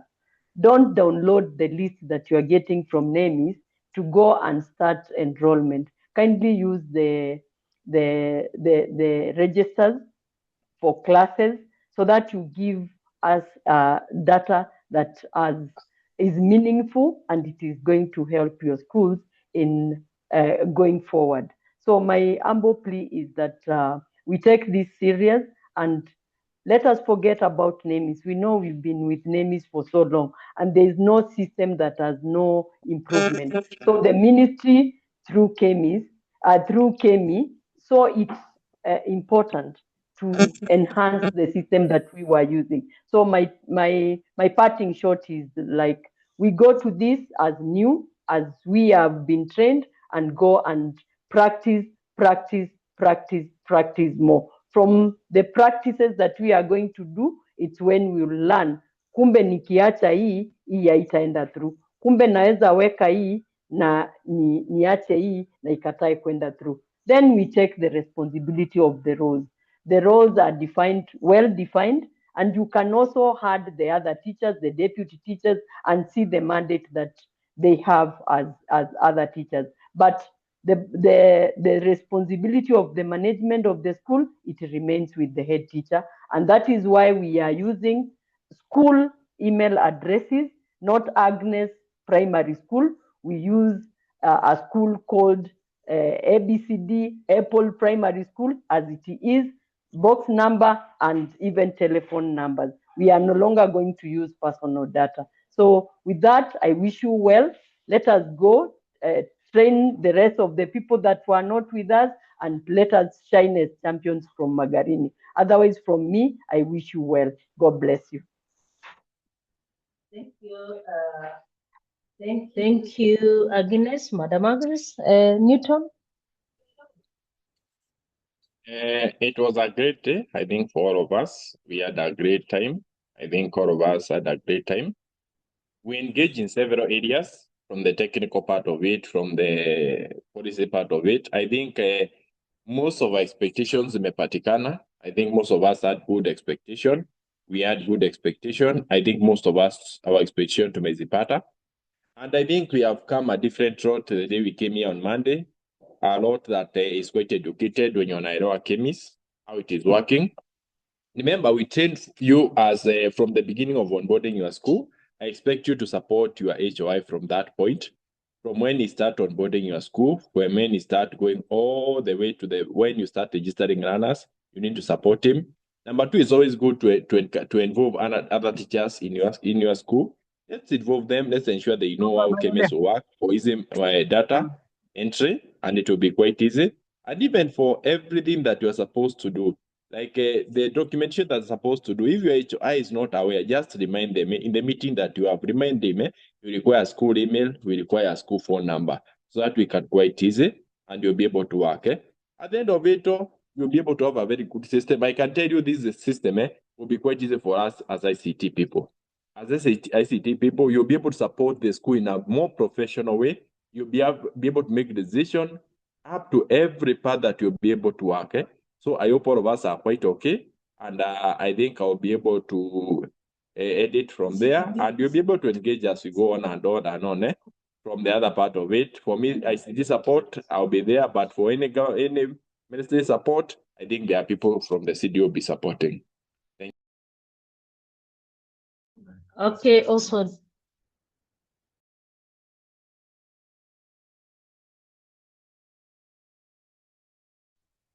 Okay, thank you. Okay, thank you, Newton. Thank you, Agi. Thank you, Marian. Max. I think our participants have been empowered. I just want to get two. Before I bring in the CEO's closing remarks, I need two, one gentleman, one lady. Say something. Raise up your hand. Kama hawa wa Julius na Thomas, hii mikono yenu wekeni chini kwanza. Tunataka kujua nani anaongea. Oh, okay. You want to say something? Go ahead, Kiema. Yeah, then thank you you, can have madam. a lady. Yes. We want to appreciate for the training. It was good. At least we have acquired a lot from it. But mine is just to add that as we move on, we already have created a WhatsApp group that we are going to be interacting. When the roll-up comes in, we are going to have some challenges. We expected that. But when you work as a team through that WhatsApp group, we are going to solve some of the problems. So I just also want to ask Eva, we can have some of you in those WhatsApp groups so that you can guide us in one way or the other. Thank you, madam. Well noted, Kiama. Maybe you can get somebody ICT who would be supporting you. And we hope you'd be assisted. And thank you for that, because you said you already have a WhatsApp group. You're going to be able to be given a window where you'll be practicing. And when now you will go live, you will not have issues at all. Naomi, you are next. Thank you for the remarks, Kiema. Naomi, I saw your hand up as a lady to say something. Ama ameweka mkono chini tena. Who was that? A lady? Nani ataongea? Nilisema one lady, one man. Marion. Steven Chalo, wewe ni a lady? Nataka a lady. Unajua sasa tunataka kuwa na ile inaitwa gender balance. There is no red Mercury. Unmute and say something. Okay. Just a word of appreciation. Huh? Yes. The training has been well. Thanks to the Almighty for granting us this opportunity to interact freely. And also, I want to appreciate our facilitator. It has not been easy. Madam Ogeta, ulifika mahali unakasirika. Kwa sababu ya kelele. Lakini kelele. Tunashukuru manake ulikopa. Unajua la training. Yes. Unapotea, Mercury unapotea. Tunataka kusikia hayo maneno matamu. Umepotea sana. Situkusikii. Okay, ni internet issue. Okay, internet umepata issue. penye So internet haya. Yeah. So tunashukuru generally, especially the facilitators, here sharing your knowledge and skills. Some of us tumepata knowledge yenye hata tulikuwa hatuwezi, yani hatuwezi peke yetu. Kabisa. Alafu another thing, I'm also grateful the teachers have participated actively. You know, having an interaction like this one. Alafu upate unauliza swali wanajibu freely. It has been a great session. Yeah. Wonderful. So I hope through the WhatsApp group that has been created, the interactions will continue. In case of anyone mwenye ako na shida, we will still come back for more learning. Thank you. Thank you. Thank you so much, Mercury, for your remarks. Hata mimi kabla hatujapeana video ya CEO for closing remarks, hata mimi ningependa kuwashukuru sana. Hata kama mulifika mahali mukaanza kuunmute na kutupatia mkelele, but I love your class. You really participated well. You know, that was one of the what did I say? Teacher and name. What can I say? Nimesahau. But you really participated and you really asked questions. Unajua kamla ujaelewa na ulize swali na ujibiwe. That is what you wanted you to do. You really participated. It was quite engaging. And you really engaged us kabisa.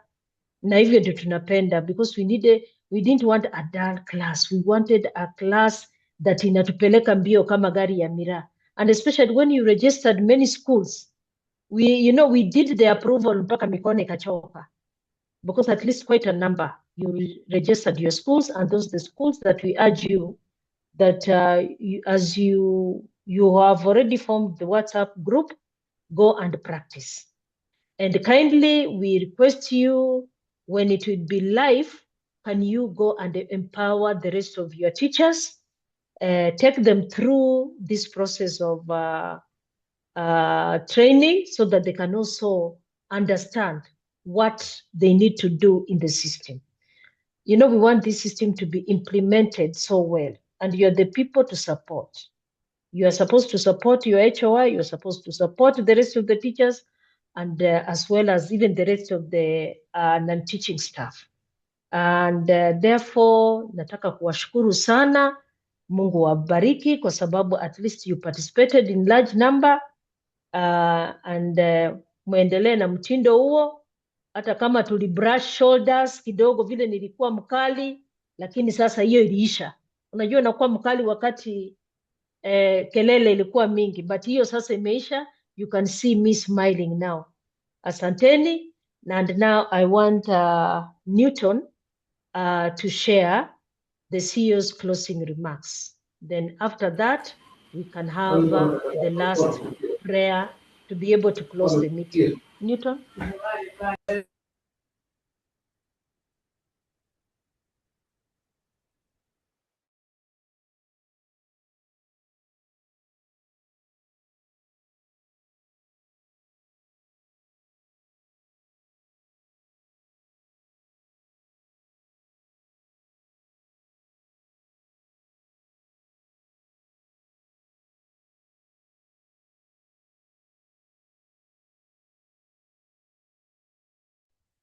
Tulieni tu, inakuja.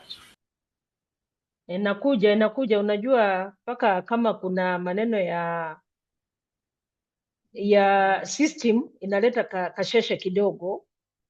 Najua Kiswahili changu ni kama si kizuri sana, lakini najaribu. Haya ndio hiyo.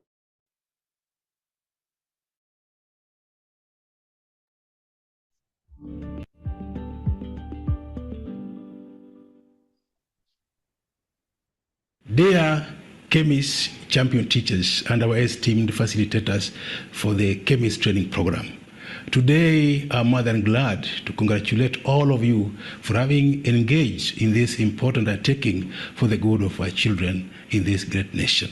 Indeed, this great undertaking is a key reform indicator in our sector, and we trust going forward we shall not be the same in matters provision of education services to this great country. You will concur with me that you have been able to engage with each other.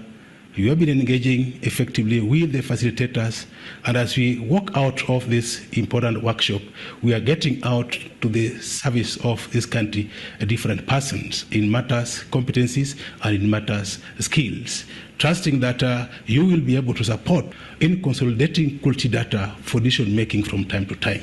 We also trust on you to be the key players who shall be able to provide support in ensuring that we have quality data that will be guiding all running of our programs in our institutions of learning. In addition, ladies and gentlemen, our KEMIS champion teachers, having completed this important training program, will provide services as quality assurance champion for institutional data. We believe, as the key players in the sector, that going forward, our institutions of learning will perform better than before in matters decision making. In conclusion, ladies and gentlemen, I wish to appreciate the Ministry of Education for supporting Kenya Education Management Institute to deliver this important training program. I also recognize the role of the Ministry of ICT in this very important undertaking. At this point, ladies and gentlemen, I cannot forget to recognize the support from Concert Technopolis and all our facilitators for delivering a powerful undertaking for the Ministry of Education. And to all our KEMIS champion teachers, go thee and do the best for this great nation. With those many remarks, I now declare this training workshop officially closed.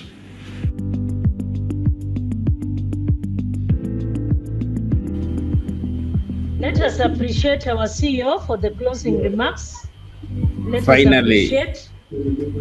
Finally, the CEO already knows that you have participated, anaenda atatengeza those certificates vizuri vizuri sana.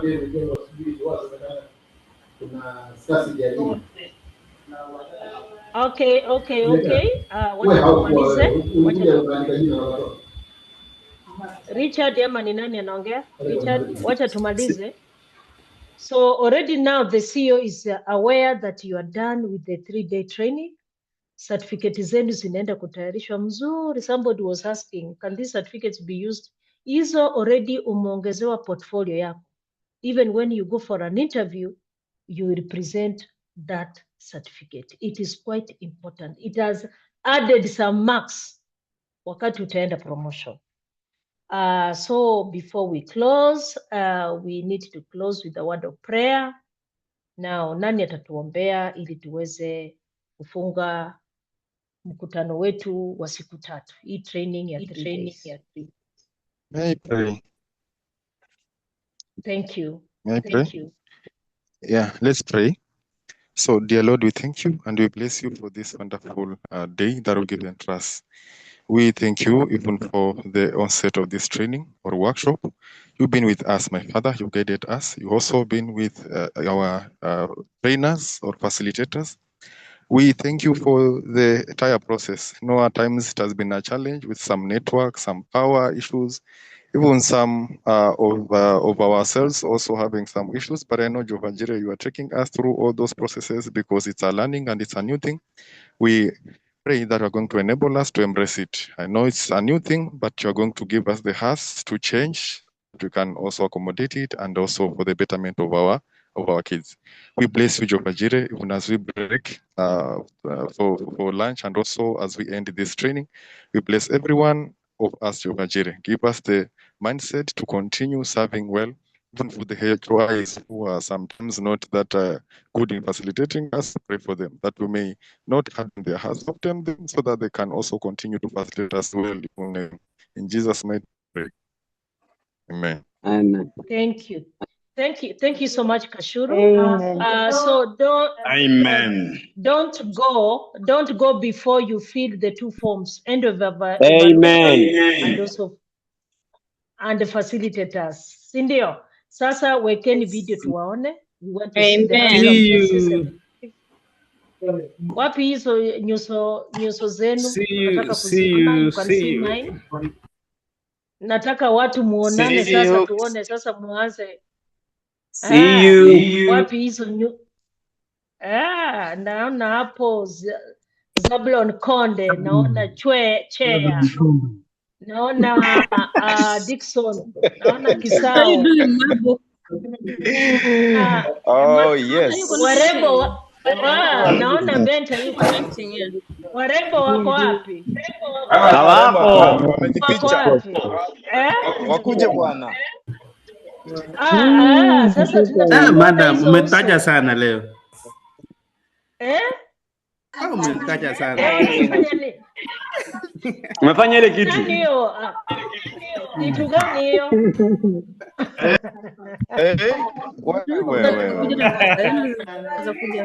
Leo ulijamba.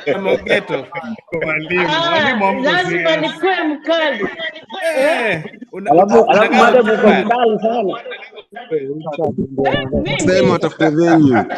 Lakini ile ukanikani umefanya jamaa tabasamu. Nani hiyo anakuja? Unasema tu Kigen. Kia mtoa screen yako. Nataka kuona nyuso, the handsome and the beautiful faces. Hatutaki kuona screen. Umeona madam? Ndio. Naona kivideo.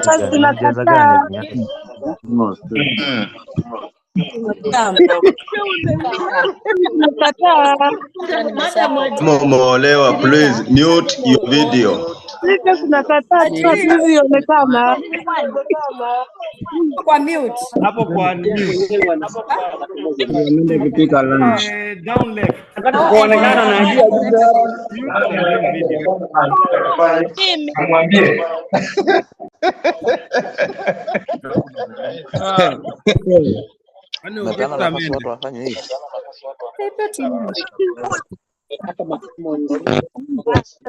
Fanya nini wewe? Tutaonana majaliwa ya Mwenyezi Mungu. Bye.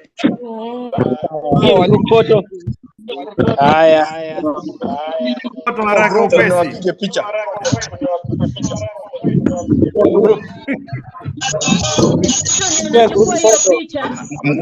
Mkuje kwa group. Newton anachukua. Acha mtoto wangu yeye nataka Mkuje. Kujeni.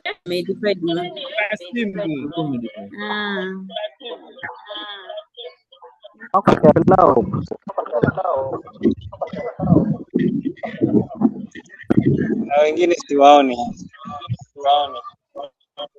Kwa nini hawajatoa? Tunachukua picha. Madam Oliver. Kuonekana ndio iko on, sivyo?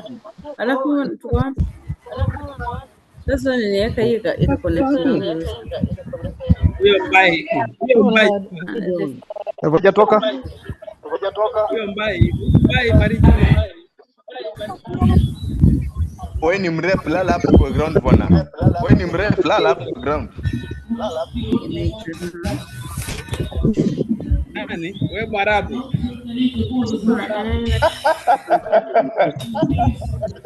Nani ananiita? Najiona. Angalieni kwa chat. Kwa maana nilikuwa ikaleta. The content cannot be viewed.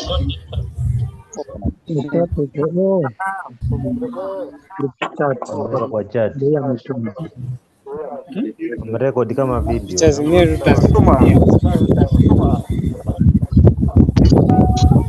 Jamani.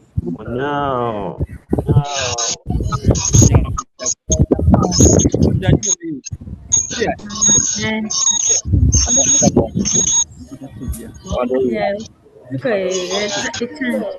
Jema. Sema.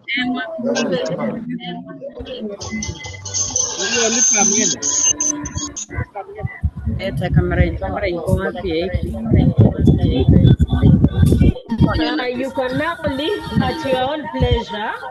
You can now live at your own pleasure. Anao live. Masim. Tengenezeni kwaya sasa. Shukuru Mungu. Hiyo grupu imeundwa aje?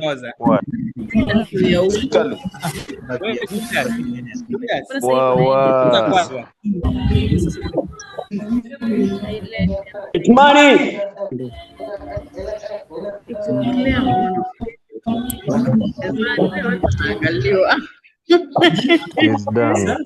Sasa waje kufanya hivi. Yuleta. Madam bado wako wapi? Wanaikana basi. Kiema. Sema nami. Ongoza kwa.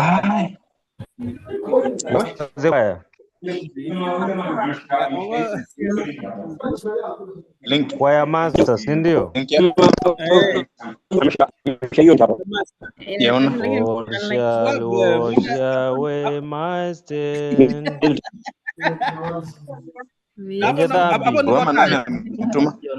We Kigen. Kiri makosa. Simi na kuimbia wimbo Arabu wewe Kiri makosa. Angalia shule kubwa Kata National School. Gani? Wewe Kata National School hapa. Kigen achana bodoi hii ni kibanda ya wapi? Kwa hivyo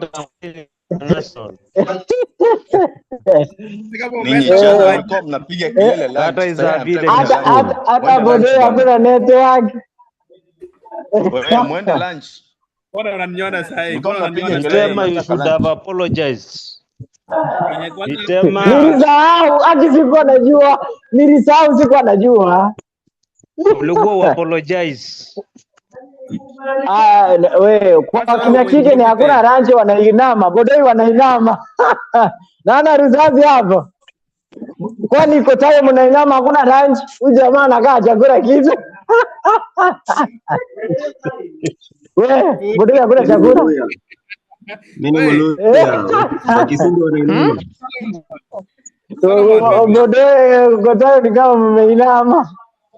Wewe unajua umesikika ukiongelea Bitok vibaya.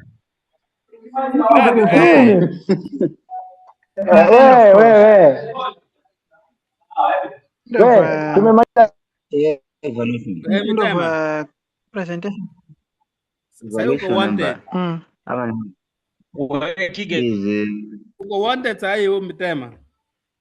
Kigen, ati uko wapi Mitema? Najua kwa nini unamuulizia. Nani? Sasa Kigen. Nani? Niambie. Unaulizia Mitema najua. Sasa meeting ya michezo umeenda? Hai, mimi hata sijui hiyo meeting. Tungeifanya virtual kama hii tu. Si ndio? Ama nani ameenda? Ndio sasa ameenda. Hapa. Situmalizie hiyo meeting ya games hapa. Hiyo Mitema, hiyo meeting ya games tumalizie hapa. Ile ni ya zone. Ile ni ya zone. Yetu itakuja. Lusasi yuko, Mario ni yuko, Mitema yuko, Kige ni yuko, nani hayuko? Mwenye yuko hana maana. Ile ni ya zone itakuja. Wewe Mario. Nafikiri ni ngolo. Ni ngolo. Wewe atakainya. Hii mambo mengine. Wewe Mitema. Niko hapa. Ni wandi meeting. Nenda. Mtu namwona yuko serious kidogo wapi?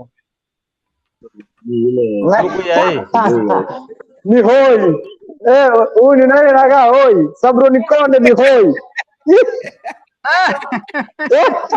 Anakaa hoi.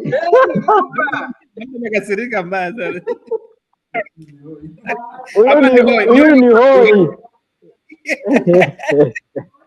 Mitema.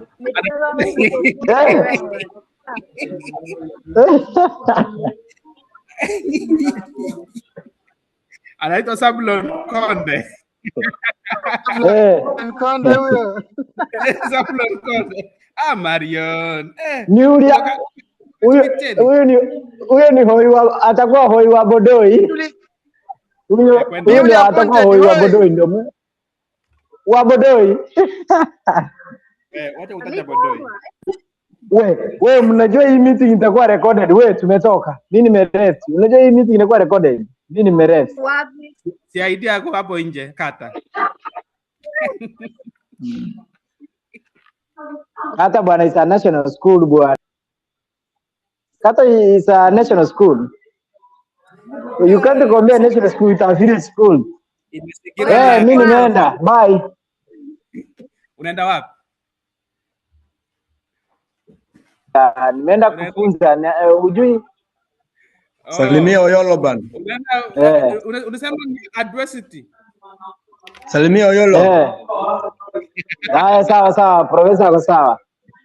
Unasema ni idea. Wapi? Adversity. Oyolo, hayuko shuleni huyo. Kigeni. Niambie. Aliondoka transfer. Kama ndugu yangu. Bado hako. Hako. Hako. Haya, poa. Kigeni yemone. Momingala. Kaoyeni vipi? Momite. Momi kabisa 2 time. Wewe no time. Pole bana. Nakusikiza wewe, nakuja Marafa takuona tu. Nakuja Marafa takuona tu. Pole. Imeenda. 2 time.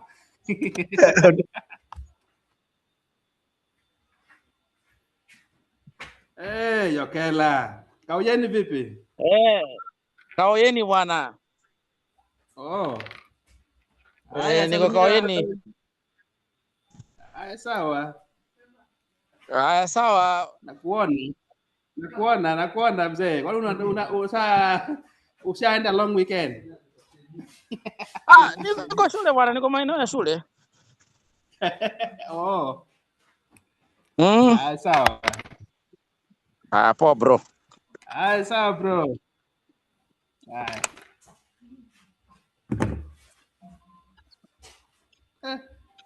34 back.